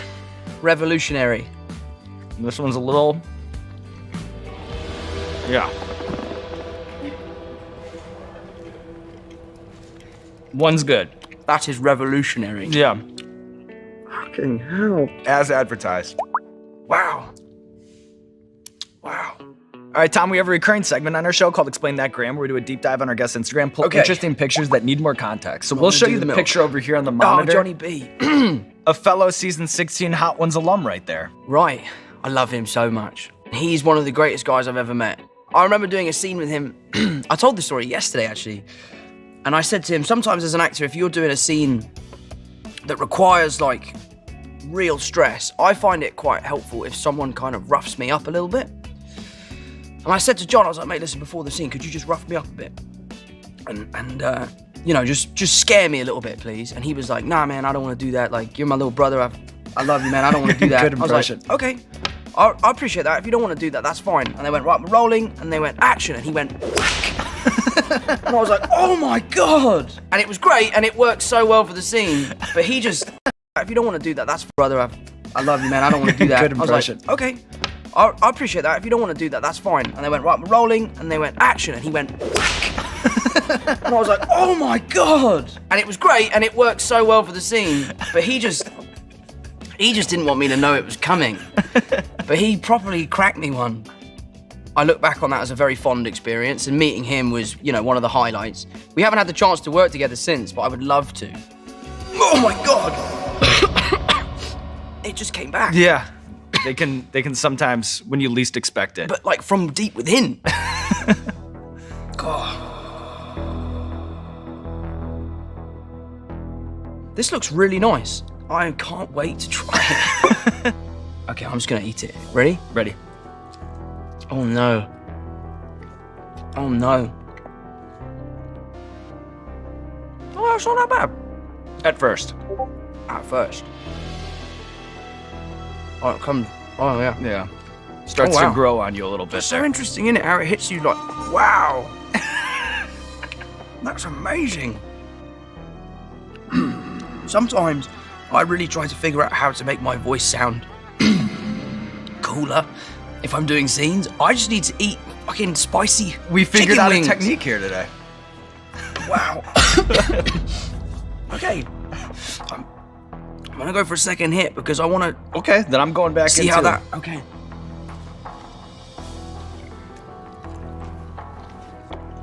I feel like I'm really seeing the actor side of you, you know, like really immersing yourself in the experience. I really want to see what this is about. Wow, it's way worse the second time. Wow. Well. It's in my nose now. So I know that while you're weary of overly laddish behavior, that the pub culture, the old school pub culture, it still has a special place in your heart. And then pub food, to me, it's an endless topic of fascination whenever we visit London. Right. Can you explain what a carvery is for the uninitiated? Oh, a carvery. Right, a carvery is firstly amazing. It is a portion of food that normally revolves around a piece of meat. It can be any meat. I don't know if this is an actual rule, but I know that my local pub used to do it when we were kids. But if you're 16, so 2 years under the legal drinking age, if you have a carvery, they are allowed to serve you a pint of beer.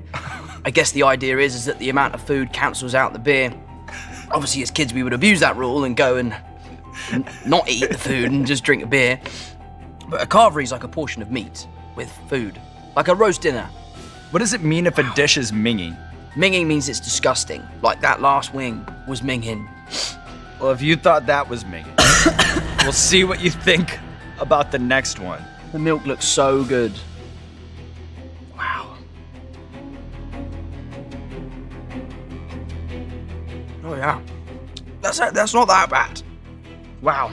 That one's not bad. I like that one. Yeah, it's tasty. It's the second hit. I think it's when you go back in. Listen, I didn't come here to play. I can come here tell. to eat these chicken wings. So there's a lot of lore surrounding that 10-minute long tsunami scene that opens up The Impossible, your feature film debut. Yeah. Is it true that you guys only had one shot of doing that because to rebuild the set and shoot it again would have blown the budget? Yes. Oh my gosh. Essentially, what they did is they built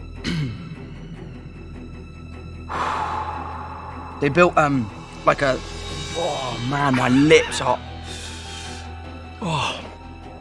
They built a set that was a third of the size of the actual hotel in which it happened. They had something like 3 million liters of water in a huge tank with these breakaway doors. And essentially, the director had this big red button. I think they were using something like 14 cameras at the same time, all set in specific locations. There was obviously no one on set while this was happening because it was very dangerous. Oh my God. Then they hit the button and the water came out and destroyed the set, and it was incredibly impressive to witness. It looks great in the film, and then obviously what they do is they upscale it. So the third size model then looks full size, and then they put us in, they comp us in. And it was amazing, it was really incredible. And that's the end of my story. And fuck me, that is so spicy. Is it true that you blew a Star Wars audition because you couldn't contain your laughter reading lines opposite someone pretending to be a droid? Yeah, that's very true. I don't think that's the reason why I didn't get the role. I think John Boyega was just better for the role than me. But I just remember thinking, there's no way this lady is going to read the robot's lines opposite me just because that would be ridiculous. And I don't remember what my line was, but it was, let's get back to the Falcon. And then this lady, bless her, would sit there with full commitment, and she just was like, and I just remember thinking, the first time she did it, I went, oh, that's funny. Oh, wow. All right, brilliant. We'll do it again. Sorry. Did the line again.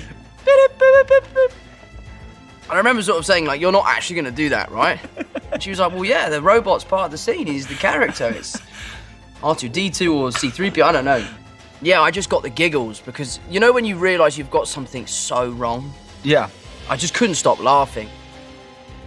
I'm not going to try the lemon because I want to do the whole experience. And then at the end, when we cut the cameras, I'm going to drink that milk so quickly. We're going to bring in a whole other gallon. I'm going to drink it so quickly, you have no idea.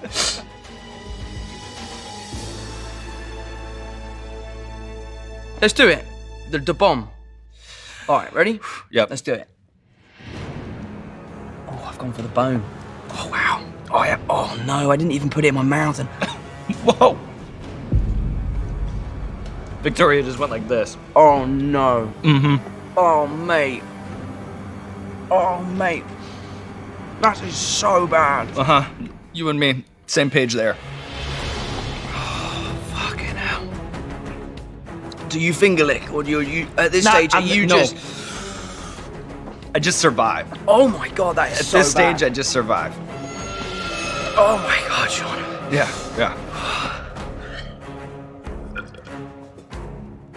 I think it's time to try this lemon trick. If this is a joke, and this is gonna make it worse. We're not setting you up, I don't know if it'll help that much. That doesn't help. I don't think anything will. Oh man. I have to walk this off for a second. Yeah. Take a lap. We've seen some laps on this show. Huh? Do you want a Magnum? Yeah, would love a Magnum. You don't have any Magnum? Oh, mate, that's the worst thing I've ever put in my mouth. Wow, I feel so sick. You okay? I'm fantastic, man. I'm having the time of my life. Oh, I feel like I just got like Botox, but had no anesthesia or something. Not that I've ever had Botox, I know what it feels like, but that's where the whole world's like, he's had Botox.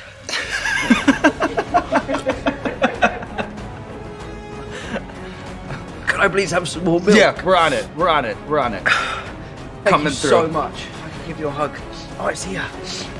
We got a secret. Dom is always here. Okay, thank with you, the Dom. milk. I appreciate it. So, tell me, Paul Rudd's episode. Yeah. Our favourite episode. Oh, that's I'm sure such you a know high why. compliment. Yeah. Look at us. Look at us. Look at us. Who would have thought? Who would have thought, mate? Fuck me.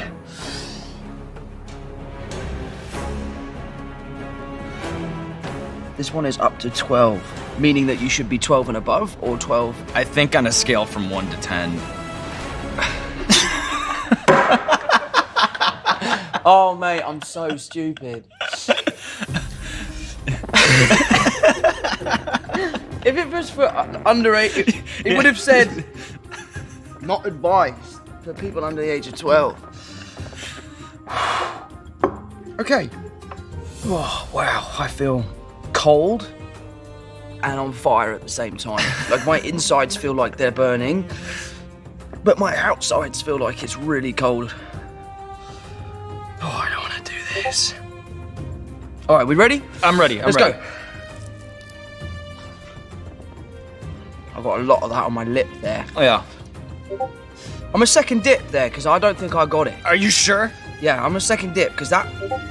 Are you sure? Yeah, we're going. We All ready? right.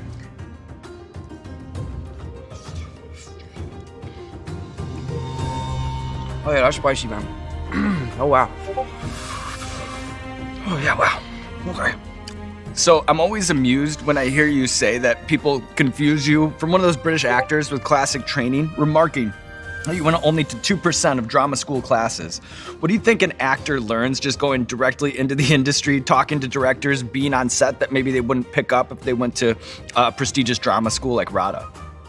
I think that sometimes a benefit of not going to drama school is going in fresh and allowing your teachers to be the director, you know. And this is a piece of advice I got from Robert Downey, actually, to let my body do the work rather than thinking about everything. So for me, I tend to learn my lines the morning of so that the moment I'm saying them, they're as fresh as possible. And is that Doctor here? 'Cause fucking, wow. I'm not joking. No, I'm joking. He's a good actor. He's a good actor. This might be the best milk Right. It's I've like, ever had. like an oasis. Like you've been walking through the desert. That's exactly what it feels like. Right, the last one on the list. Apollo.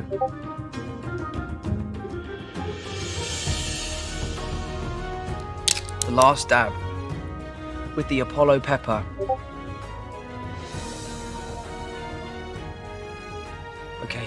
Alright, let's do this. Last dab. But I have to say, you know, whoa! That's too much, is it? Listen, I've committed now.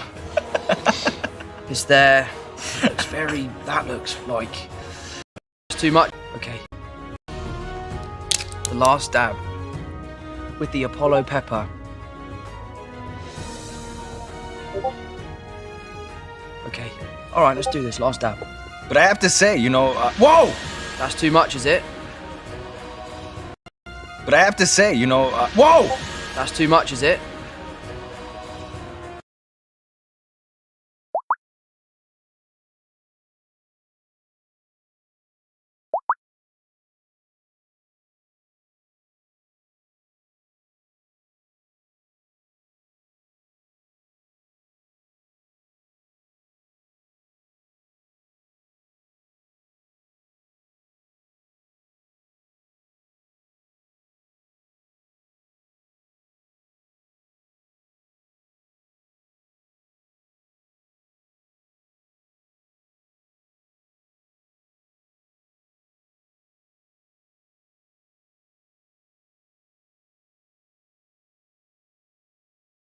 Listen, I've committed now. It's there. It's very. That looks like. Maybe hit that with a little. No, I've done it. I've made my bed. I'm gonna lay in it. Okay. I feel like I'm about to like jump off a cliff or something. That's a lot as well. I put way. You put a tiny bit on there. You're showing your experience. I know, but you know what? I gotta join the party. This is the season 16. Wow. Yours? Wow. This is the season 16 finale. 16. Wow. You're showing your experience. I know, but you know what? I gotta join the party. This is the season 16. Wow. Yours? Wow. This is the season 16 finale. Wow. The season 16 finale. And Tom, you've been so brave coming into this, not sure how it was gonna go, and look at you. Drenching sauces, going in for double hits. All right, let's do this. All right, cheers, It's been Tom. a pleasure, mate. I've really enjoyed this. Pleasure is all mine. Oh, look how much I got. I know. I hate my job. Oh, mate. I know, but Tom, the good thing is, you've slayed the spicy sauce beast. We have put the nail in the coffin of season 16. And if we've learned anything through this interview, it's that you love movies and that you love making movies. And I've heard that you have a propensity to maybe take a souvenir or two from set. And so to close things out, I just want to ask you, of all of those souvenirs that you've taken from movie sets over the years, what is your holy grail, the one that has the most sentimental value to you? The most... Oh, wow. I'm going in. Whoa. Whoa. The most... Oh, wow. I'm going in. Whoa.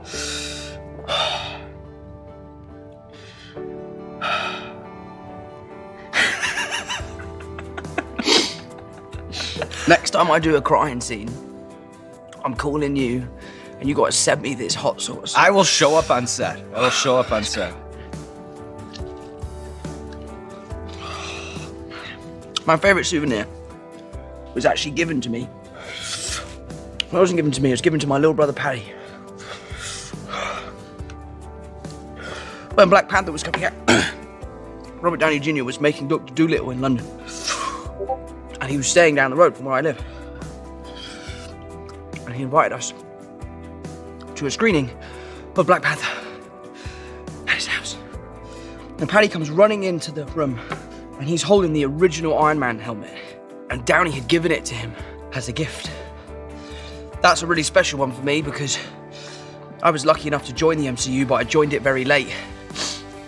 And that souvenir, you know, that's from the original film. That's the birthplace of this incredible world that Kevin Feige and Marvel have created, you know, and Downey and Favreau kickstarted. So to have something from that film is a huge honor. A holy grail, and look at you, Tom Holland, putting a bow on season 16, taking on the wings of death and living to tell the tale, and now there's nothing left to do but roll out the red carpet for you, Tom Holland. This camera, this camera, this camera. Let the people know what you have going on in your life. Spider-Man No Way Home is coming out December 17th. It's the best Spider-Man movie that's ever been made. It's so fun and exciting. It's emotional. It's heartfelt. It's such an honor for me to have played Spider-Man for all this time, and for it to come to this point. Honestly, he means the world to me. I'm gonna be sick, so I'm gonna sign off. It's been a pleasure. Thank you so much. No Way Home and put it into place. It's a really special one because Junior was when Black Panther was coming out. Robert Downey will show. I'm going in. Whoa. This hot sauce.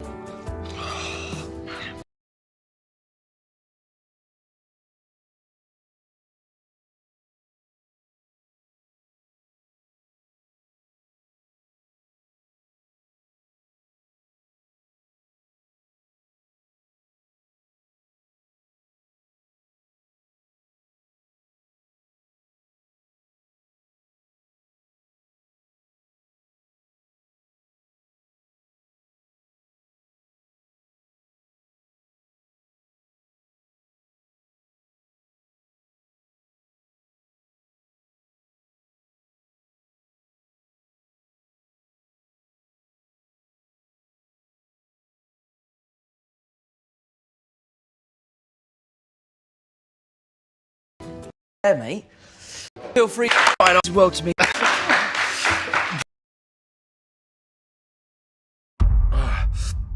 I'm sorry.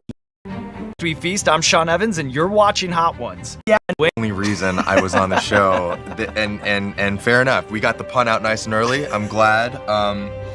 Kind of wondering why I agreed to this. No, it's such an honor. It's such an honor to be here, Sean. Thank you for having me. I can already smell it, and it's already up my nose.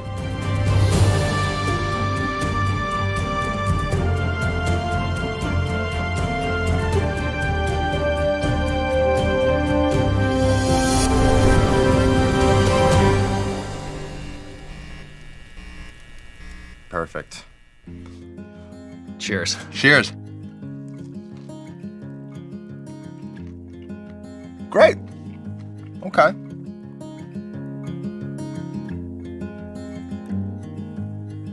All right, what have you got for me?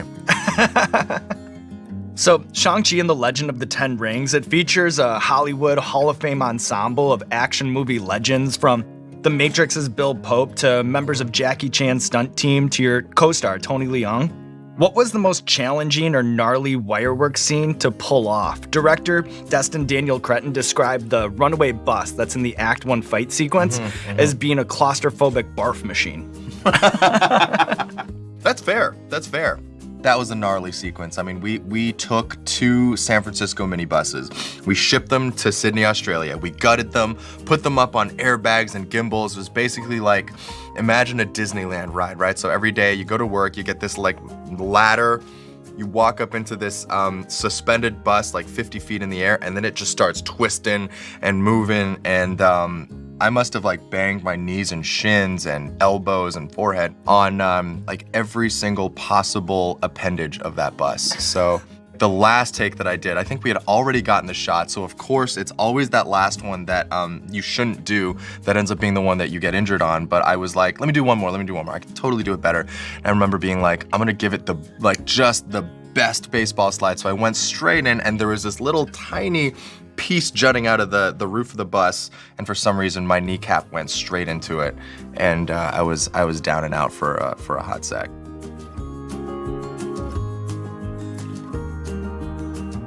I like it, Sean. Is that all you got? Don't quote me on that. I didn't just say that. That's a bad idea. The 2 wings in confidence. You know, I never get sick of that.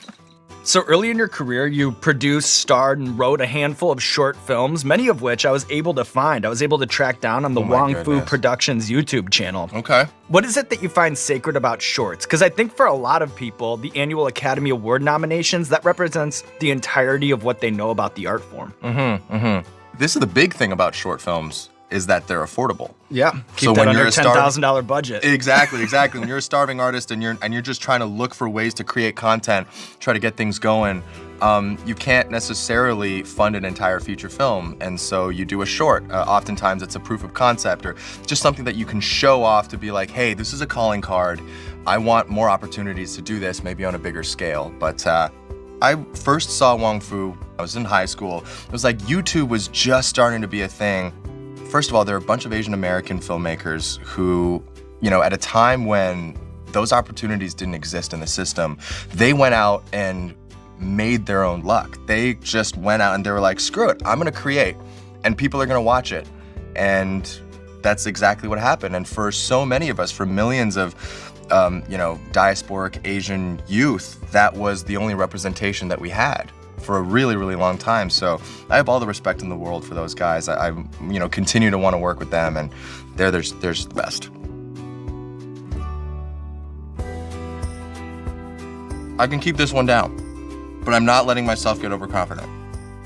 I feel it building, and then I feel, it's settling. Like I don't need to go to the boba yet.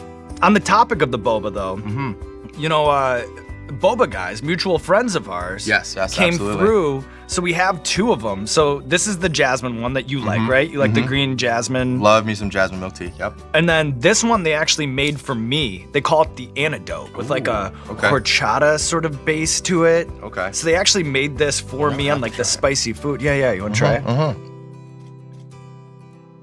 Oh yeah. Oh yeah, it's soothing. It's soothing. So before becoming a Marvel superhero, I know that your first job out of college was at a Big 4 accounting firm. Is there anything that you learned being an accountant that's actually helped you now that you're depositing Disney checks? I learned that I was a terrible accountant. My error rate was so high. Like literally every spreadsheet that I ever sent in, I would get it back immediately and it would just be marked completely in red. And my supervisors were just like, I don't know what to do with you. Like I don't, and you know, I would like check my work. I would like, you know, I obviously didn't want to be bad at my job, but I just couldn't do it. Sometimes it's just things aren't meant to be in the universe. And thank God for that because you had a different calling. Exactly. And then speaking of those odd jobs to start, from college brochures to billboards to the covers of textbooks, where is the strangest place that you've ever seen your Getty stock images pop up in real life?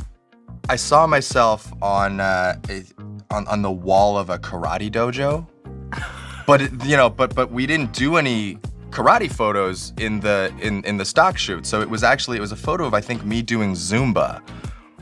So I was like in this pose where I was smiling and doing one of these swings, and it was in a martial arts dojo. So not great. Also, somewhat ironically, I was on the cover of an accounting textbook. I think it was like QuickBooks or something, and I was like, I don't know.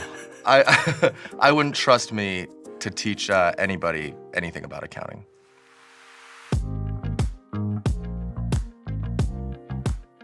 Okay, here we go. Los Calientes, Verde. Here we go. How many wings would you say you've had over the course of your entire Hot Ones career? Well, you know, the accounting conversation is actually a nice segue into this kind of question because, Please. we're probably 230 episodes in, right? 10 wings an episode. That would put me squarely over 2,300 wings that I've eaten for the internet's amusement over the years. So do you still enjoy wings outside of work, or has it? Nah, you know, there's a couple things that have ruined it for me. First off, it feels like work, you know, like that kind of thing. Plus, I've eaten a lot of them, so it's like kind of the last thing that I want to eat. And then the other side of it is like, you know, I go to a restaurant or something, and this is nice. I'm not complaining, but it's like somebody will come out of the kitchen, like, oh, these are for you, and then there's like wings, or like a friend's coming into town and they're like, where's the best place to get wings? Like, you know, everybody has kind of like, you're the wing guy. I've been typecast in acting terms as like the wing guy. So I think you sort of like start to then resent wings over time or something. That's so funny that you say that because my fear in this movie and its success, and of course it's been very successful, we're very happy about it, is that it will perpetuate this kind of narrative that only, you know, the Asian people can only lead martial arts movies, which is not true, right? But of course, it's something that, you know, I don't want people to constantly come up to me and be like, hey, I bet I could kick her ass. All right, what do you think? You know?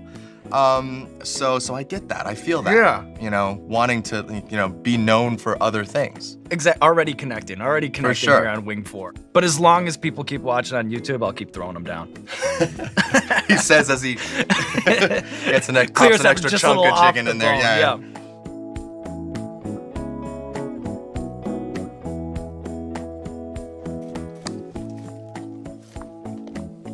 But this one's a little bit of a step up.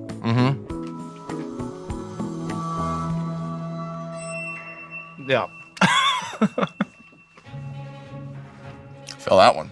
This one will grow, it'll bellow a little bit. But while it's doing that, I'll set you up because we have a recurring segment on our show called Explain That Graham, where we do a deep dive on our guest Instagram, pull interesting pictures that need more context. Okay. I know that you're a Star Wars diehard. Do you have an all-time favorite Jedi? It's gotta be Qui-Gon Jinn. All right. Gotta be Qui-Gon Jinn. I feel like, look, I don't know how deep you are into Star Wars. I'm just following you down. You're following me. Yeah. All right. So this whole idea of like the Jedi during the Old Republic just feels like, you know, if you look at those council scenes where everyone's so like stuck up. They're all just like, oh, these are the rules. You know, we don't ever break the rules, and there's like no. And by the way, very hypocritical too, because the Jedi are supposed to like not want power. They're like, we have no thirst for power. We don't. And there's literally like a council that oversees everything that's like in the highest part of Coruscant. So anyway, I just love that Qui-Gon is like a bit of a maverick. Like he doesn't care. He's like, sorry, I'm gonna train this kid.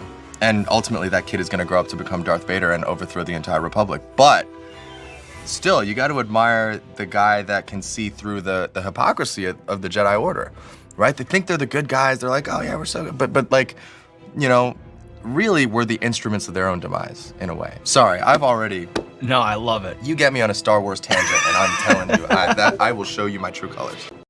You know, really were the instruments of their own demise, in a way. Sorry, No, I love it. You get me on a Star Wars tangent, and I'm telling you, I will show you my true colors.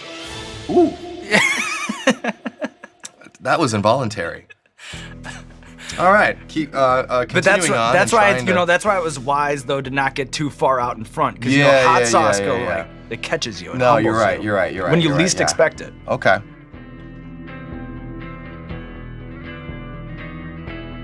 This is number 6. All right. Senor Lechuga. Yeah. And there it is. It's arrived. So connecting the dots looking back, it would seem like your place in the MCU is basically destiny. In fact, in your recent SNL monologue, you talked about how you played Spider-Man at kids' birthday parties to make ends meet as an actor.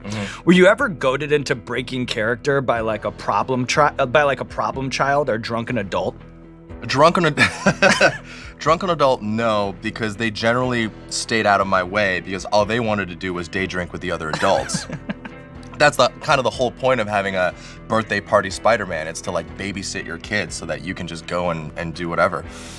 when you're doing these birthday parties, you gotta pay attention to the age, right? For some, whatever friggin' reason, some parents will book a Spider-Man for like an 8-year-old party. And when you see it, you're like, oh, this is not gonna be good. Because 8-year-olds aren't gonna be into that. They're already starting to like understand and internalize that like movies aren't real. And so when you show up with like a $25 Spider-Man suit that like basically your boss got from a Target somewhere, like that's not gonna be enough for them. Whew. That took a while. That like percolated for a little bit. Yeah, it kind of, it has that sort of volcanic sort of eruption to it, but you don't know when it's gonna go off. But do you think it might have primed the pipes for the next one? You're the expert, Sean. You tell me. I think you just swing. You just swing big, you know? Let's do it. So this one is the Boodle of Fire here in the 7th spot. Okay.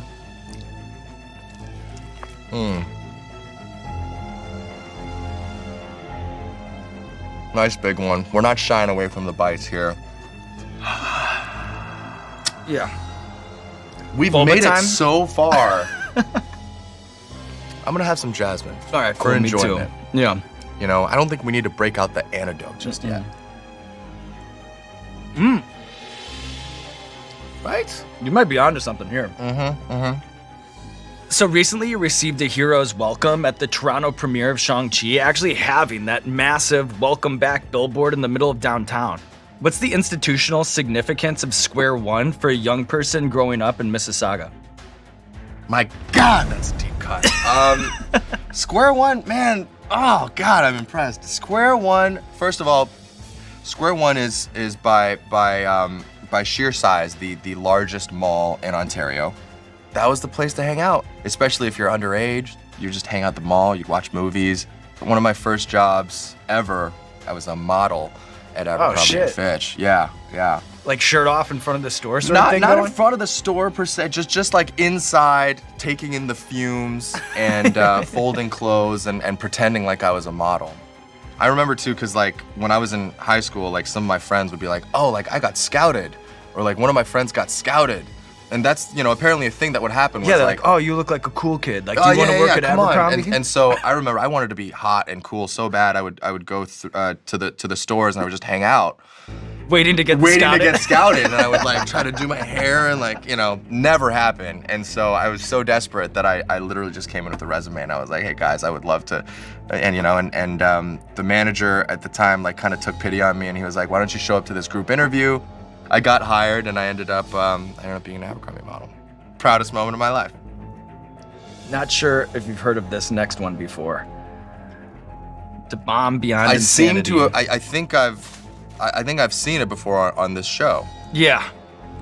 Okay. So this is that one. Okay. Let's do it. Let's do it. Let's And do it. You can see it's You know got what I'm that- not gonna do though? I'm not gonna go here. Well, let's This see. is you want me to go here because this is what really sets people off. I'm not gonna go here. Let's do it. Let's do it. Let's And do it. You can see it's You know got what I'm that- not gonna do though? I'm not gonna go here. Well, let's This see. is you want me to go here because this is what really sets people off. I'm on to you. All right. I'm on to you. Well, let's see. Okay. Let's see. I'm ready.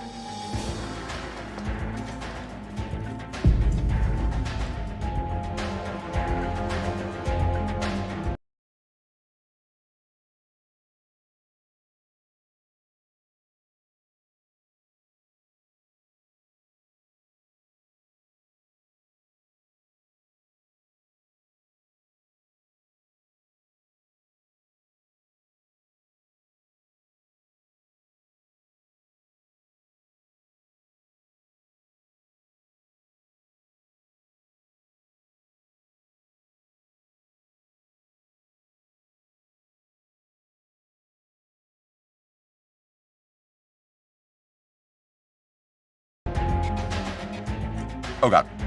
Oh God. Oh my God. Yeah. Antidote. Yep. I told you. We'd be right back. Can I hold? I give it a good shot. Only 2 more to go. 2 more to go. It's immediately so much. Yeah, and it doesn't stop. It doesn't stop. I think there's a little bit of a cumulative effect, and it all hits the wall right here. I need the eyes. Yeah.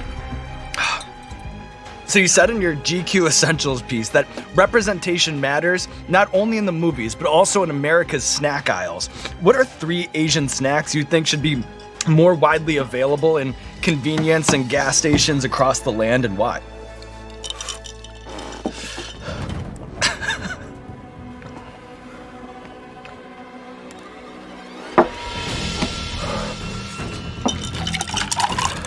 Shrimp chips. Hello Panda. You know, little panda cookies with like a little bit of filling on the inside? Yeah. That hits so fast. God. Yeah, yeah. And then just careful around your eyes. Just careful around your eyes. And then it just grows. It doesn't stop. It's a relentless sauce. It's like getting your heart broken for the first time. You think There's no way to stop the hurt. You think you'll never get out of it. Mm-hmm. And then you just kind of stay with it. Yeah, you just stick with it. You know, find yourself a nice friend. Exactly. Who will support you through it. And I'm right here. I'm right here with you. I'm right one here day, with you. You wake up and you're like, oh, hey, doesn't hurt as much. But we're not there yet. Okay.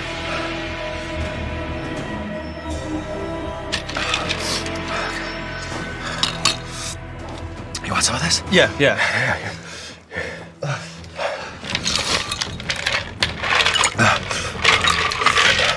Yeah. Antidote my ass. Andrew. Andrew. He's on set. Andrew. What is this the antidote to? Whoa. I'm sorry, Sean. There's a lot of liquid in me right now. Make no apologies. I apologize. Make no apologies. My behavior. No, this is You not get how a my lot of mother raised space. me. A lot of space on this show. Ugh. Ugh. So this next one is Hellfire's Cranked. That's the one with the crazy face. I don't necessarily look at that and think Oh, I that should needs to put be this in on me. my food. Yeah. Put this inside me, please. Okay. God. Okay. Oh, you okay? Fuck.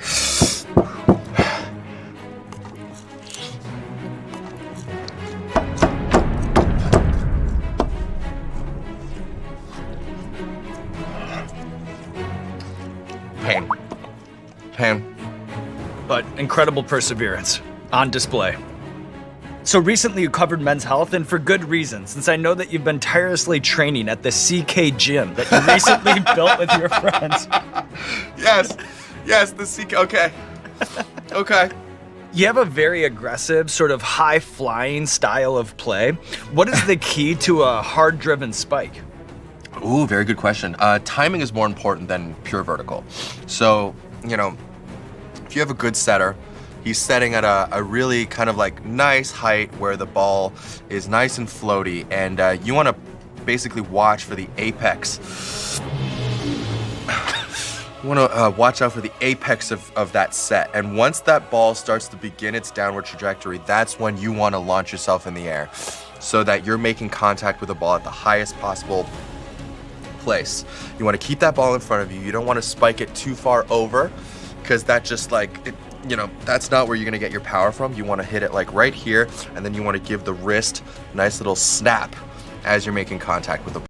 Right here, and then you want to give the wrist a nice little snap as you're making contact with the ball. So apex, you go up, you're kind of targeting it with your non-dominant hand, and then you kind of snake out, snap that wrist, and then that's Spikes Town, baby. And then watch the bodies hit the floor. All right, There you Simu. go. We've done it. We're here. It's almost over.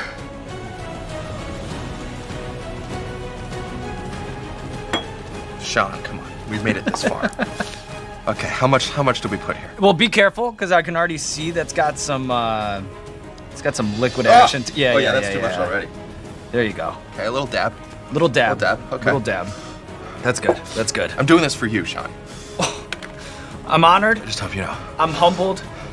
Shall we cheers? Cheers. I'm doing this for you. There you go. Okay. Put here. Yeah, that's too much already. There you go. Okay, a little dab. Little dab. Little dab, okay. Little dab. That's good. That's good. I'm doing this for you, Sean. I'm honored. I just hope you know. I'm humbled. Shall we cheers? Cheers. It's been fun. Yeah. That's a lie. Let's go. It's been fun. Yeah. That's a lie. Let's go.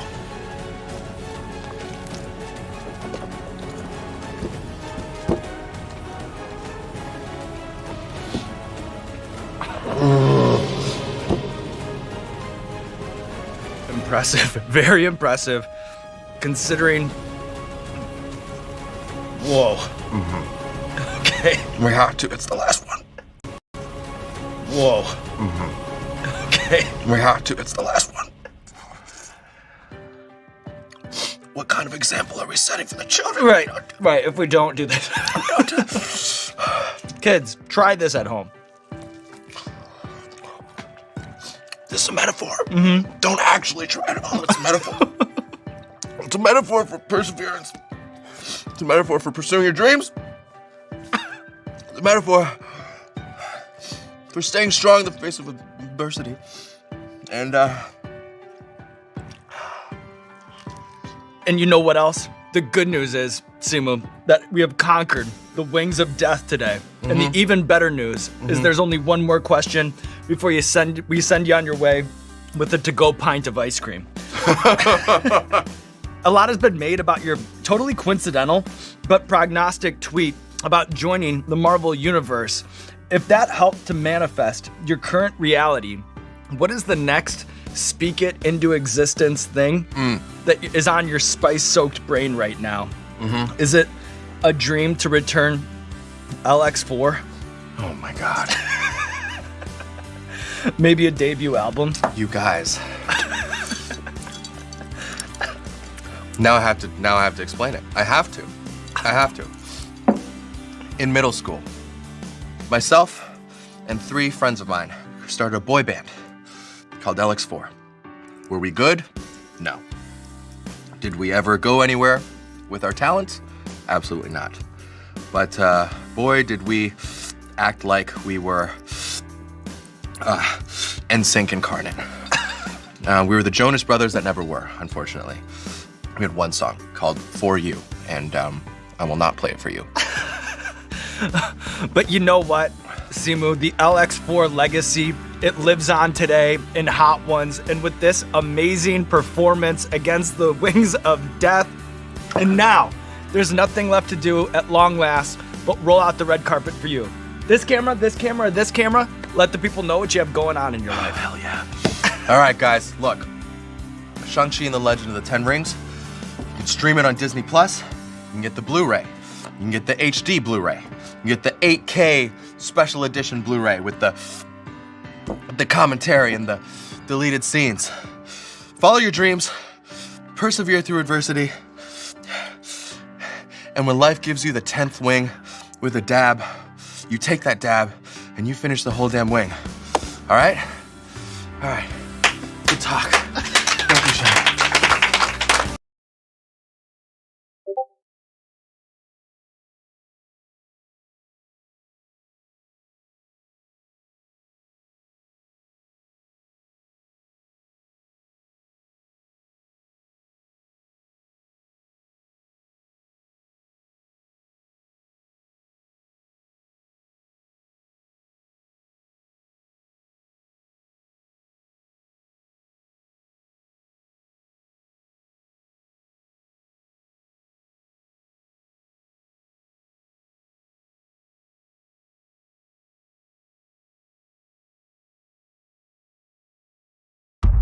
I'm just gonna do one like circle. Yeah. Woo!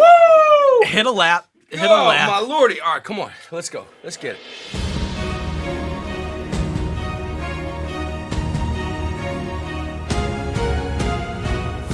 Hey, what's going on, everybody? For First We Feast, I'm Sean Evans, and you're watching Hot Ones. It's the show with hot questions and even hotter wings. And today we're joined by Jon Bernthal.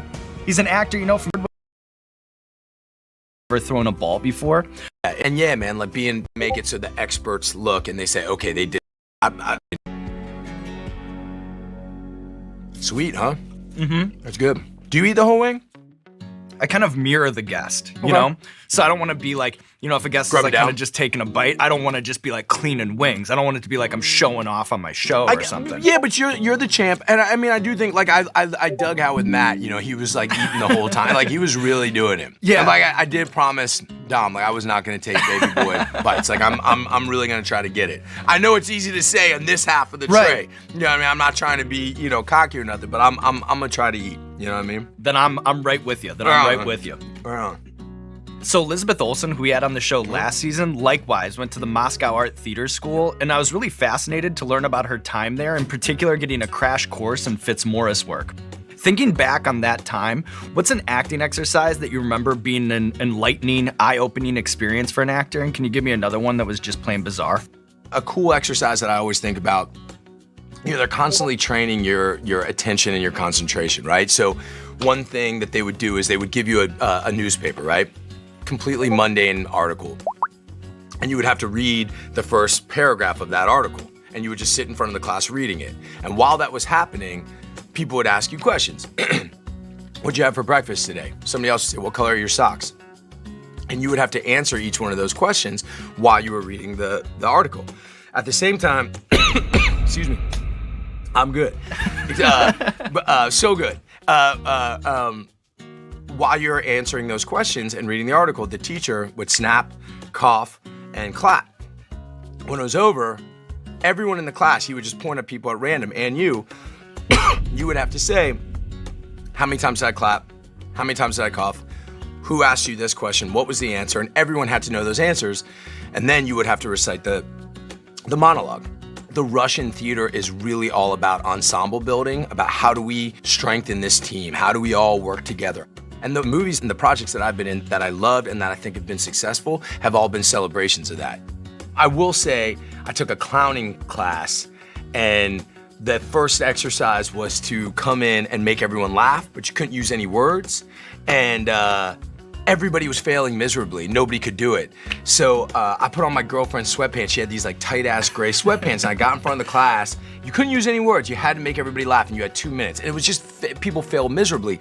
So I stood there and I started like acting like I had to go to the bathroom really bad. And I was like, and then I just like pissed myself in front of the class. You know what I mean? And everybody did laugh, but like, why the fuck did I, then I had to sit there with like, it was totally, so I think it wasn't a bad exercise, but I handled it in a stupid way. Yeah. Scorpion peppers, huh? Where's this from? It's from Pennsylvania. Wow. And a little bit of a step up. Pennsylvania. Scorpion peppers, huh?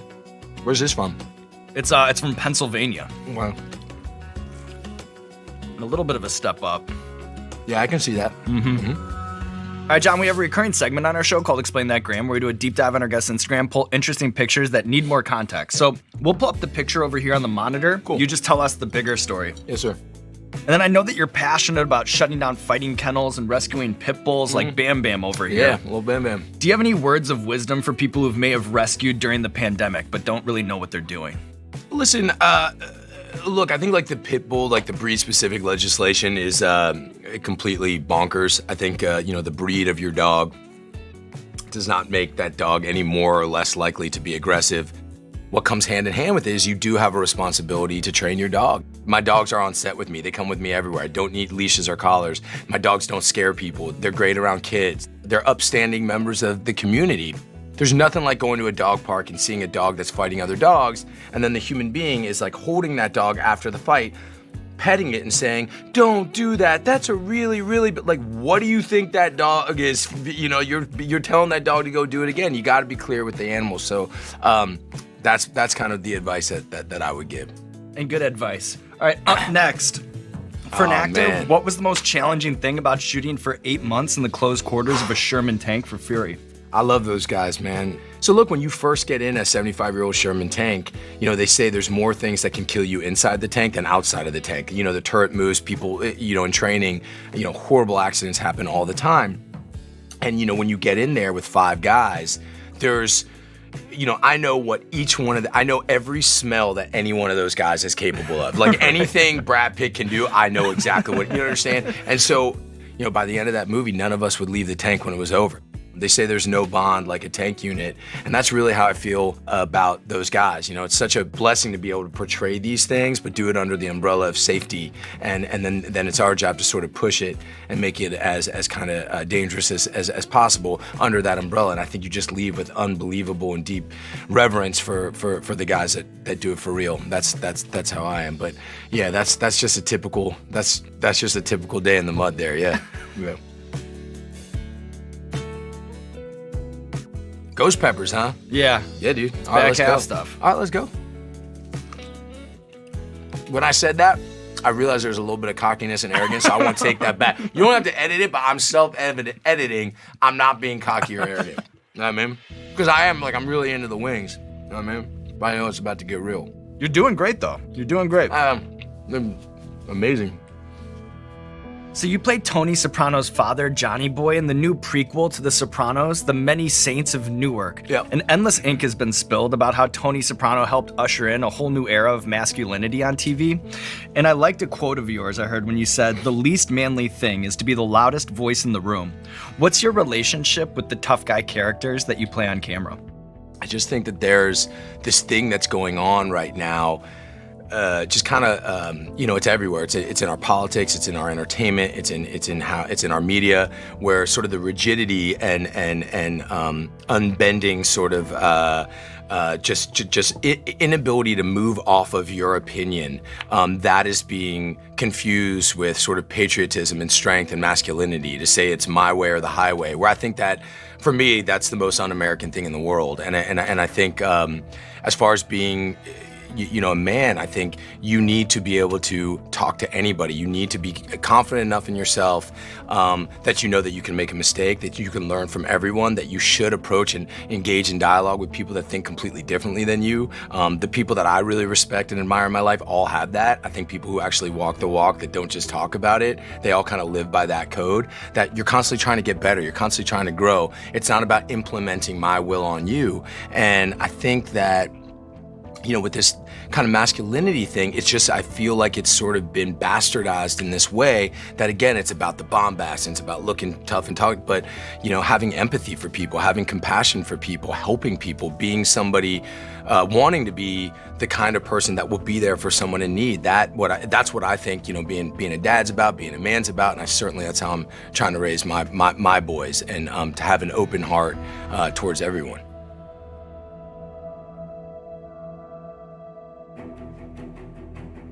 There's chocolate in that? Yeah, but holy shit. Not the kind I think you may be hoping for. Fuck yeah. Like a chocolate pepper. Holy shit, dude. Mm-hmm. Yeah, man. I'm gonna eat this whole fucking thing, Dom. Doing what I said I'd do. Holy moly. I understand that in Ford vs. Ferrari, director James Mangold kind of shied away from green screen and embraced classic Hollywood filmmaking techniques. When you think about the creative ways that he was able to capture the chaos of car racing, what sorts of things stand out?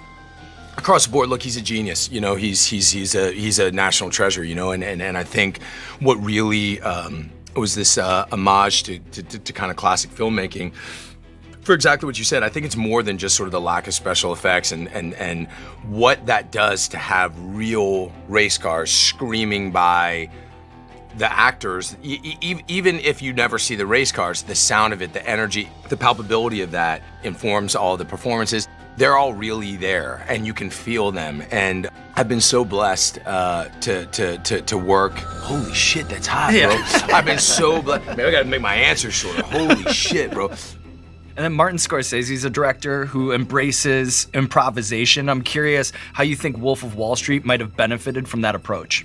Man, it's the mountaintop. It's never, there's no one better, never will be. That process, I learned more, even with that sort of limited role. My whole acting style kind of changed off of that.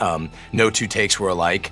Everyone on that set, everybody who steps foot on that set, is literally the best in the world at what they do. There's such reverence, there's such solitude and solidarity on those sets. A lot of times people talk about that "sell me this pen" scene. And I use it as a really good example of the way that Marty kind of works. When Leo was walking to set that day, his security was a New York City detective, and he said that he had a job interview with the real Jordan Belfort. And Leo said, really? Just walking to set that day that we were shooting that scene. He said, what was the interview? And he said he handed me a pen, said, sell me that pen. So Leo he didn't tell anybody, he just threw that into that scene, and then everything was sort of reactive off of that. It just made it that it was electric, and you never knew what was gonna happen next. It changed the way I worked on everything. Did they throw you a death day party during your time on the walk? Reactive off of that. Day that we were shooting that had a job interview with the real Jordan Belfort, and Leo said, really? Just walking to set that day that we were shooting that scene. He said, what was the interview? And he said he handed me a pen, said, sell me that pen. So Leo he didn't tell anybody, he just threw that into that scene, and then everything was sort of reactive off of that. It just made it that it was electric, and you never knew what was gonna happen next. It changed the way I worked on everything. Did they throw you a death day party during your time on It changed the way I worked on everything. Did they throw you a death day party during your time on The Walking Dead, or is that a tradition that started after you left the show? No, it was there's a place, I forget the name of there's a soul food restaurant in Atlanta that I remember the waitress, the first time we went there, she said, this is gonna make you uncomfortably full. And so that's where we always would do our death dinners. We started with the very first one with Amy, and that group, all those guys from the originals, they're family to me, and I'm so grateful I got to be on that show. It helped me in so many ways. Well, speaking of eating until you're uncomfortable, Let's go, man. This next one is To Bomb Beyond Insanity. Yeah. I mean, what is that, beyond insane? So like somebody reads that and they're like, oh yeah, like, yeah. You go to insanity. Then you gotta go beyond. You gotta go beyond. Let's go beyond, bro.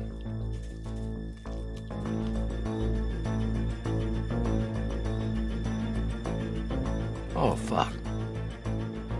Dom, I want you to see what I'm doing, mother. What's good, huh? If you're gonna be a bear, be a grizzly. You gotta be a grizzly. Motherfucker, I mean, that doesn't even... Fuck, there's two more. I can't believe it couldn't get... Wow. Yeah.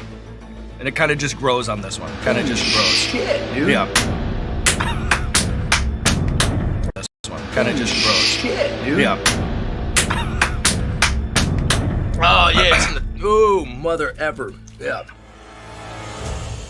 So in addition to training overseas, I know How are you that talking, bro? How are you fucking You just keep rolling. Okay, let's go. I know that you also played catcher on a pro baseball team in Yeah. Russia. Yeah. Can you pull back the curtain? I ate it too fast. On Sorry. what a mound visit with John Bernthal was like? Like, what would you say to a pitcher having trouble spotting his fastball? You know, I love that position. You know, you're the field general. You know, there's psychology that you're constantly playing with the batter and with the pitcher. I'm gonna go into the milk, bro. Yeah, me too. Me too. I already beat you there. That's beyond insanity. Mm-hmm. I got intense sometimes as a catcher, brother. That's all I got to say about that. What's the most intense high school football game you remember playing in during your undefeated season? Fucking with the Sidwell Friendship Thank Quakers. you for saying that, man. Undefeated. Those guys are my best friends in the world. Dougie Thornell, Greg Zumas. We were undefeated, man. We grew up playing together, you know. Wow, bro. Dude, I can't believe there's two more. As an actor who frequents the Petramali boxing gym, Oh what do my you God, think you is know the everything, greatest? dude. What do you think is the greatest boxing movie of all time? Oh, Raging Bull. Raging Bull, you get right inside there with it and the character piece. It's a hard sport to get right. Not too many people, like what we were talking about with tennis. Yo! What we were talking about with tennis, there's not that many people who actually have gotten in there, but they are unbelievably meticulous. And there's movies I think a lot of people consider great that are full of boxing flaws. It's a tough one for me. There's it seems like there's a million boxing movies about white fighters. It's not a white sport, and that's always been sort of a source of contention in the boxing world. Yeah, I think Raging Bull for me is the best. I'm catching a little bit of a head buzz. Are you okay? Yeah. Just catching a little bit of a head buzz, I think, off that last one. It's weird, man. I'm so fucking nervous to eat these next two, but I'm also, I'm curious how it could get fucking stronger. Am I allowed to curse? Is Go that ahead. bad? Let it fly. Ooh, Let it fly. Mother. Oh.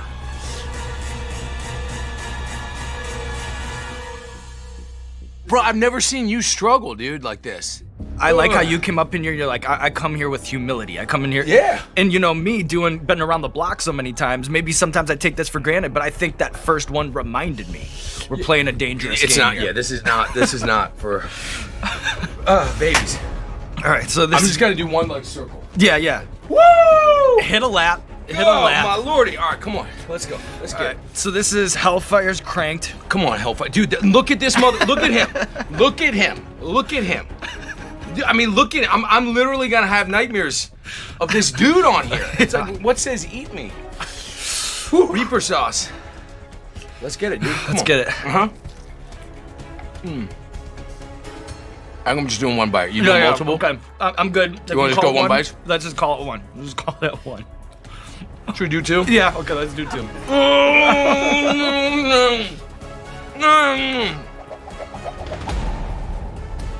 Do you like to swallow quick? That was traditionally what I did because I got to choke it down to get the question out. Yeah. But then after that first one, now Swallowing I know it quick, I think is a mistake. Maybe I should chewing slow that it down shit a little is bit. fucking stupid, man. I'm sorry I'm cursing so much. Sloan's gonna choke me out. Woo! All right, come on. So you're a film buff who counts Yes, True sir. Romance, Goodfellas, Silence of the Lambs amongst your favorite, but you also speak very highly of a little-known movie called DC Cab, starring Mr. T. Yeah. Why do you refer to that film as you call it the only honest DC movie that's ever been made? DC's never portrayed. The real DC is like never portrayed in movies. You know, DC growing up there, it's very much a study in hypocrisy.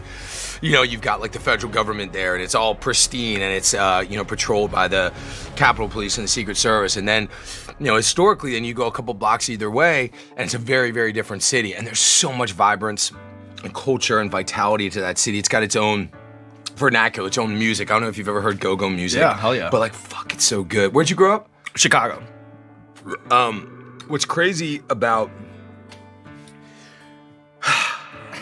DC Cab showed the real DC. I love that movie. You know what I mean? I just love that movie. Yeah. Well, if nothing else, we got a shout out for DC Cab today. All right, John Bernthal.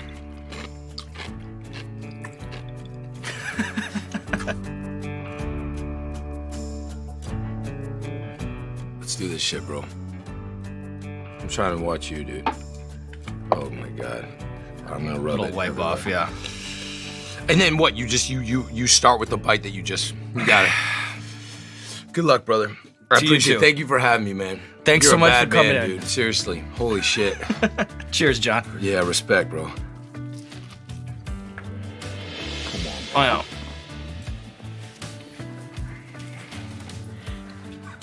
Come the fuck on, dude. Who would do that? You go over there. Oh, come on, let's go. Let's fucking get it. All right. Oh, I love it. I Yeah. love it. You can't talk about DC and then not do that. Hell yeah. You know what I mean? And I know that's you. That's how fucking genius he is, dude. He For did that DC. on purpose. For DC. Come on, man. Okay, John Bernthal, at long last, we've reached the conclusion of It's our my nose, spicy bro. wing journey. Yeah. If we've learned anything along the way, it's that your path through acting has likewise been a roller coaster, from Russia to the States to waking up at 5 a.m. and driving to Actors Equity for open auditions in a roofless Jeep. Right on there. For someone whose path to the silver screen wasn't the easiest, what do you think is the most important trait an aspiring actor must have in order to grind and make the way through the unknown? It's pretty simple, man. I think the mistake that so many people make, and I think you can do this in professions across the board, is constantly worry about connections, getting in the right room, you know, knowing the right people. And you put all this time and effort as actors, having the right headshots, you know, reaching out to people that you know that might be in the industry. It's not about getting in the right rooms. It's just not. It's about what you do when you get in there. You have to love what you do, and you have to work at it like crazy because you love it. And so double down on that and give it everything you have, man, and never, ever, ever, ever, ever give up. Wise words to live by from John Bernthal, and look at you, my man, taking on the wings of death. We did it. And living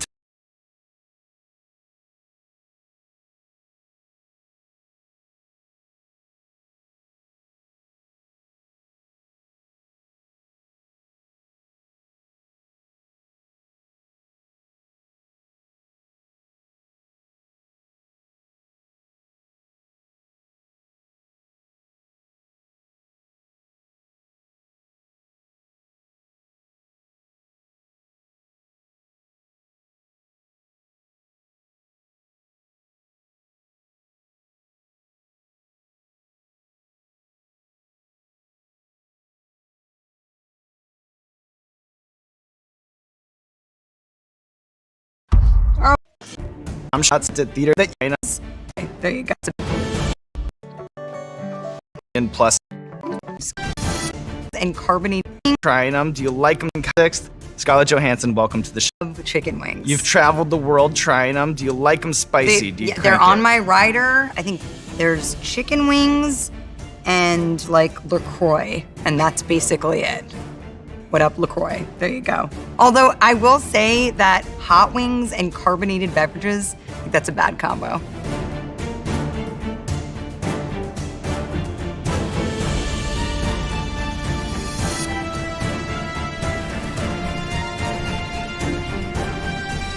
Okay, so, all right, now you're just going for it. Just dive in.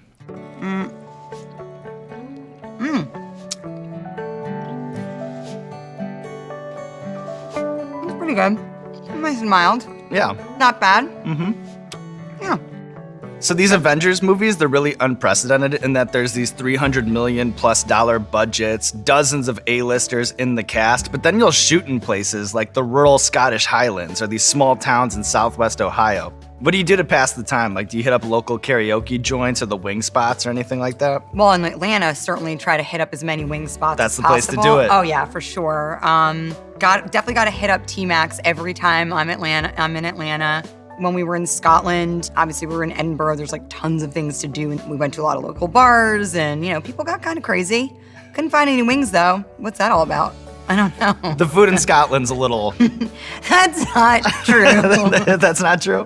I don't know. Like, are you talking about like, what is it, haggis? Haggis, yeah. I've had vegan haggis before, which was foul enough. I'm like, I don't know, when you like actually put innards into the mix, like that could not possibly get any Yeah, I better. don't think you need to go too deep into that world.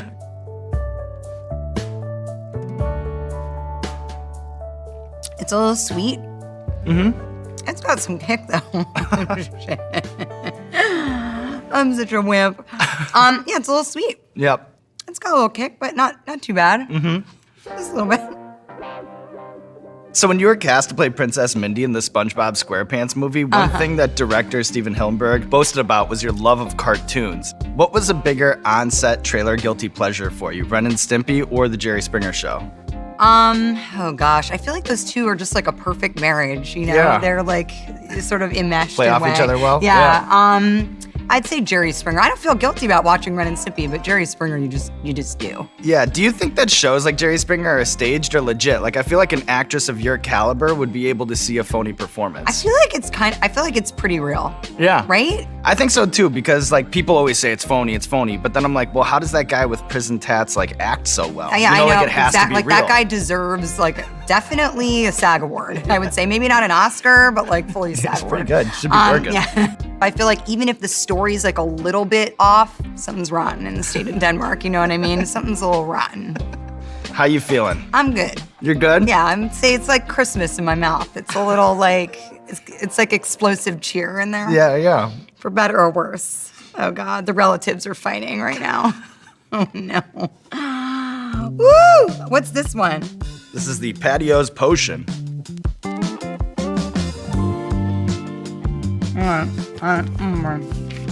There's just no glamorous way to eat them. Oh, it has carrot in it? Huh. Grapefruit? Yeah. Weird. It's a weird one. Mm-hmm. So from your vegan banana chocolate chip muffins to your frittata recipe, the Chef Scarlett mythology, it's bigger than just the kitchen. Which movie set had better food, Chef or He's Just Not That Into You? Because I think most people would think the former, but I've read that Drew Barrymore had that like chocolate, Oh yeah, the chocolate fountain. I forgot about that. and Oh the my taco God. party all the time. Yeah, that was awesome. Well, I had like Roy Choi cooking for me on Chef. Like that was basically the best plate of pasta That I'd ever, garlic ever- pasta, yeah, yeah. ever had in my life. And then like Favreau did it, and he did a pretty good job too. And I was like, oh, I'm just here like an actor eating carbs for my job. Like this is really working for me. Drew prides herself on providing the most sick catering, like full chocolate fountain, Yeah. like raw bar. It was like they were definitely bringing it. Flower Films, they know how to feed people. Well, speaking of eating carbs for work, are you ready to move on, Scarlett? Yeah, I'm good. I'm still Okay. hanging in there.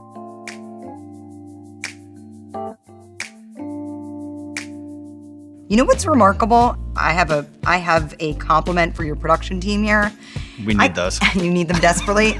It's amazing how our wings are like the same looking wing on either side. How did they, like, no two wings are alike, obviously, but like, man, they really came close. Dom, she recognizes the small, big things. Good job, Dom. Good job. All right, I'm procrastinating, clearly. Are you a flats kind of guy or a drumstick person? All things being equal, I'd rather have a drumstick because I feel, like I'm a giant or something. Oh, yeah? All things being equal. Are you a turkey leg person at Disney or? Definitely. Wrapped in the tinfoil and stuff. What about you? Yeah, I like a turkey leg, for sure. I mean, it's just so indulgent and so, ooh, that's got some kick. Mm-hmm. So in addition to your decades-long film resume, you've also taken your talents to the stage, even winning a Tony in 2010 for your revival of A View from the Bridge. And I heard James Corden make an interesting point one time about Hollywood actors who have stage performance and their no-nonsense approach because there's no way to be a diva if you have to do costume changes in a corridor backstage.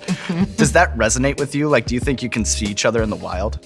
You know, when I meet actors, especially that come from like the Royal Academy of Dramatic Arts in London, they certainly have a method. To me, that's more of like a flavor, I would say, that I can recognize. Which is the tougher crowd to please, comic book obsessives or theater buffs?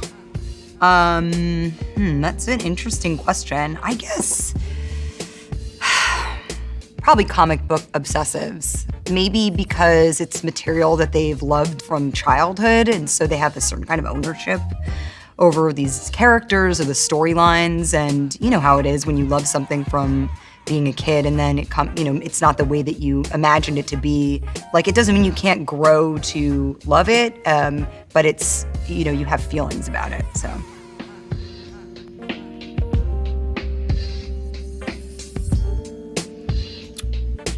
This sound is just so awful. I'm so sorry.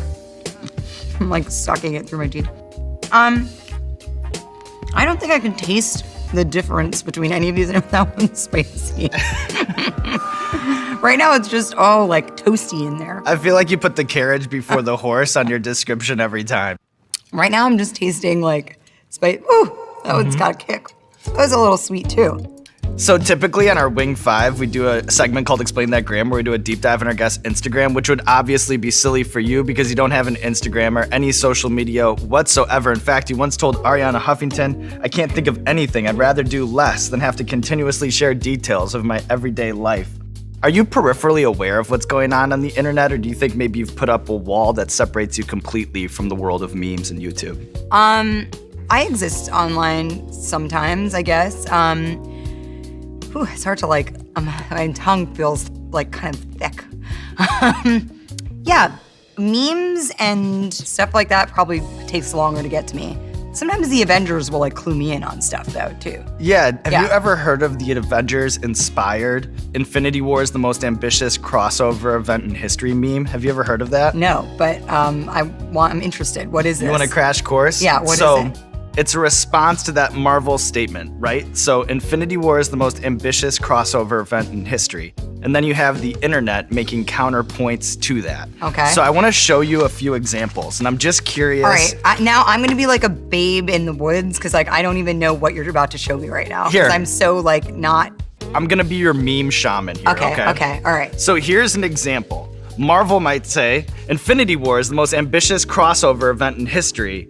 And then somebody on the internet, Space Jams? Right, would say, me, Space Jam, Yeah. is like a counter to that. Oh yeah, I got it. You got it? understand the theme. Actually, that's a good point. I mean, Space Jams, that was basically everything. Also, remember, it was Who Framed Roger Rabbit? Remember that? Yeah, Remember that classic. whole Toontown ending? Classic. That was a great also, crossover. it was hugely, that just opened the world to, Toonland, and they were all there. Yeah. So take that, Space Jams. How about this? I said Space Jams like it's a lot of them. Ew. Is it like a pocket thing that there's a filling inside? I think that they're just crossing over a breakfast pastry and then some Chef Boyardee. I do love Chef Boyardee though. That was my jam. A Space Jam. How about this? This is Henry VIII Francis the First. I think this is like the Anglo-French Treaty of 1514. Too nerdy for a meme, or what do you think? Sure, if it works for Mark Morris at Longshanks 1307. It works for you. It works for me. And then one more for you. I know that you're a big Busta fan. Here he is on stage with Mariah Carey That at a doesn't Hot feel like 97 that concert. much of a crossover, though. Like, that to me is like a perfect marriage. It's not like the Pop-Tarts and like Shep Boyardee reference. Like, this I believe in. You know what I mean? I'm not sure. All right. Thus concludes the crash course. Is that a meme? This? Or does a meme move? No, that's a, what's that? That's a. This is awesome. Memes, do memes move? Sorry. Okay. So this is the Adobo Loco Kolohe Kid out Oh, of it says Hawaii. ghost pepper. No, I'm scared. You know about ghost pepper. Okay. Oh God, I'm gonna try to find an area that doesn't have a lot.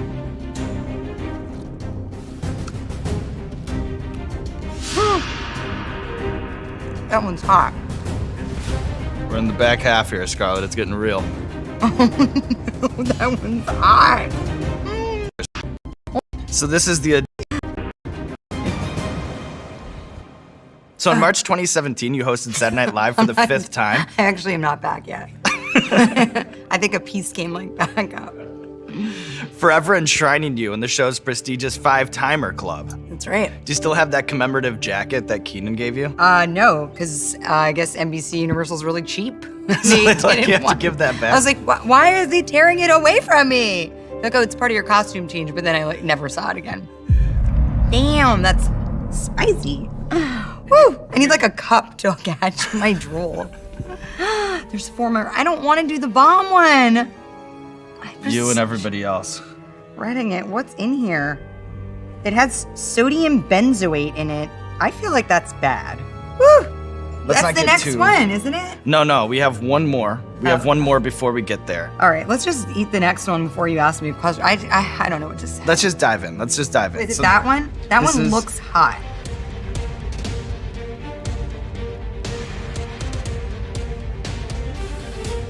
I'm scared. I'm with you.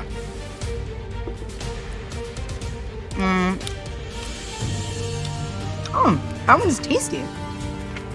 Uh-oh. What's gonna happen? Maybe you're just on top of it. I haven't swallowed it yet. That's hot. Oh my God, that's really hot. Oh man. Gotta hit that water. I need a beer.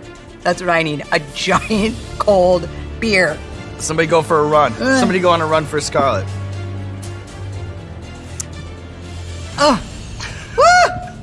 You were described in a 2006 Esquire profile as a card-playing, magic-loving smartass. Can you sit back and then just enjoy a magic show, be wowed by it, or do you find yourself obsessing, thinking about how they do the trick? No. I love magic. I love the Magic Castle. My voice is changing.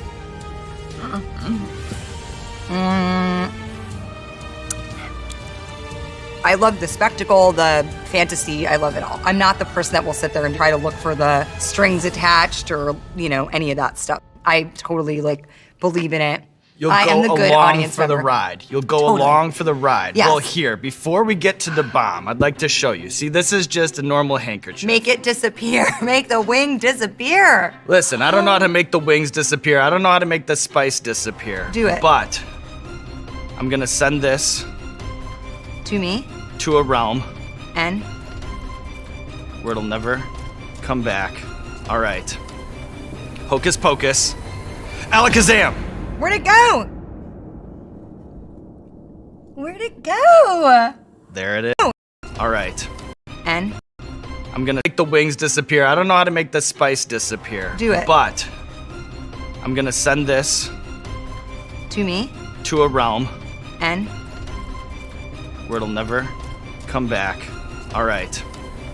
Hocus pocus. Alakazam! where'd it go? Where'd it go? There it is. I love it. I just love it. Look at the bottle. It's just like, who buys that? Just us, I think. That looks like it has an air. Oh my God, there's one flake. Stop. Just us, I think. That looks like it has an air. Oh my God, there's one flake. So there's a flake. I'm flaking off the flaky part.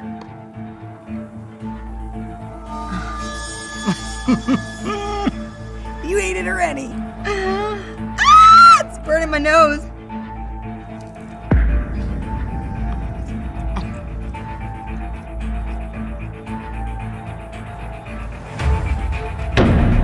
I don't want to swallow.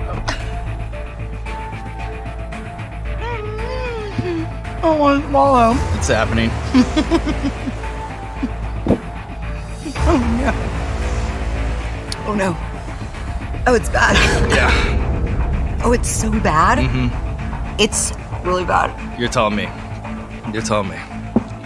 So starting a film like Avengers, you end up doing press all over the globe. Oh, shit. How, if at all, is entertainment news different overseas than here? Mm-mm.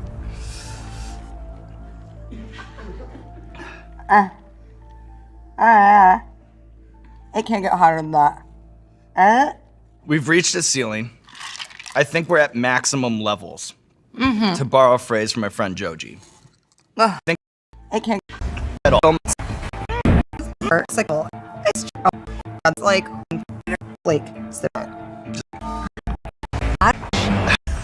at all. that. Mm-hmm. To borrow a phrase from my friend Joji.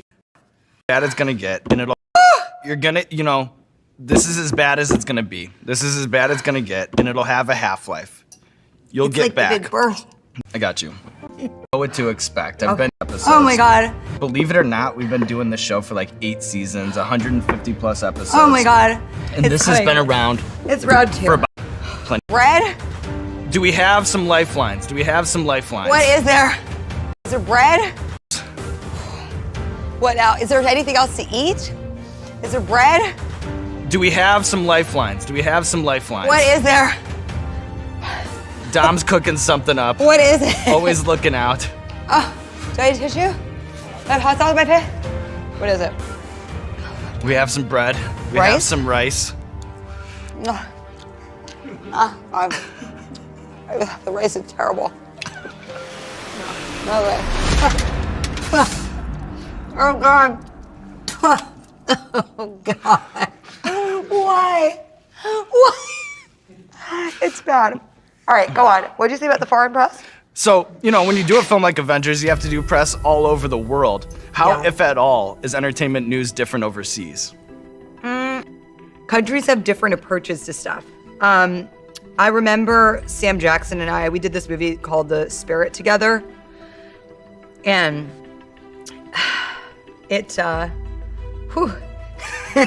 we were in Germany. We did like this European tour. It comes back. It's on round 2.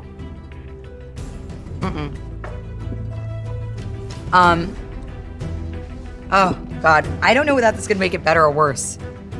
What do you think? Well, we're trying some stuff out here. We have some bread, we have some rice. How much worse can it get? Might as well just take a shot at some things. Oh, beer kind of help? Okay. Oh, at least after a couple of these, I'll be feeling no pain till later. When we were in Germany, the press was just really, really serious. Did I think it was just the state of mind? Maybe we. Oh my God, it's bad. Are we going on? We are if you can. Maybe we. We are if you can. What do I have to look forward to here? Fuck the question you just asked me. Mm-hmm. What? Listen, that's fair. All I can think about is what is going to go. Just surviving the show. Listen, I understand that completely. Stop being flowery. Just tell me what the fuck to expect. What's the next thing? Tell me. Here's what I think. I think that if you can handle this hot sauce, there's no hot sauce in the world that can stop you, Scarlett Johansson. Is that true? That's true. I'm gonna cry. Yeah, Scarlett Johansson. Is that true? That's true. I'm gonna cry. Yeah. And it's not just the sauce.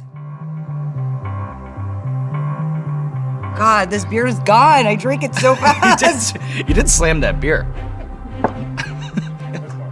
Got another one on deck. I think Dom might have tapped. I think Dom might have tapped a keg. Oh, Jesus Christ.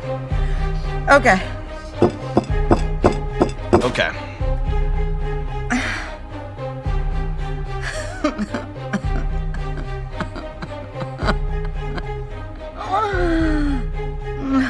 I'm gonna take a tiny bite. Yeah.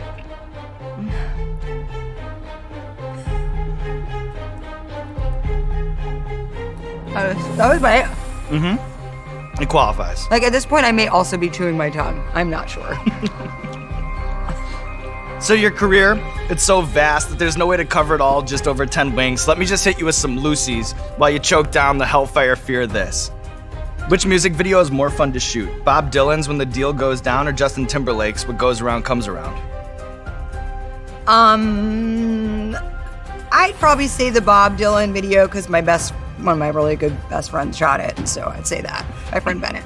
Outside of your Marvel work, what's the Scarlett Johansson film that you think has the most intense cult following? I would probably say Lost in Translation, or oddly Lucy. I've had like so many random different types of people from all walks of life tell me that they loved that movie, including Meryl Streep at the Oscars, and I was like, flex. What? Like, she turned around, she was like, oh my God, it's you. I was like, hi, it's you. And she was like, you know what movie I absolutely love of yours? And I was like, what? And she was like, Lucy. I was like, oh, really? She was like, I love that film. I thought, okay, all right. Not the one I would have, I don't know. You never know. Yeah, you never know. I still don't know what that movie's about, but she does. Which Scarlett Johansson movie is more underrated, Home Alone 3 or Eight-Legged Freaks? Eight-Legged Freaks. Oh, God. Oh, good. That last little bite it still packed a punch. Well, you know what? You've handled the haymaker. You've handled the roundhouse. It's just one more round to go.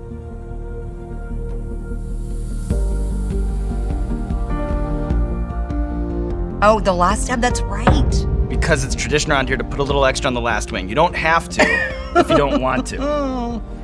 It's tradition. Oh, the last stab, that's right. Because it's tradition around here to put a little extra on the last wing. You don't have to if you don't want to.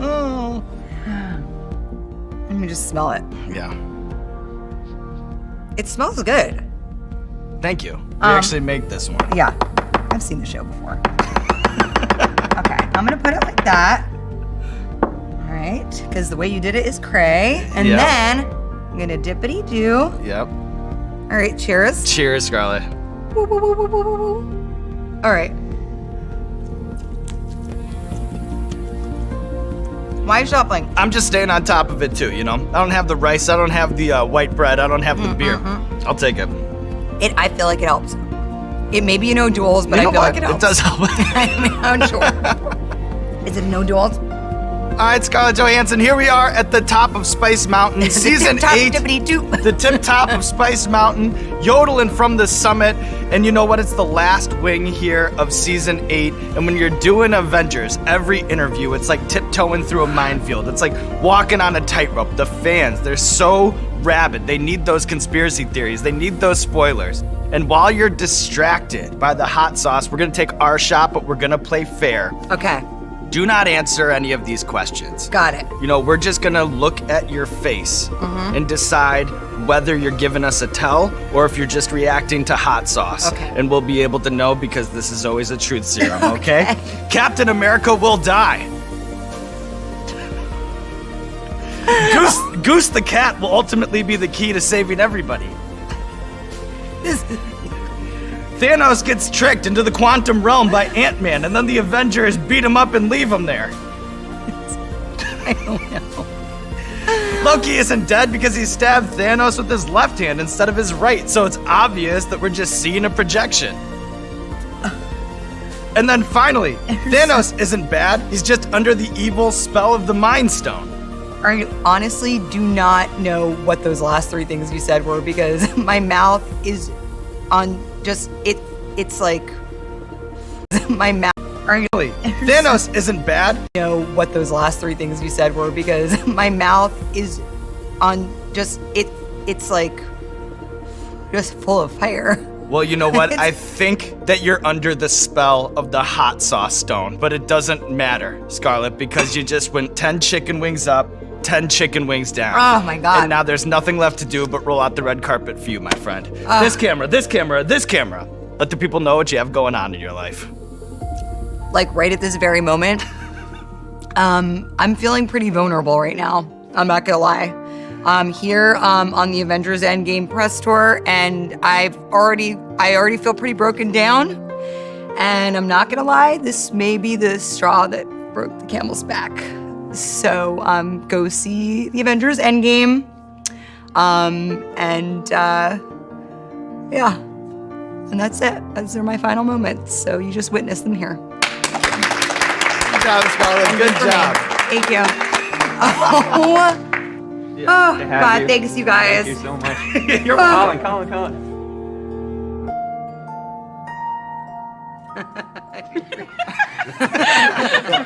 I know you are feeling it. Yeah, no, oh, it's so bad. I know.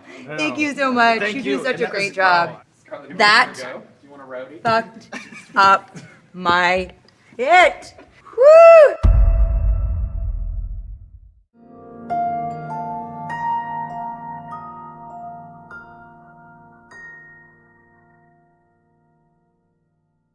Hey, what's going on, Hot Ones fans? This is Sean Evans checking in from the Museum of Curiosities with a very exciting sauce update.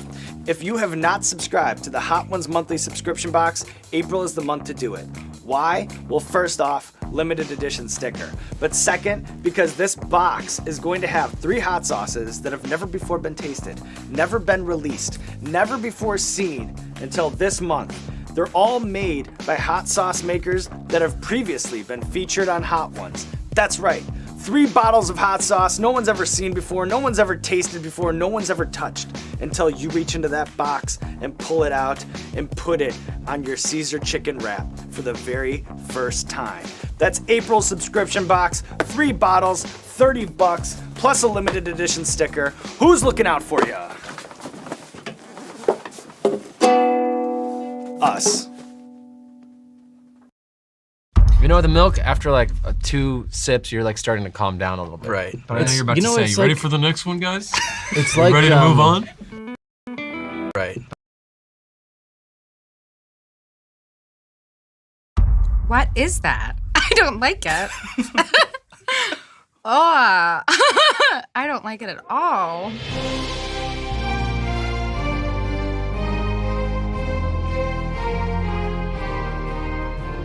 Hey, what's going on, everybody? For First We Feast, I'm Sean Evans, and you're watching Hot Ones. It's the show with hot questions and even hotter wings. And today we're joined by Elizabeth Olsen.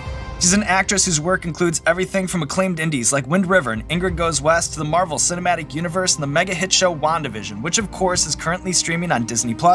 Elizabeth Olsen, welcome to the show. Thanks for having me. And long overdue, if you ask me. We got like a little taste with the fridge tour, but now it's the real deal. Yeah. I know that you're an adventurous eater. How are you around the spicy stuff? I don't want to be too bold about like how spicy I like my food, but I think I'm okay. Under promise, over deliver. Yeah. I think, well, possibly. I could also just be like right on with the under promise.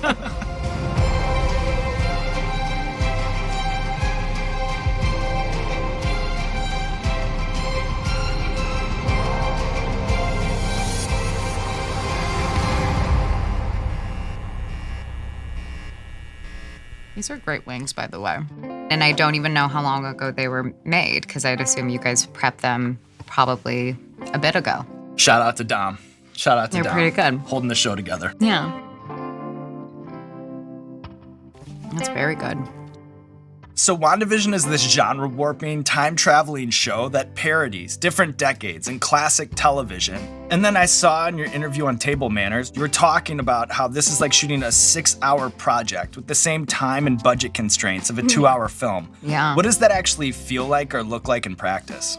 I love all different types of actors. Sometimes people come to work and they like had a great idea when they were sleeping, and so now we have to rearrange like lines and stuff for a scene, and that takes up a lot of time, and we didn't have that time. So it was like chaos. And sometimes we had to do multiple decades in a day. So like wigs, I'm always like in a bald cap basically. And so like wigs are just constantly flying on and off. And Kathryn Hahn and I just like doing vocal warm-ups, trying to remember what decade we're in. And it was chaotic, but it was fun. And we had a good time. It was like truly joyful. And then, did you have a favorite WandaVision Easter egg? Because speaking of Kathryn Hahn, I read that like the house that she's in is the actual literal like bewitched house. It is, yeah. I learn about Easter eggs when people point them out. So the one that I learned about that I thought was really great was there's a wine bottle that's poured in the first episode, in the 50s episode, and it's in French, but I think it translated to something like, oh God, I can't say like family relations, I don't even know, but like it's like House of Madness or something like that. That's a reference to House of M, and that's just like our like brilliant prop guy being cute and putting in those things. I think on like he just thinks of them.